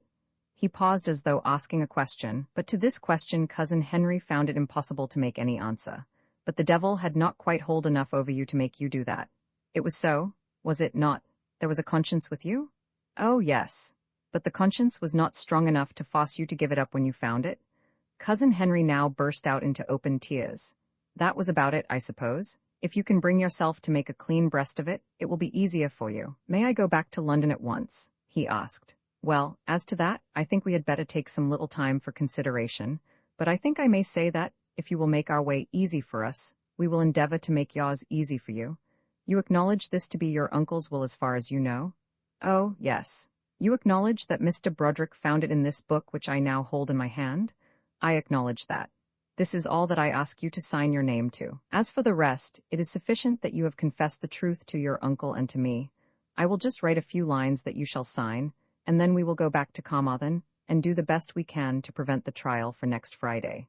Thereupon Mr. Upjohn rang the bell, and asked Mrs. Griffith to bring him paper and ink. With these he wrote a letter addressed to himself, which he invited Cousin Henry to sign as soon as he had read it aloud to him and to Mr. Broderick. The letter contained simply the two admissions above stated, and then went on to authorize Mr. Upjohn, as the writer's attorney, to withdraw the indictment against the proprietor of the Carmarthen Herald, in consequence, as the letter said, of the question as to the possession of Lanfear having been settled now in an unexpected manner. When the letter was completed, the two lawyers went away, and Cousin Henry was left to his own meditation. He sat there for a while, so astounded by the transaction of the morning as to be unable to collect his thoughts. All this that had agitated him so profoundly for the last month had been set at rest by the finding of the will. There was no longer any question as to what must be done. Everything had been done. He was again a London clerk, with a small sum of money besides his clerkship, and the security of lowliness into which to fall back. If only they would be silent, if only it might be thought by his fellow clerks in London that the will had been found by them without any knowledge on his part, then he would be satisfied. A terrible catastrophe had fallen upon him, but one which would not be without consolation, if with the estate might be made to pass away from him all responsibilities and all accusations. As to the estate, that terrible man had almost promised him that a way of retreat should be made easy to him. At any rate, he would not be cross-examined by Mr. Cheeky. At any rate, he would not be brought to trial. There was almost a promise, too, that as little should be said as possible.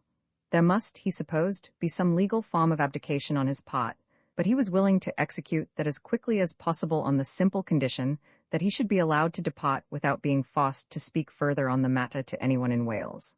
Not to have to see the tenants, not to have to say even a word of farewell to the servants, not to be carried into Carmarthen, above all, not to face Mr. Cheeky and the cot. This was all he asked now from a kind fate. At about 2, Mrs. Griffith came into the room, ostensibly to take away the breakfast things. She had seen the triumphant face of Mr. Upjohn, and knew that some victory had been gained. But when she saw that the breakfast had not been touched, her heart became soft. The way to melt the heart of a Mrs. Griffith is to eat nothing. Laws, Mr. Jones, you have not had a mouthful. Shall I do you a broil? He assented to the broil, and ate it, when it was cooked, with a better appetite than he had enjoyed since his uncle's death. Gradually he came to feel that a great load had been taken from off his shoulders. The will was no longer hidden in the book. Nothing had been done of which he could not repent. There was no prospect of a life before him made horrid by one great sin. He could not be squire of Lanfear, nor would he be a felon always in his own esteem. Upon the whole, though he hardly admitted as much to himself, the man's condition had been improved by the transactions of the morning. You don't quite agree with all that I have done this morning, said Mr. Upjohn, as soon as the two lawyers were in the fly together. I am lost in admiration at the clearness of your insight. Ah, that comes of giving one's undivided thoughts to a matter. I have been turning it over in my mind till I have been able to see it all. It was odd, wasn't it, that I should have foretold to you all that happened, almost to the volume? Quite to the volume? Well, yes, to the volume of sermons. Your brother-in-law read nothing but sermons, but you thought I shouldn't have asked those questions. I don't like making a man criminate himself, said Mr. Broderick. "Nor do I, if I mean to criminate him too. My object is to let him off, but to enable us to do that we must know exactly what he knew and what he had done. Shall I tell you what occurred to me when you shook the will out of the book? How would it be if he declared that we had brought it with us? If he had been sharp enough for that, the very fact of our having gone to the book at once would have been evidence against us.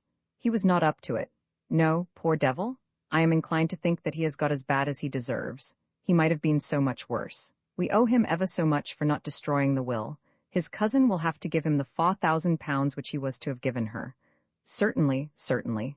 He has been hardly used, you know, by his uncle, and, upon my word, he has had a bad time of it for the last month. I wouldn't have been hated and insulted as he has been by those people up there, not for all Lanfear twice over. I think we've quenched him now, so that he'll run smooth. If so, we'll let him off easily. If I had treated him less hardly just now, he might have gathered courage and turned upon us. Then it would have been necessary to crush him altogether. I was thinking all through how we might let him off easiest. Roman 23 Isabel's petition. The news was soon all about Carmarthen. A new will had been found, in accordance with which Miss Broderick was to become owner of Lanfear, and, which was of more importance to Carmarthen at the present moment, there was to be no trial. The story, as told publicly, was as follows. Mr. Upjohn, by his sagacity, had found the will. It had been concealed in a volume of sermons, and Mr. Upjohn, remembering suddenly that the old man had been reading these sermons shortly before his death, had gone at once to the book. There the will had been discovered, which had at once been admitted to be a true and formal document by the unhappy pseudo-proprietor. Henry Jones had acknowledged his cousin to be the heiress, and under these circumstances had conceived it to be useless to go on with the trial. Such was the story told, and Mr. Upjohn, fully aware that the story went very lame on one leg, did his best to remedy the default by explaining that it would be unreasonable to expect that a man should come into court and undergo an examination by Mr. Cheeky just when he had lost a fine property. "Of course I know all that," said Mr. Upjohn, when the editor of the paper remarked to him that the libel, if a libel, would be just as much a libel whether Mr. Henry Jones were or were not the owner of Lanfear. "Of course I know all that, but you are hardly to expect that a man is to come and assert himself amidst a cloud of difficulties when he has just undergone such a misfortune as that. You have had your fling, and are not to be punished for it. That ought to satisfy you." "And who'll pay all the expenses?" asked Mr. Evans. "Well," said Mr. Upjohn, scratching his head, "you, of course, will have to pay nothing. Geary will settle all that with me. That poor devil at Lanfear ought to pay. He won't have the money. I, at any rate, will make it all right with Geary, so that needn't trouble you." This question as to the expense was much discussed by others in Carmarthen. Who in truth would pay the complicated lawyer's bill which must have been occasioned, including all these flies out to Lanfear? In spite of Mr. Upjohn's good-natured explanations, the public of Carmarthen was quite convinced that Henry Jones had in truth hidden the will. If so, he ought not only to be made to pay for everything, but be sent to prison also and tried for felony. The opinion concerning Cousin Henry in Carmarthen on the Thursday and Friday was very severe indeed. Had he shown himself in the town, he would almost have been pulled in pieces. To kill him, and to sell his carcase for what it might fetch towards lessening the expenses which he had incurred, would not be too bad for him. Mr. Upjohn was, of course, the hero of the hour, and, as far as Carmarthen could see, Mr. Upjohn would have to pay the bill. All this, spoken as it was by many mouths, reached Mr. Broderick's ears, and induced him to say a word or two to Mr. Upjohn.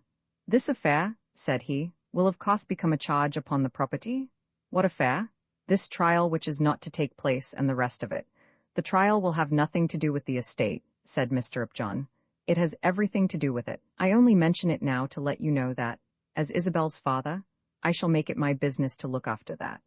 "The truth is, Broderick," said the Carmarthen attorney, with that gleam of triumph in his eye which had been so often seen there since the will had tumbled out of the volume of sermons in the book-room, "the whole of this matter has been such a pleasure to me that I don't care a straw about the costs. If I paid for it all from beginning to end out of my own pocket, I should have had my whack for my money. Perhaps Miss Isabel will recompense me by letting me make her will some day." Such were the feelings and such were the words spoken at Carmarthen, and it need only be said further, in regard to Carmarthen, that the operations necessary for proving the later will and annulling the former one, for dispossessing Cousin Henry, and for putting Isabel into the full fruition of all her honors, went on as quickly as it could be effected by the concentrated energy of Mr. Upjohn and all his clerks. Cousin Henry, to whom we may be now allowed to bid farewell, was permitted to remain within the seclusion of the house at Lanfear till his signature had been obtained to the last necessary document. No one spoke a word to him. No one came to see him. If there were intruders about the place anxious to catch a glimpse of the pseudo-squire, they were disappointed. Mrs. Griffith, under the attorney's instructions, was more courteous to him than she had been when he was her master. She endeavored to get him things nice to eat, trying to console him by titbits. None of the tenants appeared before him, nor was there a rough word spoken to him, even by young Cantor. In all this cousin Henry did feel some consolation, and was greatly comforted when he heard from the office in London that his stool at the desk was still kept open for him. The Carmarthen Herald, in its final allusion to the state of things at Lanfear, simply declared that the proper will had been found at last, and that Miss Isabel Broderick was to be restored to her rights. Guided by this statement, the directors in London were contented to regard their clerk as having been unfortunate rather than guilty. For the man himself, the reader, it is hoped, will feel some compassion. He had been dragged away from London by false hopes, after so great an injury as that inflicted on him by the last change in the squire's purpose. It was hardly unnatural that the idea of retaliation should present itself to him when the opportunity came in his way. Not to do that which justice demands is so much easier to the conscience than to commit a deed which is palpably fraudulent. At the last his conscience saved him, and Mr. Upjohn will perhaps be thought to have been right in declaring that much was due to him, in that he had not destroyed the will. His forbearance was recompensed fully. As soon as the money could be raised on the property, the full sum of £4,000 was paid to him, that having been the amount with which the squire had intended to burden the property on behalf of his niece, when he was minded to put her out of the inheritance. It may be added that, notorious as the whole affair was at Carmarthen, but little of cousin Henry's wicked doings were known up in London. We must now go back to Hereford. By agreement between the two lawyers, no tidings of her good fortune were at once sent to Isabel. "There is so many a slip twixt the cup and the lip," said Mr. Upjohn to her father. But early in the following week, Mr. Broderick himself took the news home with him. "My dear," he said to her as soon as he found himself alone with her, having given her intimation that an announcement of great importance was to be made to her, "it turns out that after all your uncle Indefer did make another will. I was always quite sure of that, Papa." "How were you sure?" "He told me so, Papa." "He told you so? I never heard that before." "He did, when he was dying. What was the use of talking of it? But has it been found?" "It was concealed within a book in the library. As soon as the necessary deeds can be executed, Lanfear will be your own. It is precisely word for word the same as that which he had made before he sent for your cousin Henry." "Then Henry has not destroyed it?" "No, he did not destroy it, nor hid it where we could not find it, nor did he hide it. Oh, how I have wronged him, how I have injured him. About that we need say nothing, Isabel. You have not injured him, but we may let all that pass away. The fact remains that you are the heiress of Lanfear." Of course he did by degrees explain to her all the circumstances, how the will had been found and not revealed, and how far cousin Henry had sinned in the matter, but it was agreed between them that no further evil should be said in the family as to their unfortunate relative. The great injury which he might have done to them he had abstained from doing. "Papa," she said to her father when they were again together alone that same evening, "you must tell all this to Mr. Owen. You must tell him everything, just as you have told me." "Certainly, my dear, if you wish it." "I do wish it." "Why should you not have the pleasure of telling him yourself?" "It would not be a pleasure, and therefore I will get you to do it. My pleasure, if there be any pleasure in it, must come afterwards. I want him to know it before I see him myself. He will be sure to have some stupid notion," said her father, smiling. "I want him to have his notion, whether it be stupid or otherwise, before I see him. If you do not mind, Papa, going to him as soon as possible, I shall be obliged to you." Isabel, when she found herself alone, had her triumph also. She was far from being dead to the delights of her inheritance. There had been a period in her life in which she had regarded it as her certain destiny to be the possessor of Lanfear, and she had been proud of the promised position. The tenants had known her as the future owner of the acres which they cultivated, and had entertained for her, and shown to her much genuine love. She had made herself acquainted with every homestead, landmark, and field about the place. She had learnt the wants of the poor, and the requirements of the little school. Everything at Lanfear had had an interest for her. Then had come that sudden change in her uncle's feelings, that new idea of duty, and she had borne it like a heroine. Not only had she never said a word of reproach to him, but she had sworn to herself that even in her own heart she would throw no blame upon him. A great blow had come upon her, but she had taken it as though it had come from the hand of the Almighty, as it might have been had she lost her eyesight or been struck with palsy. She promised herself that it should be so, and she had had strength to be as good as her word. She had roused herself instantly from the effect of the blow, and after a day of consideration, had been as capable as ever to do the work of her life. Then had come her uncle's last sickness, those spoken but doubtful words, her uncle's death, and that conviction that her cousin was a felon. Then she had been unhappy, and had found it difficult to stand up bravely against misfortune. Added to this had been her stepmother's taunts and her father's distress at the resolution she had taken. The home to which she had returned had been thoroughly unhappy to her, and there had been her stern purpose not to give her hand to the man who loved her and whom she so dearly loved. She was sure of her purpose, and yet she was altogether discontented with herself. She was sure that she would hold by her purpose, and yet she feared that her purpose was wrong. She had refused the man when she was rich, and her pride would not let her go to him now that she was poor. She was sure of her purpose, but yet she almost knew that her pride was wrong. But now there would be a triumph. Her eyes gleamed brightly as she thought of the way in which she would achieve her triumph. Her eyes gleamed very brightly as she felt sure within her own bosom that she would succeed. Yes, he would, no doubt, have some stupid notion, as her father said, but she would overcome his stupidity. She, as a woman, could be stronger than he as a man. He had almost ridiculed her obstinacy, swearing that he would certainly overcome it. There should be no ridicule on her part, but she would certainly overcome his obstinacy. For a day or two Mr. Owen was not seen. She heard from her father that the tidings had been told to her lover, but she heard no more. Mr. Owen did not show himself at the house, and she, indeed, hardly expected that he should do so. Her stepmother suddenly became gracious, having no difficulty in explaining that she did so because of the altered position of things. "My dearest Isabel, it does make such a difference," she said. "You will be a rich lady, and will never have to think about the price of shoes." The sisters were equally plain-spoken, and were almost awestruck in their admiration. 3 or 4 days after the return of Mr. Broderick, Isabel took her bonnet and shawl, and walked away all alone to Mr. Owen's lodgings. She knew his habits, and was aware that he was generally to be found at home for an hour before his dinner. It was no time, she said to herself, to stand upon little punctilios. There had been too much between them to let there be any question of a girl going after her lover. She was going after her lover, and she didn't care who knew it. Nevertheless, there was a blush beneath her veil as she asked at the door whether Mr. Owen was at home. Mr. Owen was at home, and she was shown at once into his parlor. "William," she said. Throughout their intimacy she had never called him William before. "You have heard my news?" "Yes," he said, "I have heard it." Very seriously, with none of that provoking smile with which he had hitherto responded to all her assertions.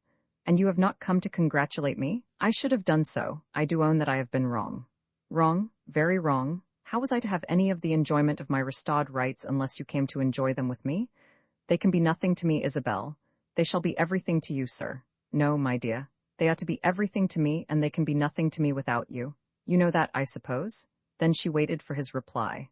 "You know that, do you not? You know what I feel about that, I say. Why do you not tell me? Have you any doubt? Things have been unkind to us, Isabel, and have separated us. Nothing shall separate us." Then she paused for a moment. She had thought of it all, and now had to pause before she could execute her purpose. She had got her plan ready, but it required some courage, some steadying of herself to the work before she could do it. Then she came close to him, close up to him, looking into his face as he stood over her, not moving his feet, but almost retreating with his body from her close presence.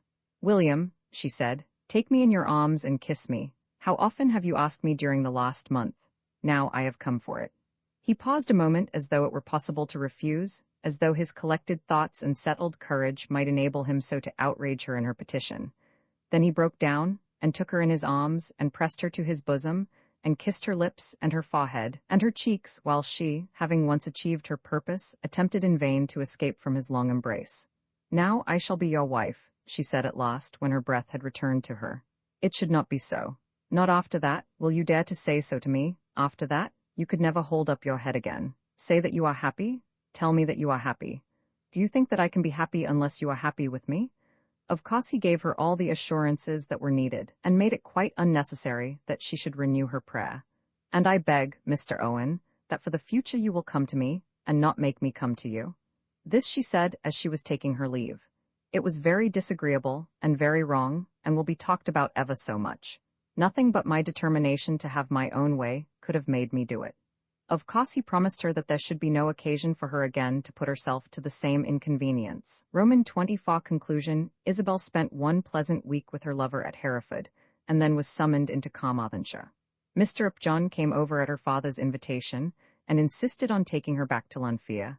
"There are 1,000 things to be done," he said, "and the sooner you begin to do them the better.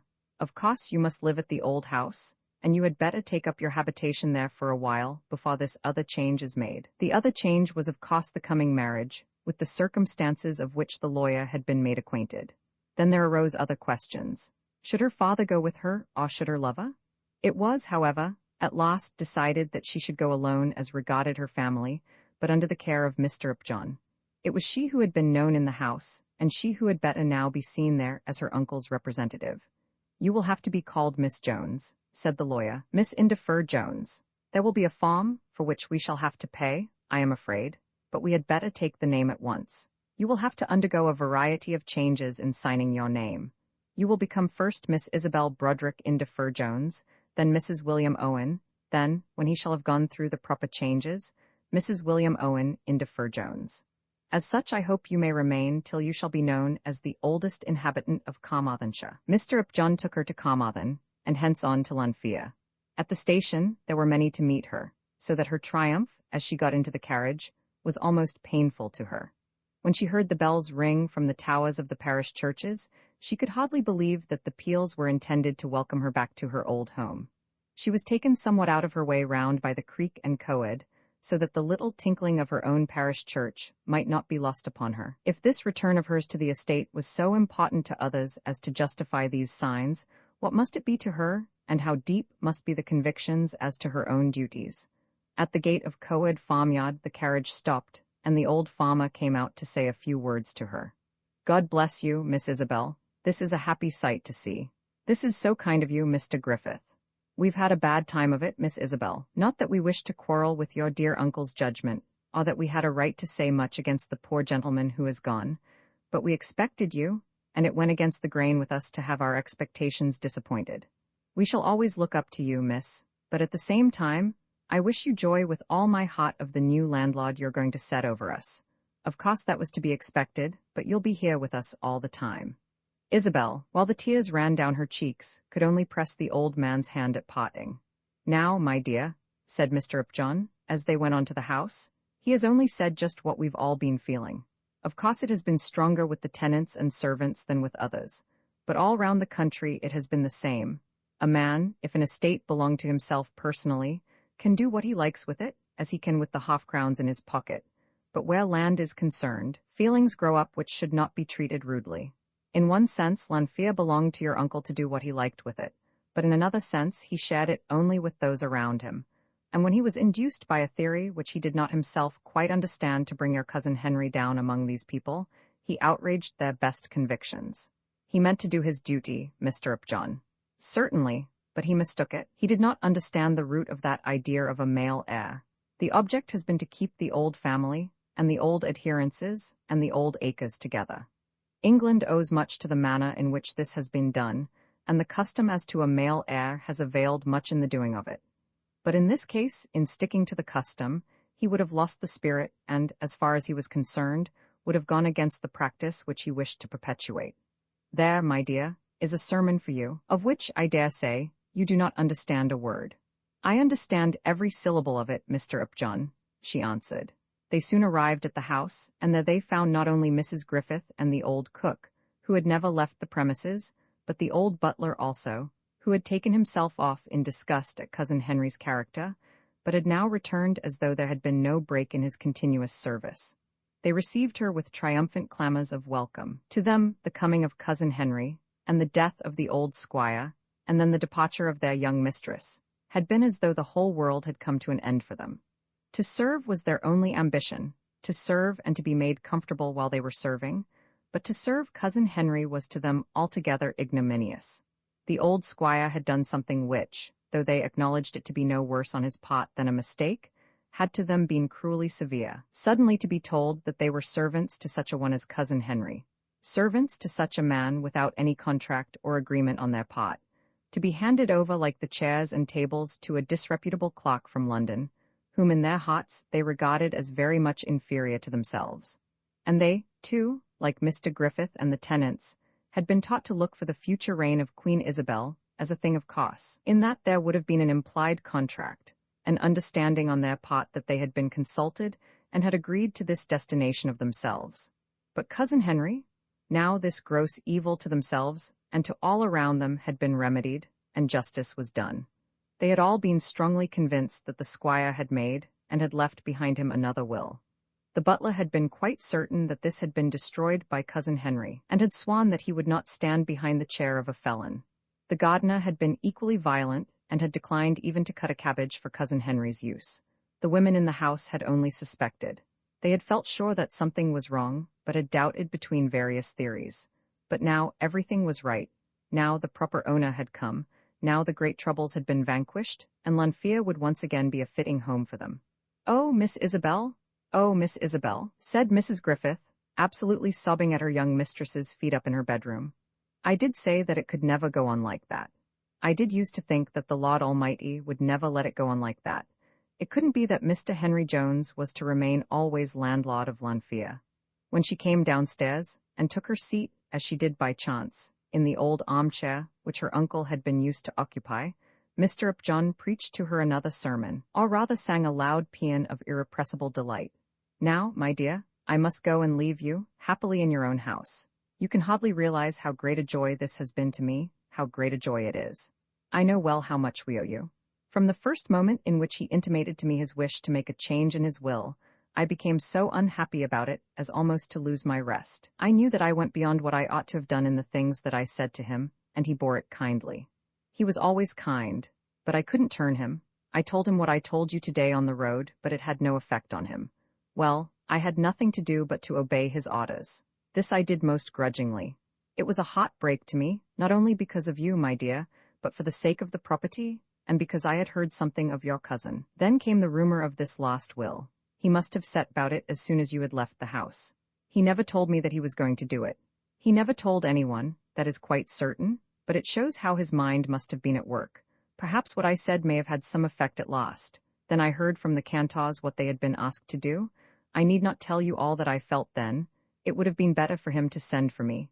Oh, yes, so much better for that poor young man's sake. The poor young man was of course cousin Henry, but I could not interfere. I could only hear what I did hear, and wait. Then the dear old man died. I knew then that he had made it. You knew that he had thought that he had done it, but how is one to be sure of the vacillating mind of an old dying man? When we searched for the one will, and read the other, I was very sure that the Cantors had been called upon to witness his signature. Who could doubt as to that? But he who had so privately drawn out the deed might as privately destroy it. By degrees there grew upon me the conviction that he had not destroyed it, that it still existed, or that your cousin had destroyed it. The latter I never quite believed. He was not the man to do it, neither brave enough nor bad enough. I think not bad enough. Too small in his way altogether.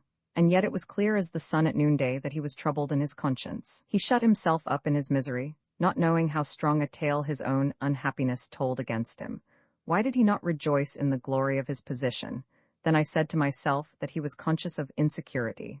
His condition must have been pitiable. Indeed, yes, I pitied him from the bottom of my heart. The contumely with which he was treated by all went to my heart, even after I knew that he was misbehaving.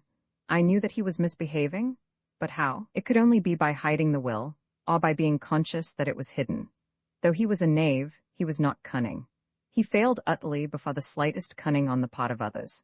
When I asked him whether he knew where it was hidden, he told a weak lie, but told the truth openly by the look of his eyes. He was like a little girl who pauses and blushes and confesses all the truth before she half murmurs her naughty fib. Who can be really angry with the child who lies after that unwilling fashion? I had to be severe upon him till all was made clear, but I pitied him from the bottom of my heart. You have been good to all of us. At last, it became clear to me that your uncle had put it somewhere himself. Then came a chance remembrance of the sermons he used to read, and by degrees the hiding place was suggested to me.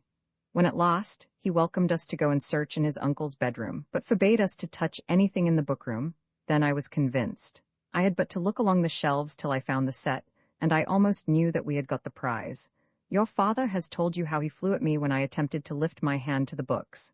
The agony of the last chance gave him a moment of courage. Then your father shook the document out from among the leaves. That must have been a moment of triumph to you?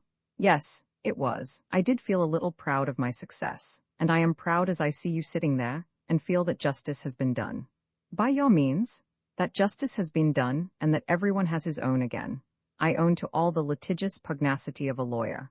I live by such fighting, and I like it, but a case in which I do not believe crushes me. To have an injustice to get the better of, and then to trample it well underfoot, that is the triumph that I desire. It does not often happen to a lawyer to have had such a chance as this, and I fancy that it could not have come in the way of a man who would have enjoyed it more than I do. Then at last, after lingering about the house, he bade her farewell. God bless you, and make you happy here, you and your husband. If you will take my advice, you will entail the property. You, no doubt, will have children, and will take care that in due course it shall go to the eldest boy. There can be no doubt as to the wisdom of that. But you see what terrible misery may be occasioned by not allowing those who are to come after you to know what it is they are to expect. For a few weeks Isabel remained alone at Lanfia, during which all the tenants came to call upon her, as did many of the neighboring gentry. I knowed it, said young Cantor, clenching his fist almost in her face. I was that sure of it I couldn't hardly hold myself. To think of his leaving it in a book of sermons. Then, after the days were past during which it was thought well that she should remain at Lanfia to give orders, and sign papers, and make herself by very contact with her own property its mistress and owner, her father came for her, and took her back to Hereford.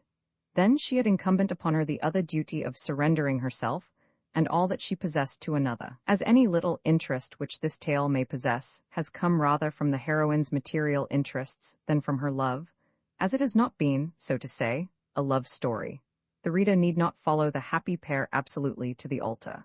But it may be said, in anticipation of the future, that in due time an eldest son was born, that Lanfia was entailed upon him and his son, and that he was so christened as to have his somewhat grandiloquent name inscribed as William Upjohn Owen Indefer Jones. Roman 3 Cousin Henry found his position to be difficult and precarious.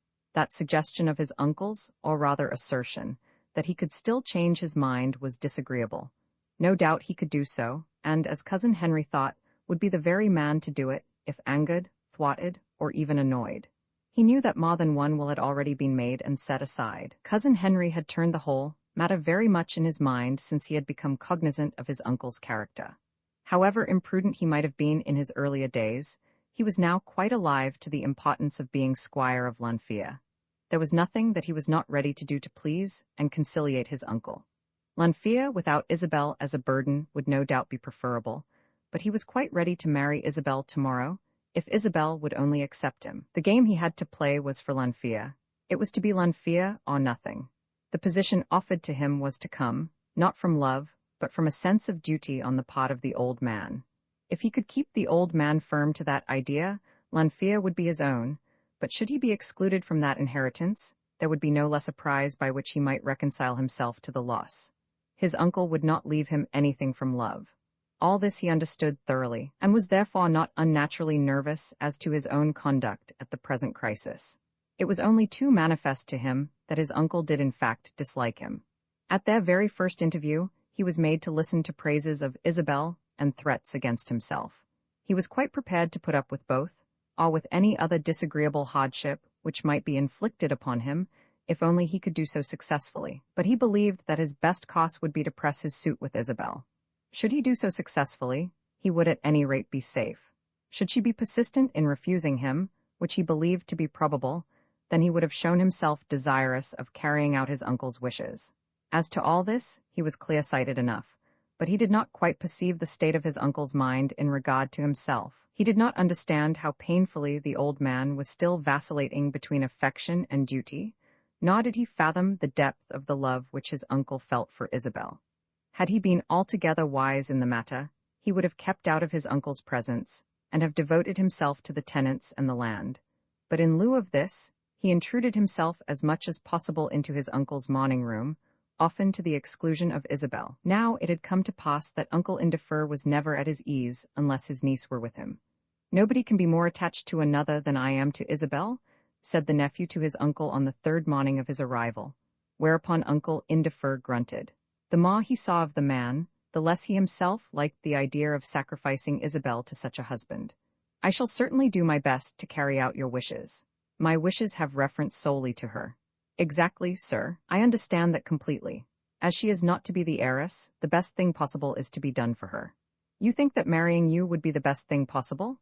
This the uncle said in a tone of scorn which must have been very hard to bear, and it was unjust too, as the unfortunate nephew had certainly not intended to speak of himself personally as being the best thing possible for Isabel. But this too had to be borne. "I meant, sir, that if she would accept my hand, she would have pretty nearly as great an interest in the property as I myself." "She would have much more," said Uncle Indefer angrily. "She knows every man, woman, and child about the place. There is not one of them who does not love her, and so they ought, for she has been their best friend.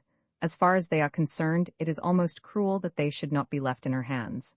"So it will be, sir, if she will consent to do as you and I wish." "Wish, pshaw!" Then he repeated his grunts, turning his shoulder round against his nephew, and affecting to read the newspaper which he had held in his hand during the conversation. It must be acknowledged that the part to be played by the intended heir was very difficult. He could perceive that his uncle hated him, but he could not understand that he might best lessen that hatred by relieving his uncle of his presence. There he sat looking at the empty grate, and pretending now and again to read an old newspaper which was lying on the table, while his uncle fumed and grunted. During every moment that was so past, Uncle Indefer was asking himself whether that British custom as to male heirs was absolutely essential to the welfare of the country. Here were two persons suggested to his mind, one of whom was to be his future successor. One of them was undoubtedly the sweetest human being that had ever crossed his path. The other, as he was inclined to think at the present moment, was the least sweet.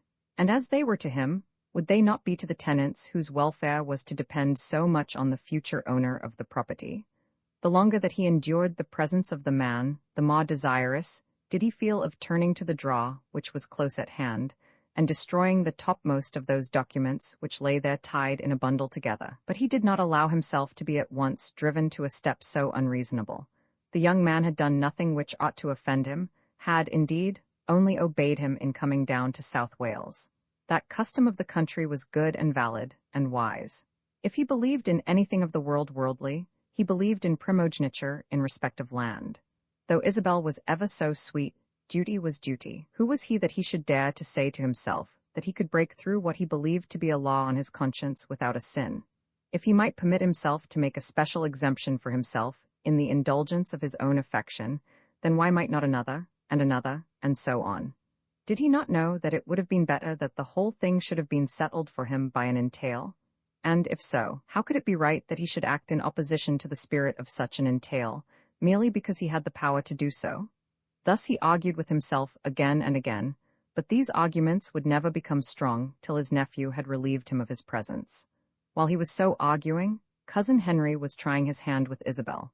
There had been but a week for him to do it, and 3 days had already passed away.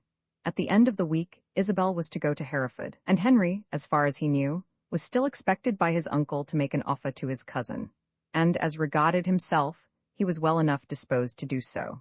He was a man with no strong affections, but also with no strong aversions, except that at present he had a strong affection for Lanfear, and a strong aversion to the monotonous office in which he was wont to earn his daily bread up in London. And he, too, was desirous of doing his duty, as long as the doing of his duty might tend to the desired possession of Lanfear. He was full of the idea that a great deal was due to Isabel. A great deal was certainly due to Isabel, if only, by admitting so much, his possession of Lanfear was to be assured. "So you are going away in 2 or 3 days," he said to her. "In 4 days, I am to start on Monday." "That is very soon. I am so sorry that you are to leave us, but I suppose it is best that dear Uncle Indefer should not be left alone." "I should have gone at this time in any case," said Isabel, who would not allow it to be supposed that he could fill her place near their uncle. "Nevertheless, I am sorry that you should not have remained while I am here. Of course it cannot be helped." Then he paused, but she had not a word further to say. She could see by the anxiety displayed in his face, and by a more than usually unnatural tone in his voice, that he was about to make his proposition. She was quite prepared for it, and remained silent, fixed, and attentive. "Isabel," he said, "I suppose Uncle Indefer has told you what he intends?"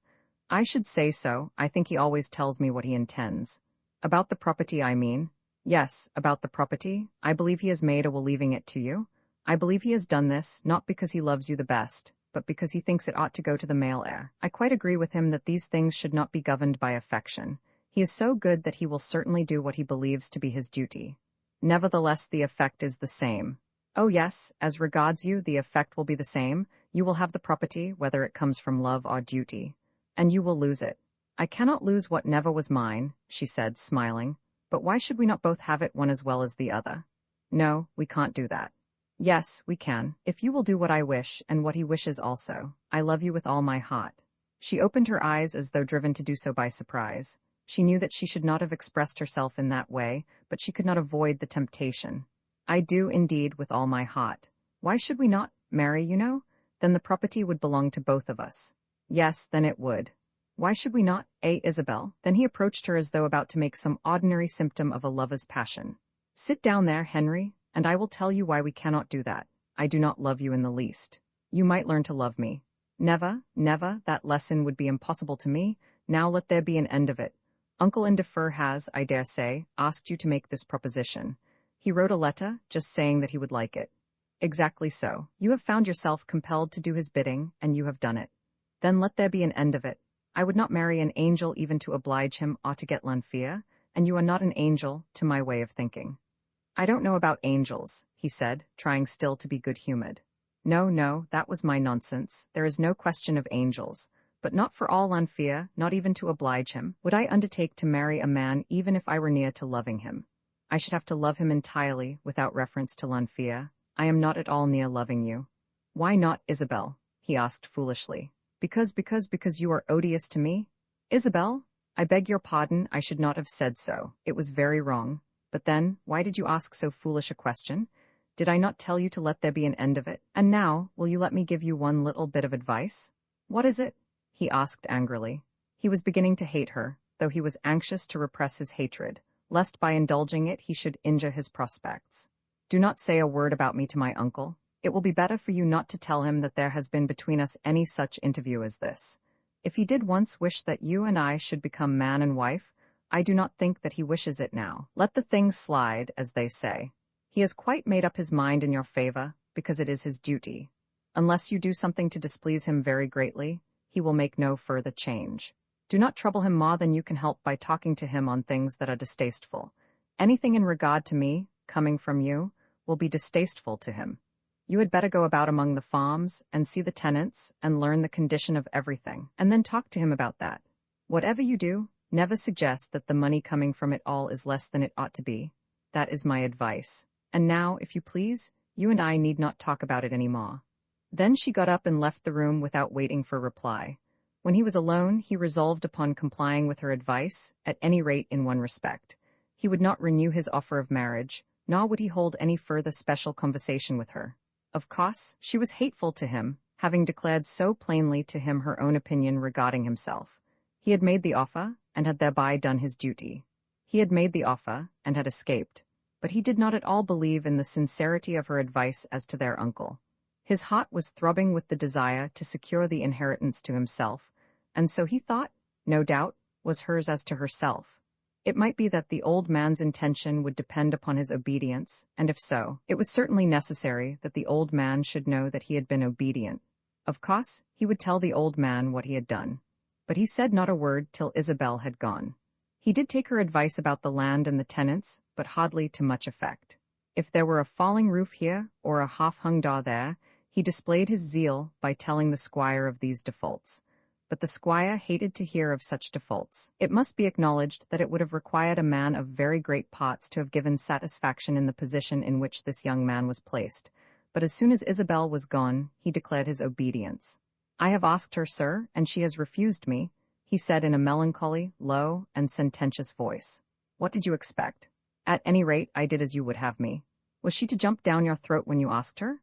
"She was very decided, very. Of course, I spoke of your wishes. I have not any wishes. I thought that you desired it. So I did, but I have changed my mind. It would not do at all. I almost wonder how you could have had the courage to ask her. I don't suppose that you have the insight to see that she is different from other girls. Oh, yes, I perceived that. And yet you would go and ask her to be your wife offhand, just as though you were going to buy a horse. I suppose you told her that it would be a good thing because of the estate.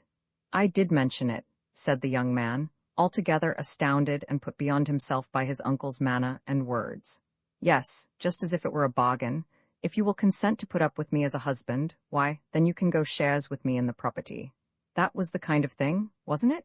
And then you come and tell me that you have done your duty by making the offer. The heir expectant was then convinced that it would have been better for him to have followed the advice which Isabel had given him, but yet he could not bring himself to believe that the advice had been disinterested. Why should Isabel have given him disinterested advice in opposition to her own prospects? Must not Isabel's feeling about the property be the same as his own? Roman for the squire's death with a sore heart, Isabel went her way to Hereford, troubled because she saw nothing but sorrow and vexation in store for her uncle. I know that I am getting weaker every day, he said, and yet it was not long since he had spoken of living for 2 years. Shall I stay? Asked Isabel. No, that would be wrong. You ought to go to your father. I suppose that I shall live till you come back. Oh, uncle, and defer? What if I did die? It is not that troubles me. Then she kissed him and left him. She knew how vain it was to ask any further questions, understanding thoroughly the nature of his sorrow. The idea that this nephew must be the master of Lanfear was so bitter to him that he could hardly endure it, and then, added to this, was the vexation of the nephew's presence. That 3 weeks should be passed alone with the man, 3 weeks of the little that was left to him of life, seemed to be a cruel addition to the great sorrow. But Isabel went, and the uncle and nephew were left to do the best they could with each other's company. Isabel had not seen Mr. Owen, or heard from him, since the writing of that letter in which she had told him of her uncle's decision. Now, it would be necessary that she should meet him, and she looked forward to doing so almost with fear and trembling. On one point she had made up her mind, or thought that she had made up her mind. As she had refused him when supposed to be heiress of Lanfear, she certainly would not accept him, should he feel himself constrained by a sense of honor to renew his offer to her now that her position was so different. She had not accused him in her own heart of having come to her because of her supposed wealth. Thinking well of him in other matters, she thought well of him also in that. But still there was the fact that she had refused him when supposed to be an heiress, and not even to secure her happiness would she allow him to think that she accepted him because of her altered circumstances. And yet she was in love with him, and had now acknowledged to herself that it was so. Her position in this, as in all things, seemed to be so cruel. Had she been the heiress of Lanfear, she could not have married him, because it would then have been her duty to comply with the wishes of her uncle. No such duty would now be imposed upon her, at any rate after her uncle's death. As simple Isabel Broderick, she might marry whom she would without bringing discredit upon the Indefer Joneses, but that which she had been constrained to do before her uncle had changed his purpose now tied her hands. It did seem to her cruel, but she told herself that it was peculiarly her duty to bear such cruelty without complaint. Of her uncle's intense love to her she was fully aware, and, loving him as warmly, was prepared to bear everything on his account. His vacillation had been unfortunate for her, but in everything he had done the best according to his lights. Perhaps there was present to her mind something of the pride of a martyr. Perhaps she gloried a little in the hardship of her position, but she was determined to have her glory and her martyrdom all to herself. No human being should ever hear from her lips a word of complaint against her uncle Indefer. The day after her arrival, her father asked her a few questions as to her uncle's intentions in reference to the property. I think it is all settled, she said. I think it has been left to my cousin Henry. Then he has changed his mind, said her father angrily. He did mean to make you his heiress? Henry is at Lanfear now, and Henry will be his heir. Why has he changed? Nothing can be more unjust than to make a promise in such a matter, and then to break it. Who says that he made a promise? You have never heard anything of the kind from me. Papa, I would so much rather not talk about Lanfear. Ever since I have known him, Uncle Indefer has been all love to me. I would not allow a thought of mine to be polluted by ingratitude towards him. Whatever he has done because he has thought it to be the best. Perhaps I ought to tell you that he has made some charge on the property on my behalf, which will prevent my being a burden upon you. A week or 10 days after this, when she had been nearly a fortnight at Hereford, She was told that William Owen was coming in to drink tea. This communication was made to her by her stepmother, in that serious tone which is always intended to convey a matter of importance. Had any other minor canon or any other gentleman been coming to tea, the fact would have been announced in a different manner. "I shall be delighted to see him," said Isabel, suppressing with her usual fortitude any slightest symptom of emotion. "I hope you will, my dear. I am sure he is very anxious to see you." Then Mr. Owen came and drank his tea in the midst of the family. Isabel could perceive that he was somewhat confused, not quite able to talk in his usual tone, and that he was especially anxious as to his manner towards her. She took her part in the conversation as though there were nothing peculiar in the meeting. She spoke of Lanfear, of her uncle's failing health, and of her cousin's visit, taking care to indicate by some apparently chance word that Henry was received there as the heir. She played her part well, evincing no sign of special feeling, but her ear was awake to the slightest tone in his voice after he had received the information she had given him. She knew that his voice was altered, but she did not read the alteration altogether aright. "I shall call in the morning," he said, as he gave her his hand at parting. There was no pressure of the hand, but still he had addressed himself especially to her. Why should he come in the morning? She had made up her mind at the spur of the moment that the news which he had heard had settled that matter forever. But if so, why should he come in the morning? Then she felt, as she sat alone in her room, that she had done him a foul injustice in that spur of the moment. It must be that she had done him an injustice, or he would not have said that he would come. But if he could be generous, so could she. She had refused him when she believed herself to be the heiress of Lanfear, and she certainly would not accept him now. On the next morning, about 11 o'clock, he came. She had become aware that it was the intention of all the family that she should see him alone, and she made no struggle against that intention. As such intention existed, the interview must of course take place, and as well now as later. There was no confidence on the matter between herself and her stepmother, no special confidence between even herself and her half-sisters, but she was aware that they all supposed that Mr. Owen was to come there on that morning for the sake of renewing his offer to her. It was soon done when he had come. "Isabel," he said, "I have brought with me that letter which you wrote to me. Will you take it back again?" And he held it out in his hand. "Nay, why should I take back my own letter?" she answered, smiling. "Because I do not say I trust, but I hope that I may receive an altered answer." "Why should you hope so?" she asked, foolishly enough. "Because I love you so dearly. Let me say something very plainly. If it be a long story, forgive me because of its importance to myself. I did think that you were, well, inclined to like me. Like you, I always liked you, I do like you. I hoped more. Perhaps I thought more. Nay, Isabel, do not interrupt me. When they told me that you were to be your uncle's heir, I knew that you ought not to marry me." "Why not?" "Well, I knew that it should not be so. I knew that your uncle would think so." "Yes, he thought so. I knew that he would, and I accepted your answer as conveying his decision. I had not intended to ask the heiress of Lanfear to be my wife." "Why not? Why not?" "I had not intended to ask the heiress of Lanfear to be my wife," he said, repeating the words. "I learned last night that it was not to be so." "No, it is not to be so." "Then why should not Isabel Broderick be the wife of William Owen, if she likes him, if only she can bring herself to like him well enough?" She could not say that she did not like him well enough. She could not force herself to tell such a lie, and yet there was her settled purpose still strong in her mind. Having refused him when she believed herself to be rich, she could not bring herself to take him now that she was poor. She only shook her head mournfully. "You cannot like me well enough for that? It must not be so." "Must not? Why must not? It cannot be so." "Then, Isabel, you must say that you do not love me." "I need say nothing, Mr. Owen." Again she smiled as she spoke to him. "It is enough for me to say that it cannot be so. If I ask you not to press me further, I am sure that you will not do so." "I shall press you further," he said, as he left her, "but I will leave you a week to think of it." She took the week to think of it, and from day to day, her mind would change as she thought of it. Why should she not marry him, if thus they might both be happy?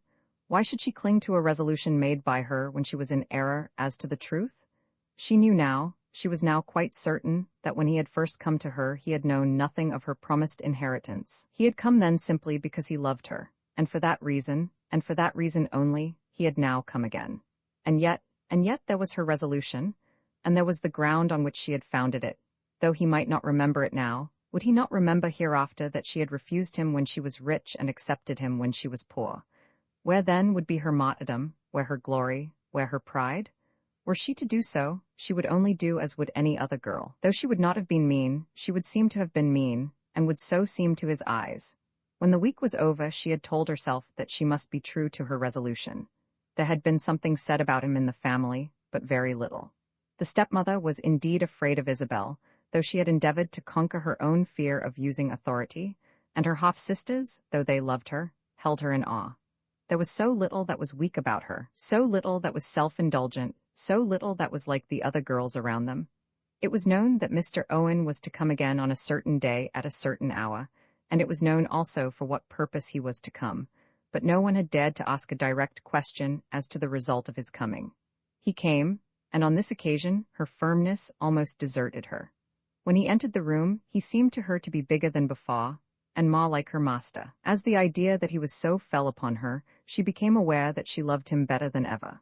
She began to know that with such a look as he now wore he would be sure to conquer. She did not tell herself that she would yield, but thoughts flitted across her as to what might be the best manner of yielding.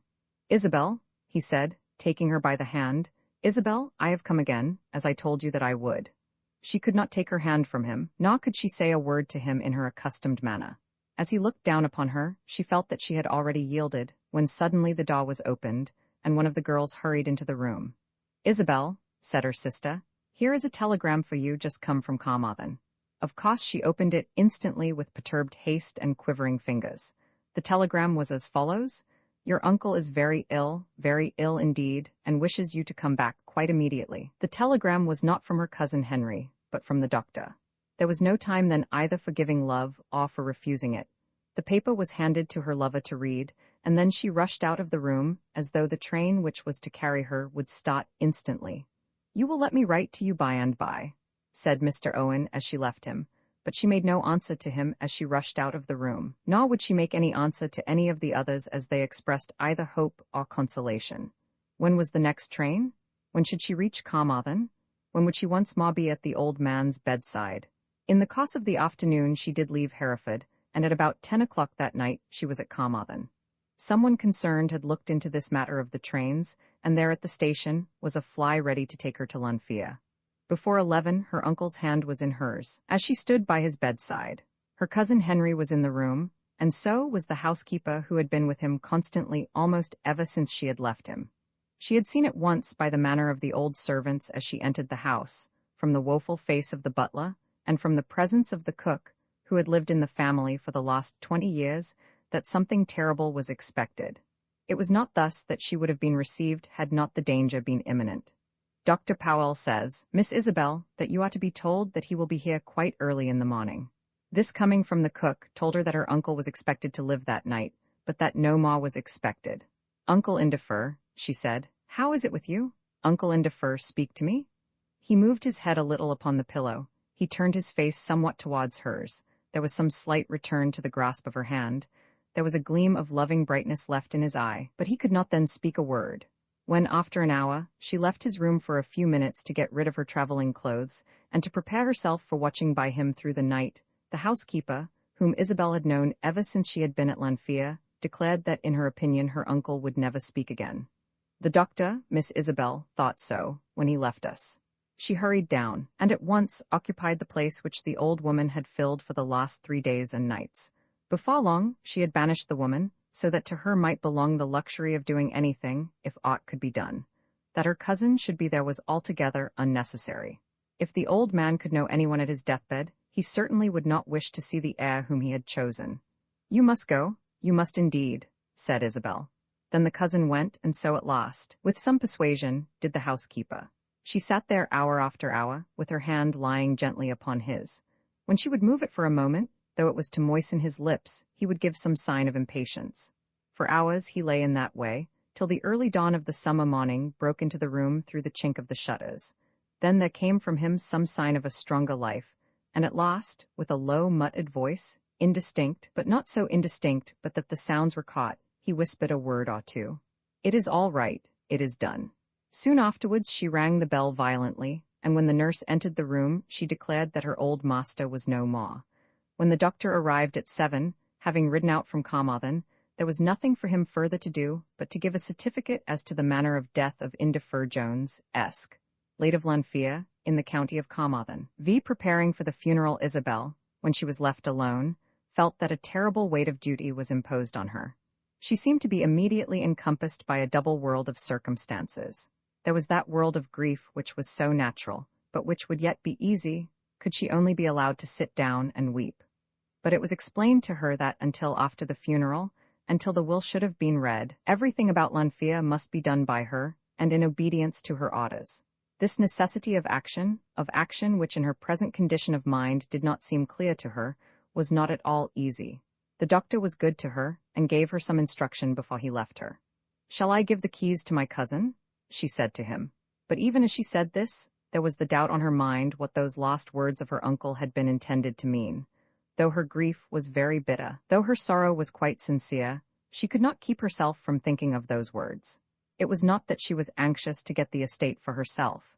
It was hardly in that way that the matter in these moments presented itself to her. Did the meaning of those words impose on her any duty? Would it be right that she should speak of them, or be silent? Ought she to suppose that they had any meaning, and if so, that they referred to the will? "I think that you should keep the keys till after the will has been read," said the doctor. "Even though he should ask for them?" "Even though he should ask for them," said the doctor. "He will not press such a request if you tell him that I say it ought to be so. If there be any difficulty, send for Mr. Upjohn." Mr. Upjohn was the lawyer, but there had been quite lately some disagreement between her uncle and Mr. Upjohn, and this advice was not palatable to her. "But," continued Dr. Powell, "you will not find any difficulty of that kind. The funeral had better be on Monday. And the will, I suppose, can be read afterwards. Mr. Upjohn will come out and read it. There can be no difficulty about that. I know that Mr. Upjohn's feelings are of the kindest towards your uncle and yourself." Mr. Upjohn had taken upon himself to scold her uncle because of the altered will, the will that had been altered in favor of Cousin Henry. So much the old man had said to Isabel himself. "If I think it proper, he has no right to scold me," the old man had said. The scolding had probably been in the guise of that advice which a lawyer so often feels himself justified in giving. Isabel thought that she had better keep those words to herself, at any rate for the present. She almost resolved that she would keep those words altogether to herself, unless other facts should come out which would explain their meaning and testify to their truths. She would say nothing of them in a way that would seem to imply that she had been led by them to conceive that she expected the property. She did certainly think that they alluded to the property. "It is all right. It is done." When her uncle had uttered these words, using the last effort of his mortal strength for the purpose, he no doubt was thinking of the property. He had meant to imply that he had done something to make his last decision right in her favor. She was, she thought, sure of so much. But then she bore in mind the condition of the old man's failing mind, those wandering thoughts which would so naturally endeavor to fix themselves upon her and upon the property in combination with each other. How probable was it that he would dream of something that he would fain do, and then dream that he had done it? And she knew, too, as well as the lawyer would know himself, that the words would go for nothing, though they had been spoken before a dozen witnesses. If a later will was there, the later will would speak for itself. If no later will was there, the words were empty breath. But above all was she anxious that no one should think that she was desirous of the property, that no one should suppose that she would be hurt by not having it. She was not desirous and was not hurt. The matter was so important and had so seriously burdened her uncle's mind that she could not but feel the weight herself. But as to her own desires, they were limited to a wish that her uncle's will, whatever it might be, should be carried out. Not to have Lanfia, not to have even a shilling from her uncle's estate, would hurt her but little, would hurt her heart not at all. But to know that it was thought by others that she was disappointed, that would be a grievous burden to her. Therefore she spoke to Dr. Powell, and even to her cousin, as though the estate were doubtless now the property of the latter. Henry Jones at this time, during the days immediately following his uncle's death, seemed to be so much awestruck by his position as to be incapable of action. To his cousin Isabel, he was almost servile in his obedience.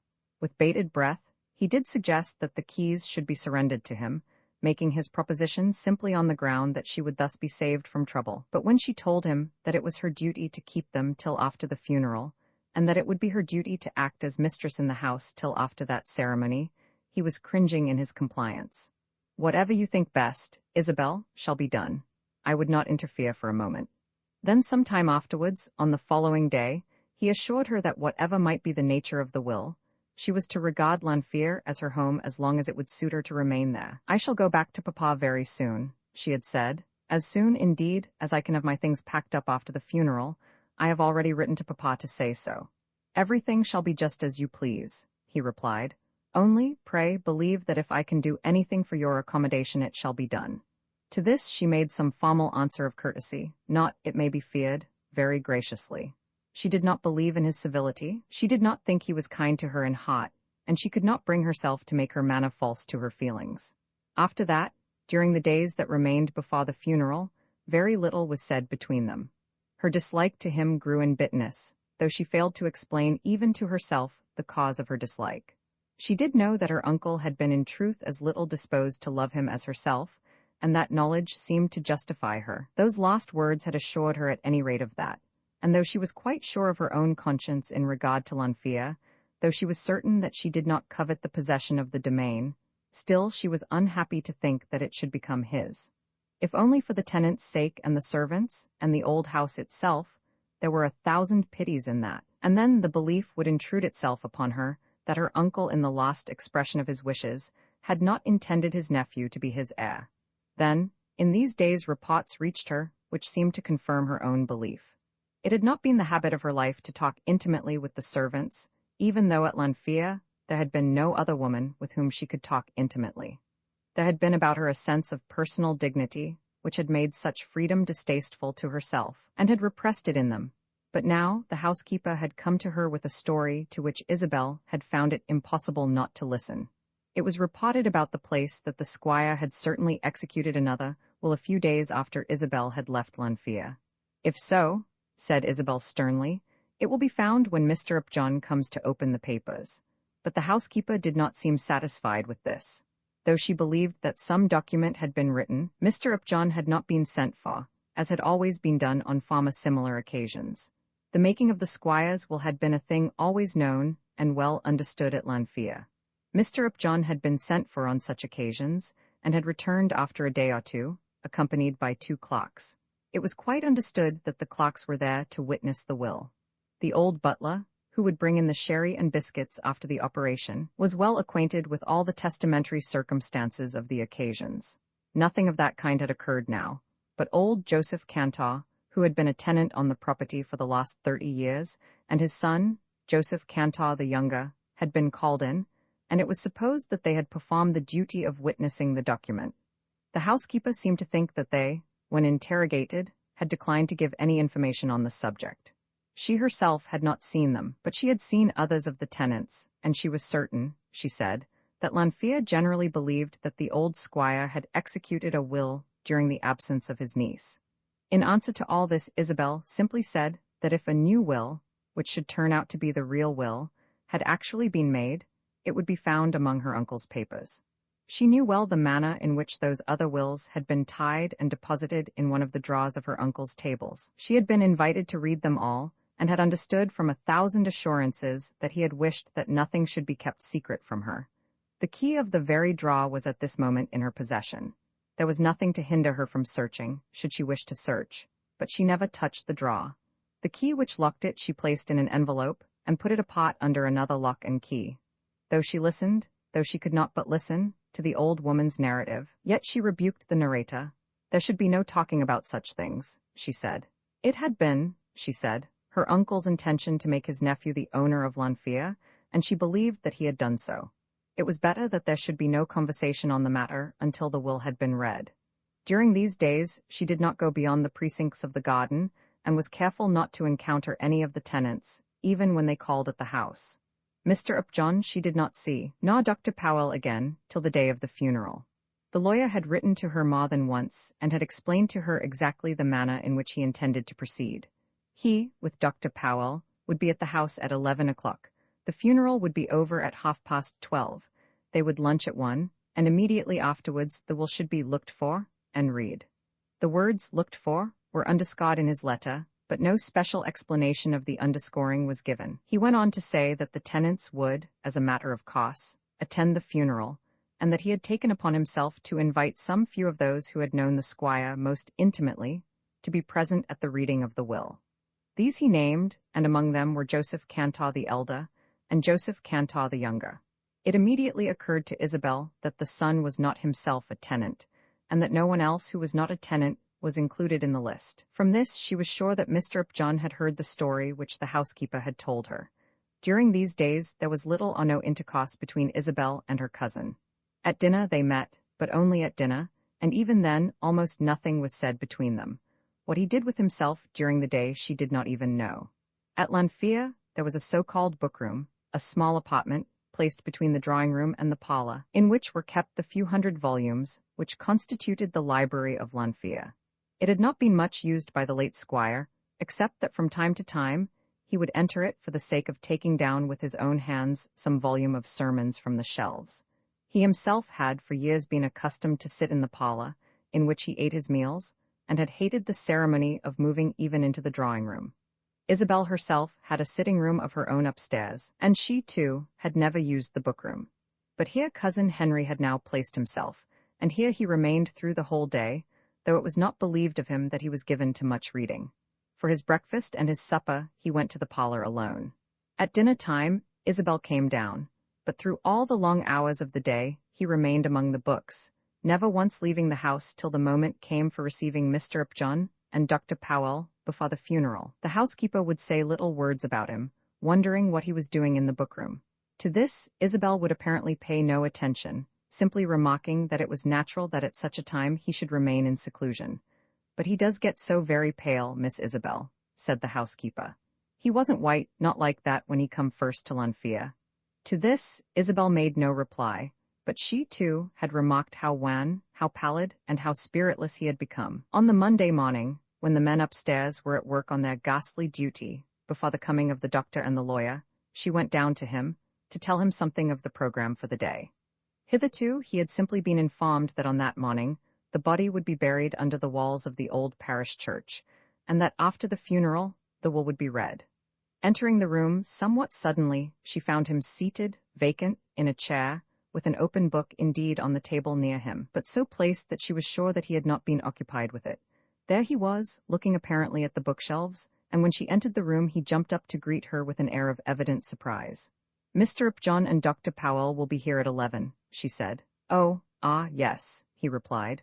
"I thought I would tell you that you might be ready." "Yes, that is very kind, but I am ready. The men came in just now and put the band on my hat and laid my gloves there." "You will not go, of course?" "Yes, I shall follow the body. I do not see why I should not go as well as you. A woman may be strong enough at any rate for that. Then they will come back to lunch." "Oh, indeed, I did not know that there would be a lunch." "Yes, Dr. Powell says that it will be proper. I shall not be there, but you, of course, will be present to take the head of the table, if you wish it." "Of course, it would be proper. There must be someone to seem at any rate to entertain them. When that is over, Mr. Upjohn will find the will, and will read it. Richard will lay the lunch here, so that you may go at once into the parlor, where the will be read. They tell me that I am to be there. I shall do as they bid me, though it will be a sore trouble to me. Dr. Powell will be there, and some of the tenants. Mr. Upjohn has thought it right to ask them, and therefore I tell you. Those who will be present are as follows: John Griffith of Coed, William Griffith, who has the home farm, Mr. Mortimer Green of Kidwilly, Samuel Jones of Lanfear Grange, and the two Cantors, Joseph Cantor the father and Joseph the son. I don't know whether you know them by appearance as yet." "Yes," said he, "I know them." His face was almost sepulchral as he answered her, and as she looked at him, she perceived that a slight quiver came upon his lips as she pronounced with peculiar clearness the two last names on the list. "I thought it best to tell you all this," she added. "If I find it possible, I shall go to Hereford on Wednesday. Most of my things are already packed. It may be that something may occur to stop me, but if it is possible I shall go on Wednesday." Vi Mr. Upjohn's explanation the reader need not be detained with any elaborate account of the funeral. Every tenant and every laborer about the place was there, as also were many of the people from Carmarthen. Lanfear Church, which stands on a point of a little river, just as it runs into a creek of the sea, is not more than 4 miles distant from the town, but such was the respect in which the old squire was held that a large crowd was present as the body was lowered into the vault. Then the lunch followed, just as Isabel had said. There was Cousin Henry, and there were the doctor and the lawyer, and there were the tenants who had been specially honored by invitation, and there was Joseph Cantor the younger. The viands were eaten freely, though the occasion was not a happy one. Appetites are good even amidst grief, and the farmers of Lanfear took their victuals and their wine in funereal silence, but not without enjoyment. Mr. Upjohn and Dr. Powell also were hungry, and being accustomed, perhaps, to such entertainments, did not allow the good things prepared to go waste. But Cousin Henry, though he made an attempt, could not swallow a morsel. He took a glass of wine and then a second, helping himself from the bottle as it stood near at hand, but he ate nothing, and spoke hardly a word. At first he made some attempt, but his voice seemed to fail him. Not one of the farmers addressed a syllable to him. He had before the funeral taken each of them by the hand, but even then they had not spoken to him. They were rough of manner, little able to conceal their feelings, and he understood well from their bearing that he was odious to them. Now, as he sat at table with them, he determined that as soon as this matter should be settled, he would take himself away from Lanfear, even though Lanfear should belong to him. While they were at the table, both the lawyer and the doctor said a word to him, making a struggle to be courteous, but after the first struggle, the attempt ceased also with them. The silence of the man, and even the pallor of his face, might be supposed to be excused by the nature of the occasion. "Now," said Mr. Upjohn, rising from the table when the eating and drinking had ceased, "I think we might as well go into the next room. Miss Broderick, who has consented to be present, will probably be waiting for us." They passed through the hall into the parlor in a long string, Mr. Upjohn leading the way, followed by Cousin Henry. There they found Isabel sitting with the housekeeper beside her. She shook hands in silence with the attorney, the doctor, and all the tenants, and then, as she took her seat, she spoke a word to Mr. Upjohn. "As I have felt it hard to be alone, I have asked Mrs. Griffith to remain with me. I hope it is not improper?" "There can be no reason on earth," said Mr. Upjohn, "why Mrs. Griffith should not hear the will of her master, who respected her so thoroughly." Mrs. Griffith bobbed a curtsy in return for this civility, and then sat down, intently interested in the coming ceremony. Mr. Upjohn took from his pocket the envelope containing the key, and opening the little packet very slowly opened the drawer, and took out from it a bundle of papers tied with red tape. This he undid, and then, sitting with the bundle loosened before him, he examined the document lying at the top. Then, slowly spreading them out, as though pausing over every operation with premeditated delay, he held in his hand that which he had at first taken, but he was in truth thinking of the words which he would have to use at the present moment. He had expected, but had expected with some doubt, that another document would have been found there. Close at his right hand sat Dr. Powell. Round the room, in distant chairs, were ranged the 6 farmers, each with his hat in hand between his knees. On a sofa opposite were Isabel and the housekeeper. Cousin Henry sat alone, not very far from the end of the sofa, almost in the middle of the room. As the operation went on, one of his hands quivered so much that he endeavored to hold it with the other to keep it from shaking. It was impossible that anyone there should not observe his trepidation and too evident discomfort. The document lying at the top of the bundle was opened out very slowly by the attorney, who smoothed it down with his hand preparatory to reading it. Then he looked at the date to assure himself that it was the last will which he himself had drawn. He knew it well, and was cognizant with its every legal quiddity. He could judiciously have explained every clause of it without reading a word, and might probably have to do so before the occasion was over. But he delayed, looking down upon it, and still smoothing it, evidently taking another minute or two to collect his thoughts. This will now under his hand was very objectionable to him, having been made altogether in opposition to his own advice, and having thus created that scolding of which the squire had complained to Isabel. This will bequeath the whole of the property to Cousin Henry. It did also affect to leave a certain sum of money to Isabel, but the sum of money had been left simply as a sum of money, and not as a charge on the property. Now, within the last few days, Mr. Upjohn had learnt that there were no funds remaining for the payment of such a legacy. The will, therefore, was to him thoroughly distasteful. Should that will in truth be found to be the last will and testament of the old squire, then it would be his duty to declare that the estate and everything upon it belonged to Cousin Henry, and that there would be, as he feared, no source from which any considerable part of the money nominally left to Miss Broderick could be defrayed. To his thinking, nothing could be more cruel, nothing more unjust than this. He had heard tidings which would make it his duty to question the authenticity of this will which was now under his hand, and now had come the moment in which he must explain all this.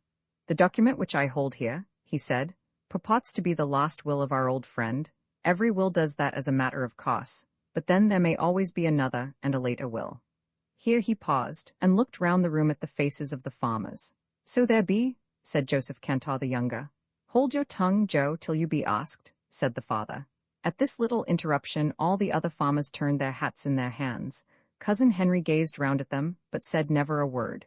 The lawyer looked into the heir's face and saw the great beads of sweat standing on his brow. "You hear what young Mr. Cantor has said," continued the lawyer. "I am glad that he interrupted me, because it will make my task easier." "There now, feyther," said the young man triumphantly. "You hold your tongue, Joe, till you be asked, or I'll lend you a cuff." "Now I must explain," continued Mr. Upjohn, "what passed between me and my dear old friend when I received instructions from him in this room as to this document which is now before me. You will excuse me, Mr. Jones," this he said addressing himself especially to Cousin Henry, "if I say that I did not like this new purpose on the squire's part. He was proposing an altogether new arrangement as to the disposition of his property, and though there could be no doubt, not a shadow of doubt, as to the sufficiency of his mental powers for the object in view, still I did not think it well that an old man in feeble health should change a purpose to which he had come in his maturer years, after very long deliberation, and on a matter of such vital moment. I expressed my opinions strongly, and he explained his reasons. He told me that he thought it right to keep the property in the direct line of his family.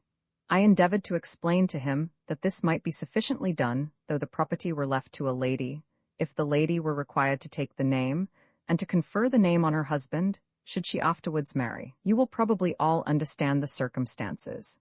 "We understand them all," said John Griffith, of Coed, who was supposed to be the tenant of most importance on the property. "Well, then, I urged my ideas perhaps too strongly. I am bound to say that I felt them very strongly." Mr. Indefer Jones remarked that it was not my business to lecture him on a matter in which his conscience was concerned. In this he was undoubtedly right, but still I thought I had done no more than my duty, and could only be sorry that he was angry with me. I can assure you that I never for a moment entertained a feeling of anger against him. He was altogether in his right, and was actuated simply by a sense of duty. "We be quite sure of that," said Samuel Jones, from the Grange, an old farmer, who was supposed to be a faraway cousin of the family. "I have said all this," continued the lawyer, "to explain why it might be probable that Mr. Jones should not have sent for me, if in his last days he felt himself called on by duty to alter, yet once again, the decision to which he had come. You can understand that if he determined in his illness to make yet another will, which he did," said the younger Cantor, interrupting him. "Exactly, we will come to that directly.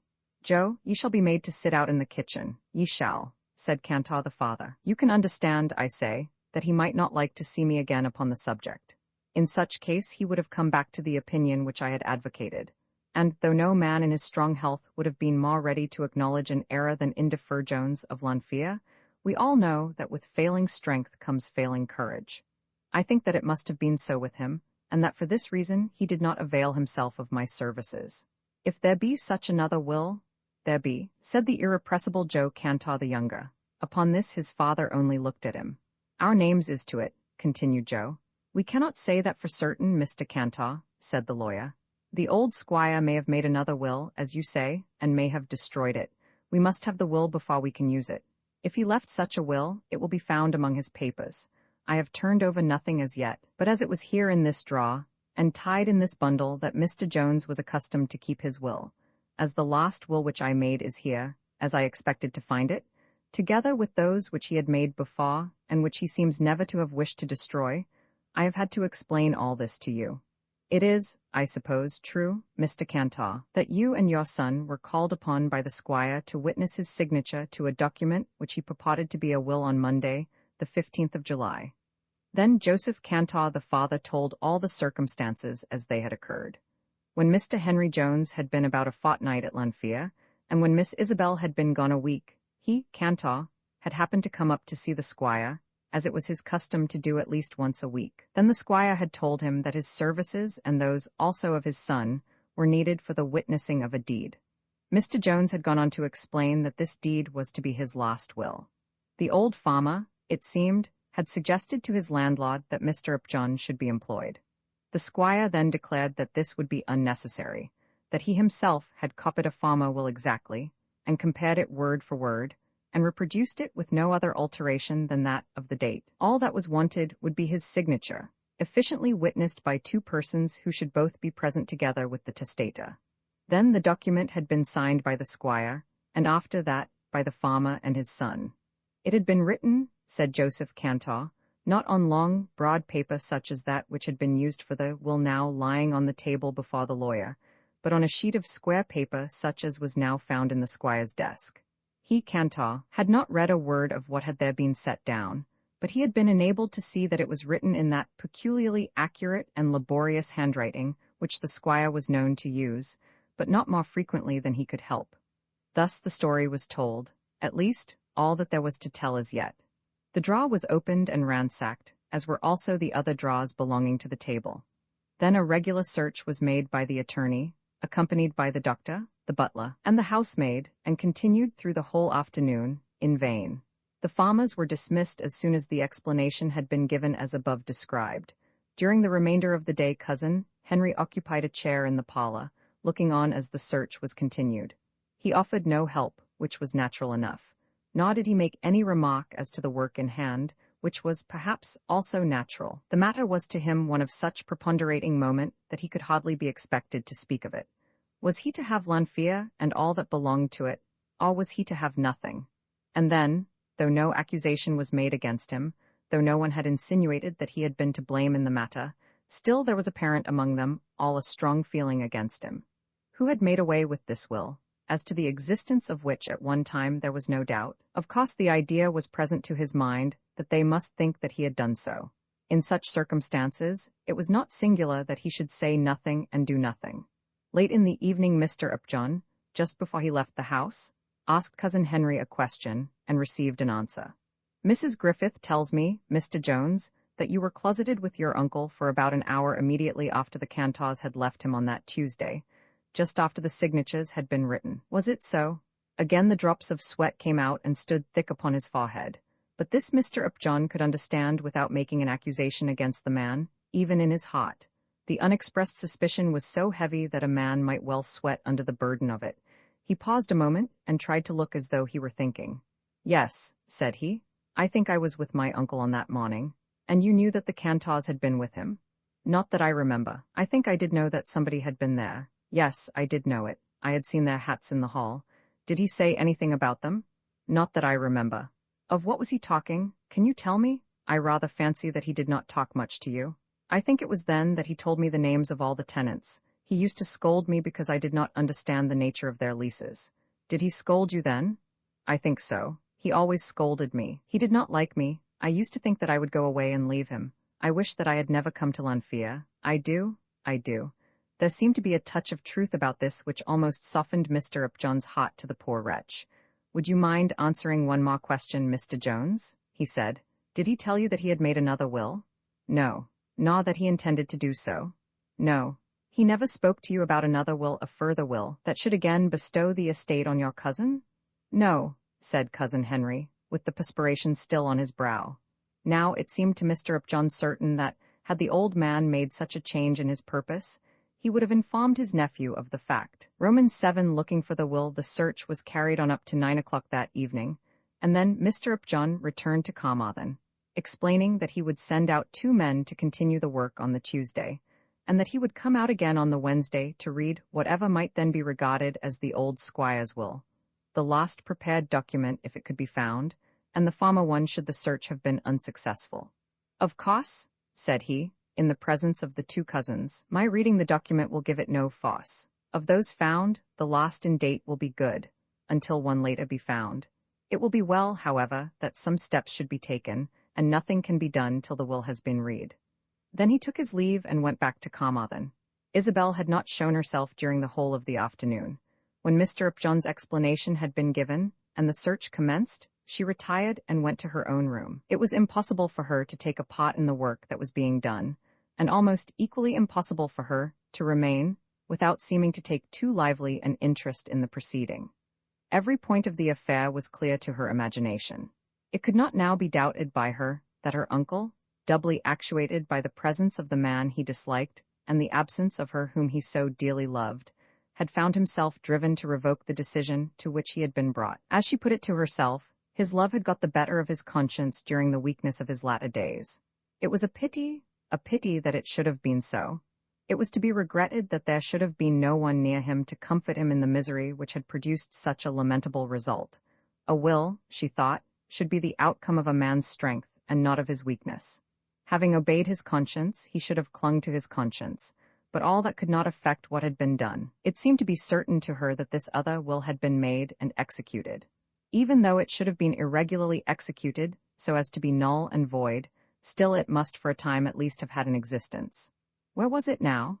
Having these thoughts in her mind, it was impossible for her to go about the house among those who were searching. It was impossible for her to encounter the tremulous misery of her cousin. That he should shiver and shake and be covered with beads of perspiration during a period of such intense perturbation did not seem to her to be unnatural. It was not his fault that he had not been endowed with a special manliness. She disliked him in his cowardice almost more than before, but she would not on that account allow herself to suspect him of a crime. Mr. Upjohn, just before he went, had an interview with her in her own room. "I cannot go without a word," he said, "but its only purport will be to tell you that I cannot as yet express any decided opinion in this matter. Do not suppose, Mr. Upjohn, that I am anxious for another will," she said. "I am, but that has nothing to do with it. That he did make a will, and have it witnessed by these two cantors, is, I think, certain. That he should afterwards have destroyed the will without telling the witnesses, who would be sure hereafter to think and talk of what they had done, seems to be most unlike the thoughtful consideration of your uncle. But his weakness increased upon him very quickly just at that time. Dr. Powell thinks that he was certainly competent on that day to make a will, but he thinks also he may have destroyed it a day or two afterwards, when his mind was hardly strong enough to enable him to judge of what he was doing. If at last this new will shall not be forthcoming, I think we must be bound to interpret the matter in that way. I tell you this before I go in order that it may assist you perhaps a little in forming your own opinion." Then he went. It was impossible but that she should bethink herself at that moment that she knew more than either Dr. Powell or Mr. Upjohn. The last expression of the old man's thoughts upon that, or upon any matter, had been made to herself. The last words that he had uttered had been whispered into her ears. "It is all right, it is done." Let the light of his failing intellect have been ever so dim, let his strength have faded from him ever so completely, he would not have whispered these words had he himself destroyed that lost document. Mr. Upjohn had spoken of the opinion which she was to form, and she felt how impossible to her it would be not to have an opinion in the matter. She could not keep her mind vacant even if she would. Mr. Upjohn had said that, if the will were not found, he should think that the squire had in his weakness again changed his mind and destroyed it. She was sure that this was not so. She, and she alone, had heard those last words. Was it not her duty to tell Mr. Upjohn that such words had been uttered? Had they referred to the interest of anyone but herself, of course it would have been her duty. But now she doubted. She did not choose to seem even to put forth a claim on her own account, and of what use would be any revelation as to the uttering of these words? They would be accepted in no court of law as evidence in one direction or another. Upon the whole, she thought she would keep her peace regarding them, even to Mr. Upjohn. If it was to be that her cousin should live there as squire and owner of Lanfear, why should she seek to damage his character by calling in question the will under which he would inherit the property? Thus she determined that she would speak of her uncle's last words to no one. But what must be her opinion as to the whole transaction? At the present moment, she felt herself bound to think that this missing document would be found. That to her seemed to be the only solution which would not be terrible to contemplate. That other solution, of the destruction of the will by her uncle's own hands, she altogether repudiated. If it were not found then? What then? Would it not then be evident that some fraud was being perpetrated? And if so, by whom? As these thoughts forced themselves upon her mind, she could not but think of that pallid face, those shaking hands, and the great drops of sweat which from time to time had forced themselves on to the man's brow. It was natural that he should suffer. It was natural that he should be perturbed under the consciousness of the hostile feeling of all those around him. But yet there had hardly been occasion for all those signs of fear, which she had found it impossible not to notice as she had sat there in the parlor, while Mr. Upjohn was explaining the circumstances of the two wills.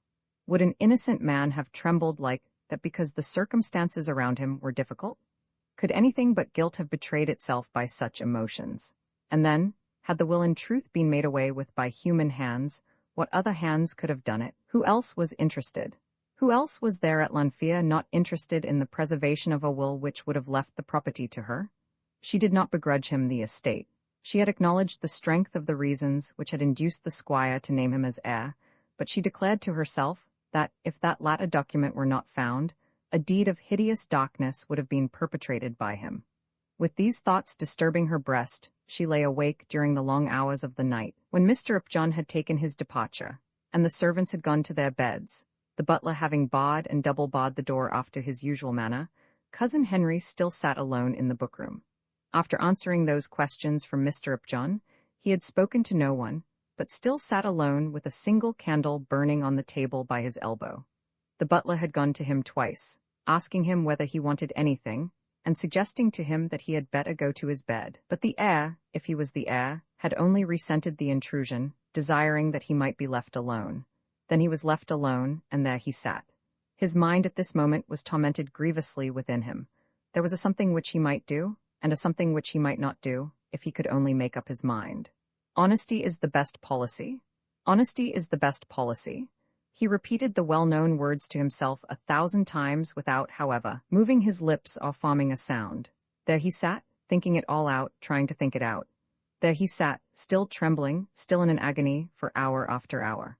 At one time he had fully resolved to do that by which he would have proved to himself his conviction that honesty is the best policy, and then he sat doubting again, declaring to himself that honesty itself did not require him to do this meditated deed. "Let them find it," he said to himself at last, aloud. "Let them find it. It is their business, not mine." But still he sat looking up at the row of books opposite to him. When it was considerably after midnight, he got up from his chair and began to walk the room. As he did so, he wiped his brow continually as though he were hot with the exertion, but keeping his eyes still fixed upon the books. He was urging himself, pressing upon himself the expression of that honesty. Then at last he rushed at one of the shelves and, picking out a volume of Jeremy Taylor's works, threw it upon the table.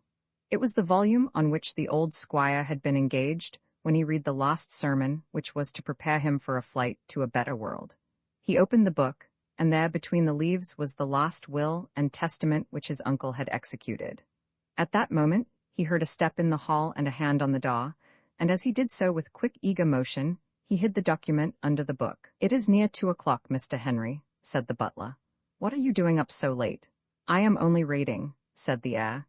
"It is very late to be reading. You had better go to bed." He never liked people to be reading at these contrariety hours. He liked folk to be all abed. The use of a dead man's authority, employed against him by one who was, so to say, his own servant, struck even him as absurd and improper. He felt that he must assert himself, unless he meant to sink lower and lower in the estimation of all those around him. "I shall stay just as late as I please," he said. "Go away, and do not disturb me any more." "His will ought to be obeyed, and he not 24 hours under the ground," said the butler. "I should have stayed up just as long as I had pleased, even had he been here," said Cousin Henry. Then the man with a murmur took his departure and closed the door after him. For some minutes Cousin Henry sat perfectly motionless, and then he got up very softly, very silently, and tried the door. It was closed, and it was the only door leading into the room, and the windows were barred with shutters. He looked round and satisfied himself that certainly no other eye was there but his own. Then he took the document up from its hiding-place, placed it again exactly between the leaves which had before enclosed it, and carefully restored the book to its place on the shelf. He had not hidden the will. He had not thus kept it away from the eyes of all those concerned. He had opened no drawer. He had extracted nothing, had concealed nothing. He had merely carried the book from his uncle's table where he had found it, and, in restoring it to its place on the shelves, had found the paper which it contained. So he told himself now, and so he had told himself 1,000 times. Was it his duty to produce the evidence of a gross injustice against himself? Who could doubt the injustice who knew that he had been summoned thither from London to take his place at Lanfear as heir to the property? Would not the ill done against him be much greater than any he would do, were he to leave the paper there where he had chanced to find it? In no moment had it seemed to him that he himself had sinned in the matter, till Mr. Upjohn had asked him whether his uncle had told him of this new will. Then he had lied. His uncle had told him of his intention before the will was executed, and had told him again, when the cantors had gone, that the thing was done. The old man had expressed 1,000 regrets, but the young one had remained impassive, sullen, crushed with a feeling of the injury done to him, but still silent. He had not dared to remonstrate, and had found himself unable to complain of the injustice. There it was in his power. He was quite awake to the strength of his own position, but also to its weakness. Should he resolve to leave the document enclosed within the cover of the book, no one could accuse him of dishonesty. He had not placed it there. He had not hidden it. He had done nothing. The confusion occasioned by the absence of the will would have been due to the carelessness of a worn-out old man who had reached the time of life in which he was unfit to execute such a deed. It seemed to him that all justice, all honesty, all sense of right and wrong would be best served by the everlasting concealment of such a document. Why should he tell of its hiding place? Let them who wanted it search for it, and find it if they could. Was he not doing much in the cause of honesty in that he did not destroy it, as would be so easy for him? But if left there, would it not certainly be found? Though it should remain week after week, month after month, even should it remain year after year, would it not certainly be found at last, and brought out to prove that Lanfear was not his own? Of what use to him would be the property? Of what service? How would it contribute to his happiness or his welfare, knowing, as he would know, that a casual accident, almost sure to happen sooner or later, might rob him of it forever? His imagination was strong enough to depict the misery to him which such a state of things would produce. How he would quiver when any stray visitor might enter the room? How terrified he would be at the chance assiduity of a housemaid? How should he act if the religious instincts of some future wife should teach her to follow out that reading which his uncle had cultivated? He had more than once resolved that he would be mad were he to leave the document where he found it. He must make it known to those who were searching for it, or he must destroy it. His common sense told him that one alternative or the other must be chosen. He could certainly destroy it, and no one would be the wiser. He could reduce it, in the solitude of his chamber, into almost impalpable ashes, and then swallow them. He felt that, let suspicion come as it might into the minds of men, let Upjohn and Powell and the farmers, let Isabel herself think what they might, no one would dare to accuse him of such a deed. Let them accuse him as they might, there would be no tittle of evidence against him, but he could not do it. The more he thought of it, the more he had to acknowledge that he was incapable of executing such a deed. To burn the morsel of paper? Oh, how easy! But yet he knew that his hands would refuse to employ themselves on such a work. He had already given it up in despair, and having told himself that it was impossible, had resolved to extricate the document, and, calling Isabel up from her bed in the middle of the night, to hand it over to her at once. It would have been easy to say he had opened one book after another, and it would, he thought, be a deed grand to do. Then he had been interrupted and insulted by the butler, and in his anger, he had determined that the paper should rest there yet another day. Roman 8. The reading of the will on the whole of the next day the search was continued. In spite of his late watches, Cousin Henry rose up early, not looking at anything that was being done while the search was continued in other rooms, but still sitting, as he had heretofore sat, among the books. The two men whom Mr. Upjohn had sent from his office, together with the butler and Mrs. Griffith, began their work in the old man's bedroom, and then carried it on in the parlor. When they came to the bookroom, as being the next in turn, Cousin Henry took his hat and went out into the garden. There, as he made short turns upon the gravel path, he endeavored to force himself away from the close vicinity of the window, but he could not do it. He could not go where he would have been unable to see what was being done. He feared, he trembled in his fear, lest they should come upon the guilty volume, and yet he assured himself again and again that he wished that they might find it. Would it not in every way be better for him that they should find it? He could not bring himself to destroy it, and surely, sooner or later, it would be found. Every book was taken from its shelf, apparently with the object of looking into the vacant spaces behind them. Through the window he could see all that was done. As it happened, the compartment in which was the fatal shelf, on which was the fatal volume, was the last that they reached. No attempt was made to open the books one by one, but then this volume, with so thick an enclosure to betray it, would certainly open of itself. He himself had gone to the place so often that certainly the enclosure would betray itself. Well, let it betray itself. No one could say that he had had guilty cognizance of its whereabouts, but yet he knew that he would have been unable to speak, would have gasped, and would surely have declared himself to be guilty by his awestruck silence. 3 by 3 the books came down, and then were replaced. And now they were at the shelf. Why could he not go away? Why must he stand there fixed at the window? He had done nothing, and yet he stood there trembling, immovable, with the perspiration running off his face, unable to keep his eyes for a moment from what they were doing. At last, the very three came down, in the center of which was the volume containing the will. There was a tree against which he leaned, unable to support himself, as he looked into the room. The vacant place was searched, and then the 3 books were replaced. No attempt was made to examine the volumes. The men who did the work clearly did not know that these very volumes had been in constant use with the old squire. They were replaced, and then the search, as far as the room was concerned, was over. When they were gone, Cousin Henry returned again to the room, and there he remained during the rest of the day. The search as it was carried on elsewhere had no interest for him. Whatever harm might be done to others, whoever else might be injured, certainly no one was ill-treated as he had been ill-treated. It was thus he thought of it. Even should the will never be found, how cruel would be the injustice done to him? He had not asked to be made heir to the property. It was not his doing. He had been invited to come in order that he might be received as the heir, and since he had come, everyone about the place had misused him. The tenants had treated him with disdain. The very servants had been insolent. His cousin Isabel, when he had offered to share everything with her, had declared that he was hateful to her, and his uncle himself had heaped insult upon injury, and had aggravated injustice with scorn.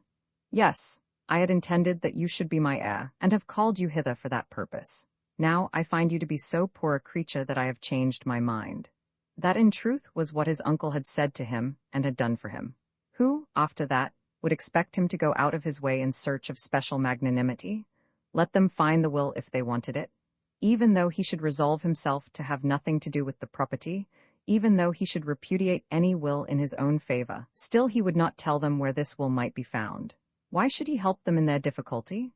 Every carpet was taken up, every piece of furniture was moved, every trunk and box in the house was examined, but it occurred to no one that every book should be opened. It was still July, and the day was very long. From 6 in the morning till 9 at night they were at work, and when the night came they declared that every spot about the place had been searched. I think, miss, that the old squire did destroy it. He was a little wondering at last. It was thus that Mrs. Griffith had expressed her opinion to Isabel. Isabel was sure that it was not so, but said nothing in reply. If she could only get away from Lanfear and have done with it, she would be satisfied. Lanfear had become odious to her and terrible. She would get away, and wash her hands of it, and yet she was aware how sad would be her condition. Mr. Upjohn had already explained to her that the squire had so managed his affairs as to have left no funds from which could be paid the legacy which had nominally been left to her. She had told her father, when at Hereford, that her uncle had taken such care of her that she would not become a burden upon him. Now it seemed that she would have to return home without a shilling of her own. For one so utterly penniless, to think of marrying a man who had little but his moderate professional income would, she felt, be mean as well as wrong. There must be an end to everything between her and Mr. Owen. If her father could not support her, she must become a governess or, failing that, a housemaid. But even the poorhouse would be better than Lanfear, if Lanfear were to be the property of Cousin Henry. Mr. Upjohn had told her that she could not now leave the place on the Wednesday, as she had intended. On the Wednesday he again came to Lanfear, and then she saw him before he proceeded to his business. It was his intention now to read the last will which had been found, and to explain to those who heard it that he proposed, as joint executor with Dr. Powell, to act upon that as the last will, but still with a proviso that another will might possibly be forthcoming. Though he had in a measure quarrelled with the squire over the making of that will, nevertheless, he had been appointed in it as the executor, such having been the case in the wills previously made. All this he explained to her up in her room, assenting to her objection to be again present when the will should be read. I could not do it, she said. And of what use could it be, as I know everything that is in it? It would be too painful. He, remembering the futile legacy which it contained for herself, and the necessity which would be incumbent upon him to explain that there were no funds for paying it, did not again ask her to be present. I shall go tomorrow, she said. Then he asked her whether she could not remain until the beginning of next week, urging objections to this final surrender of Lanfear, but she was not to be turned from her purpose. Lanfear will have been surrendered, she said. The house will be his to turn me out of if he pleases. He would not do that. He shall not have the chance. I could not hide it from you if I would. He and I do not love each other. Since he has been here, I have kept away from him with disgust. He cannot but hate me, and I will not be a guest in his house. Besides, what can I do? The will not have been proved, you know. What difference will there be in that? It will be proved at once. Of course he will have the keys, and will be master of everything. there are the keys." As she said this, she handed over to him various bunches. "You had better give them to him yourself when you have read the will, so that I need have nothing to say to him. There are some books of mine which my uncle gave me. Mrs. Griffith will pack them and send them to me at Hereford, unless he objects. Everything else belonging to me I can take with me. Perhaps you will tell them to send a fly out for me in time for the early train." And so it was settled. Then that will was read, that will which we know not to have been the last will, in the presence of Cousin Henry, of Dr. Powell, who had again come out with Mr. Upjohn, and of the farmers, who were collected as before. It was a long, tedious document, in which the testator set forth at length his reasons for the disposition which he made of the property. Having much considered the matter, he had thought the estate should descend to the male heir, even in default of a regular deed of entail. Therefore, although his love for his dearest niece, Isabel Broderick, was undiminished, and his confidence in her as perfect as ever, still he had thought it right to leave the old family property to his nephew, Henry Jones. Then, with all due circumstances of description, the legacy was made in favor of his nephew. There were other legacies: a small sum of money to Mr. Upjohn himself, for the trouble imposed upon him as executor, a year's wages to each of his servants, and other matters of the kind. There was also left to Isabel that sum of £4,000 of which mention has been made. When the lawyer had completed the reading of the document, he declared that to the best of his knowledge no such money was in existence. The testator had no doubt thought that legacies so made would be paid out of the property, whereas the property could be made subject to no such demand unless it had, by proper instrument to that effect, been charged with the amount. "But," he said, "Mr. Henry Jones, when he comes into possession of the estate, will probably feel himself called upon to set that matter right, and to carry out his uncle's wishes." Upon this Cousin Henry, who had not as yet spoken a word throughout the ceremony, was profuse in his promises. Should the estate become his, he would certainly see that his uncle's wishes were carried out in regard to his dear cousin. To this Mr. Upjohn listened, and then went on to explain what remained to be said. Though this will, which he had now read, would be acted upon as though it were the last will and testament of the deceased, though, in default of that for which futile search had been made, it certainly was what it purported to be. Still, there existed in full force all those reasons which he had stated on the Monday, for supposing that the late squire had executed another. Here Joseph Cantor, Jr., gave very strong symptoms of his inclination to reopen that controversy, but was stopped by the joint efforts of his father and the lawyer. If such a document should ever be found, then that would be the actual will, and not the one which he had now read. After that, when all due formalities had been performed, he took his leave and went back to Carmarthen. The keys were given up to Cousin Henry, and he found himself to be, in fact, the lord and master of the house, and the owner of everything within it. The butler, Mrs. Griffith, and the gardener gave him notice to quit. They would stay, if he wished it, for 3 months, but they did not think that they could be happy in the house now that the old squire was dead, and that Miss Isabel was going away. There certainly did not come to him at the present moment any of the pleasures of ownership. He would have been willing, he thought that he would have been willing, to abandon Lanfear altogether, if only it could have been abandoned without any of the occurrences of the last month. He would have been pleased that there should have been no Lanfear. But as it was, he must make up his mind to something. He must hide the paper in some deeper hiding place, or he must destroy it, or he must reveal it. He thought that he could have dropped the book containing the will into the sea, though he could not bring himself to burn the will itself. The book was now his own, and he might do what he liked with it, but it would be madness to leave the paper there. Then again, there came to him the idea that it would be best for him, and for Isabel too, to divide the property.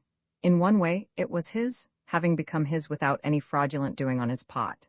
So he declared to himself. In another way it was hers, though it could not become hers without some more than magnanimous interference on his part. To divide it would certainly be best, but there was no other way of dividing it but by a marriage. For any other division, such as separating the land or the rents, no excuse could be made, nor would any such separation touch the fatal paper which lay between the leaves of the book. Were she to consent to marry him, then he thought he might find courage to destroy the paper. It was necessary that he should see her on that afternoon, if only that he might bid her adieu, and tell her that she should certainly have the money that had been left her. If it were possible, he would say a word also about that other matter. "You did not hear the will read," he said to her. "No," she answered abruptly, "but you have been told its contents?" "I believe so." About the £4,000, there need be no question about the £4,000. There is not a word to be said about it, at any rate between you and me. I have come to tell you, said he, not understanding her feeling in the least, and evidently showing by the altered tone of his voice that he thought that his communication would be received with favor. I have come to tell you that the legacy shall be paid in full. I will see to that myself as soon as I am able to raise a penny on the property. Pray do not trouble yourself, Cousin Henry. Oh, certainly I shall. Do not trouble yourself. You may be sure of this, that on no earthly consideration would I take a penny from your hands. Why not? We take presents from those whom we love and esteem, not from those we despise. Why should you despise me? He asked. I will leave that to yourself to judge of, but be sure of this, that though I were starving I would take nothing from your hands. Then she got up and, retiring into the inner room, left him alone. It was clear to him then that he could not divide the property with her in the manner that he had suggested to himself. Roman 9 alone at Lanfear on the day after the reading of the will, Henry Indefer Jones, Esq. of Lanfear, as he was now to be called, was left alone in his house, his cousin Isabel having taken her departure from the place in the manner proposed by her. And the lawyer was gone, and the doctor, and the tenants did not come near him, and the butler and the housekeeper kept out of his way, and there was probably no man in all South Wales more lonely and desolate than the new squire of Lanfear on that morning. The cruelty of it, the injustice of it, the unprecedented hardness of it all. Such were the ideas which presented themselves to him as hour after hour he sat in the bookroom with his eyes fixed on the volume of Jeremy Taylor's sermons. He had done nothing wrong, so he told himself, had not even coveted anything that did not belong to him. It was in accordance with his uncle's expressed desire that he had come to Lanfear, and been introduced to the tenants as their future landlord, and had taken upon himself the place of the heir. Then the old man had announced to him his change of mind, but had not announced it to others, had not declared his altered purpose to the world at Lanfear, and had not at once sent him back to his London office. Had he done so, that would have been better. There would have been a gross injustice, but that would have been the end of it, and he would have gone back to his London work unhappy indeed, but with some possibility of life before him. Now it seemed as though any mode of living would be impossible to him. While that fatal paper remained hidden in the fatal volume, he could do nothing but sit there and guard it in solitude. He knew well enough that it behoved him as a man to go out about the estate and the neighborhood, and to show himself, and to take some part in the life around him, even though he might be miserable and a prey to terror whilst he was doing so. But he could not move from his seat till his mind had been made up as to his future action. He was still in fearful doubt. Through the whole of that first day, he declared to himself that his resolution had not yet been made, that he had not yet determined what it would be best that he should do. It was still open to him to say that at any moment he had just found the will. If he could bring himself to do so, he might rush off to Carmarthen with the document in his pocket, and still appear before the lawyer as a man triumphant in his own honesty, who at the first moment that it was possible had surrendered all that which was not legally his own, in spite of the foul usage to which he had been subjected. He might still assume the grand air of injured innocence, give back the property to the young woman who had insulted him, and return to his desk in London, leaving behind him in Carmarthenshire a character for magnanimity and honor. Such a line of conduct had charms in his eyes. He was quite alive to the delight of heaping coals of fire on his cousin's head. She had declared that she would receive nothing at his hands, because she despised him.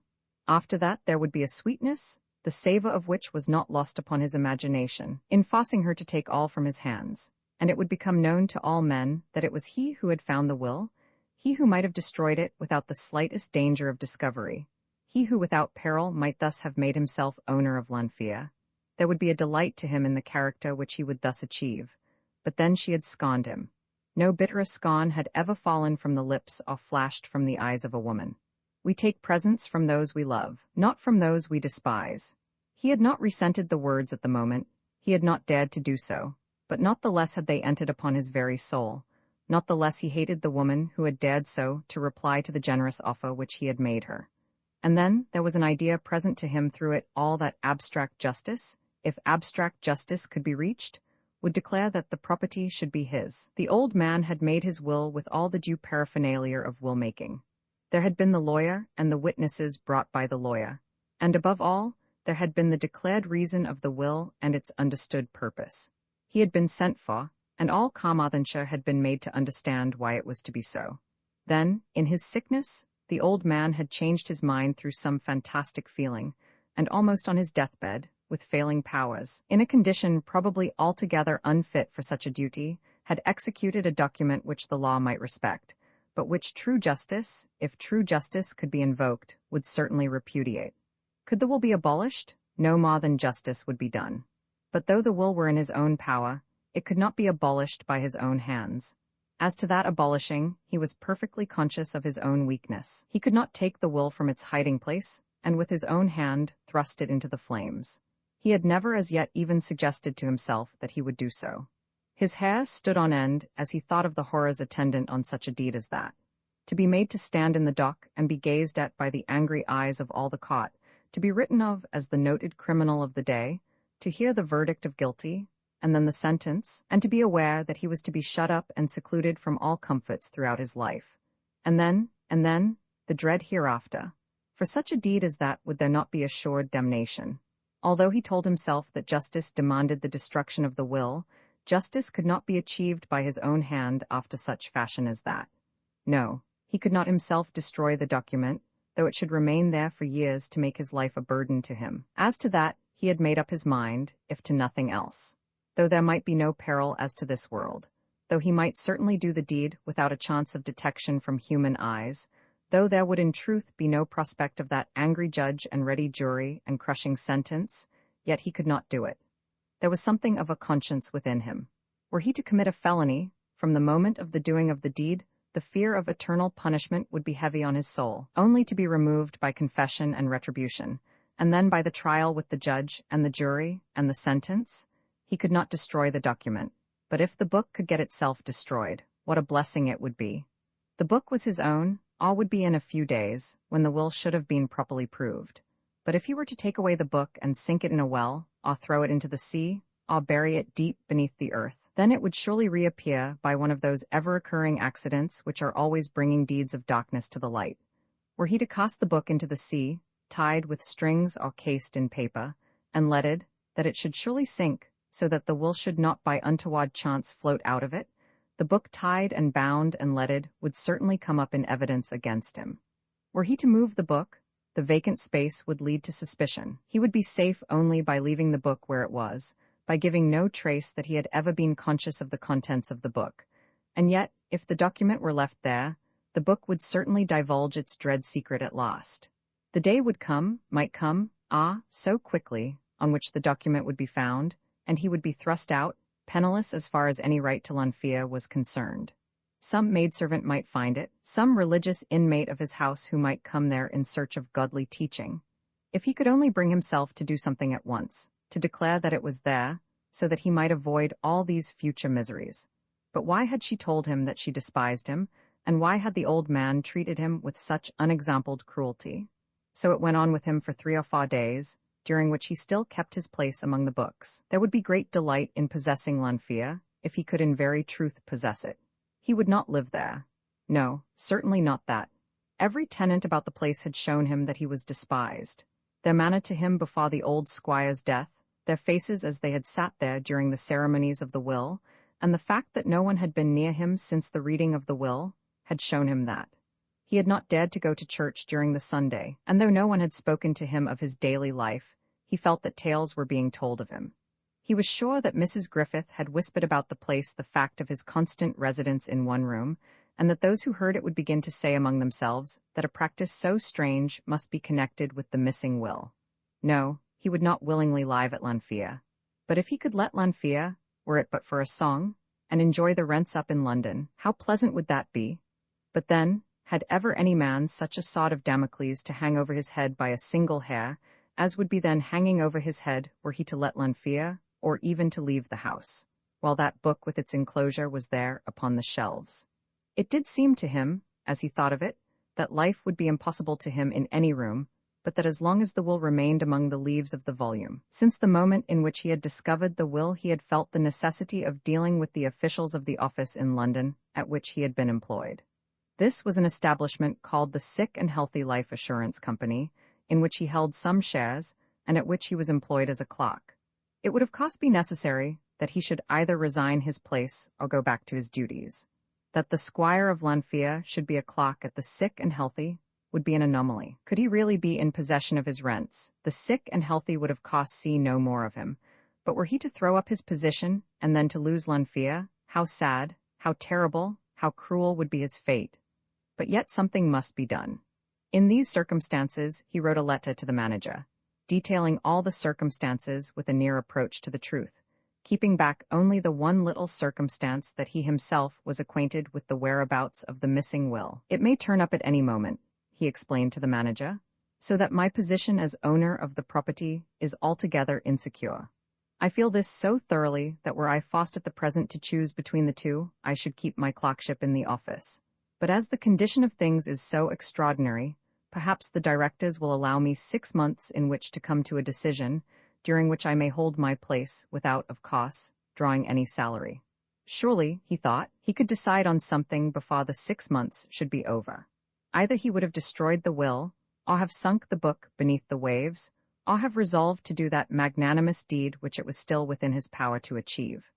The only one thing not possible would be for him to leave Lanfia and take himself up to the delights of London, while the document was yet hidden within the volume.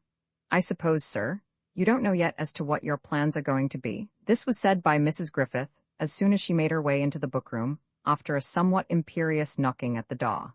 Hitherto, there had been but little communication between Cousin Henry and his servants since the death of the old squire. Mrs. Griffith had given him warning that she would leave his service, and he had somewhat angrily told her that she might go as soon as it pleased her. Since that she had come to him once daily for his orders, and those orders had certainly been very simple. He had revelled in no luxuries of the table or the cellar, since the keys of the house had been committed to his charge. She had been told to provide him with simple food, and with food she had provided him. The condition of his mind had been such that no appetite for the glories of a rich man's table had yet come to him. That accursed book on the opposite shelf had destroyed all his taste for both wine and meat.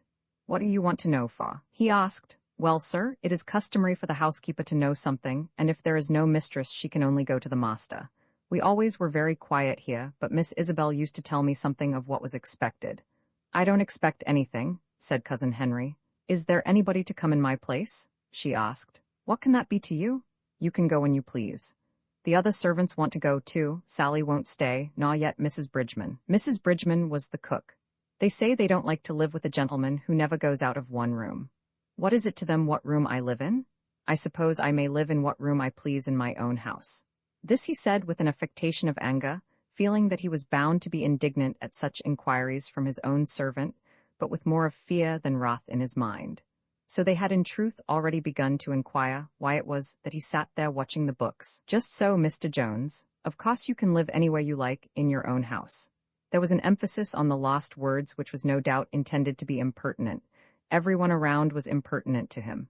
"But so can they, sir, not in their own house. They can look for situations, and I thought it my duty just to tell you, because you wouldn't like to find yourself all alone here, by yourself like." "Why is it that everybody turns against me?" he asked suddenly, almost bursting into tears. At this her woman's heart was a little softened, though she did despise him thoroughly. "I don't know about turning, Mr. Jones, but they have been used to such different ways." "Don't they get enough to eat?" "Yes, sir, there's enough to eat, no doubt. I don't know as you have interfered about that, not but what as master you might. It isn't the victuals." "What is it, Mrs. Griffith? Why do they want to go away?" "Well, it is chiefly because of your sitting here alone, never moving, never having your hat on your head, sir. Of course a gentleman can do as he pleases in his own house. There is nothing to make him go out, not even to see his own tenants, nor his own farm, nor nothing else. He's his own master, sir, in course, but it is mysterious. There is nothing goes against them sort of people, meaning the servants inferior to herself, like mysteries." Then they already felt that there was a mystery. Oh, what a fool he had been to shut himself up and eat his food there.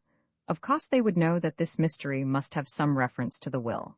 Thus they would so far have traced the truth as to have learnt that the will had a mystery, and that the mystery was located in that room.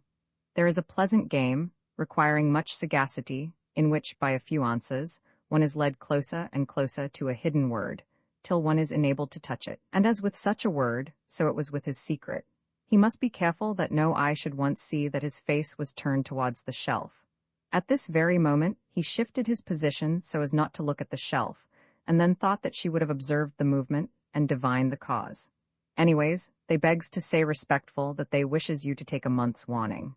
As for me, I wouldn't go to inconvenience my old master's heir. I'll stay till you suits yourself, Mr. Jones, but the old place isn't to me now what it was. Very well, Mrs. Griffith, said Cousin Henry, trying to fix his eyes upon an open book in his hands.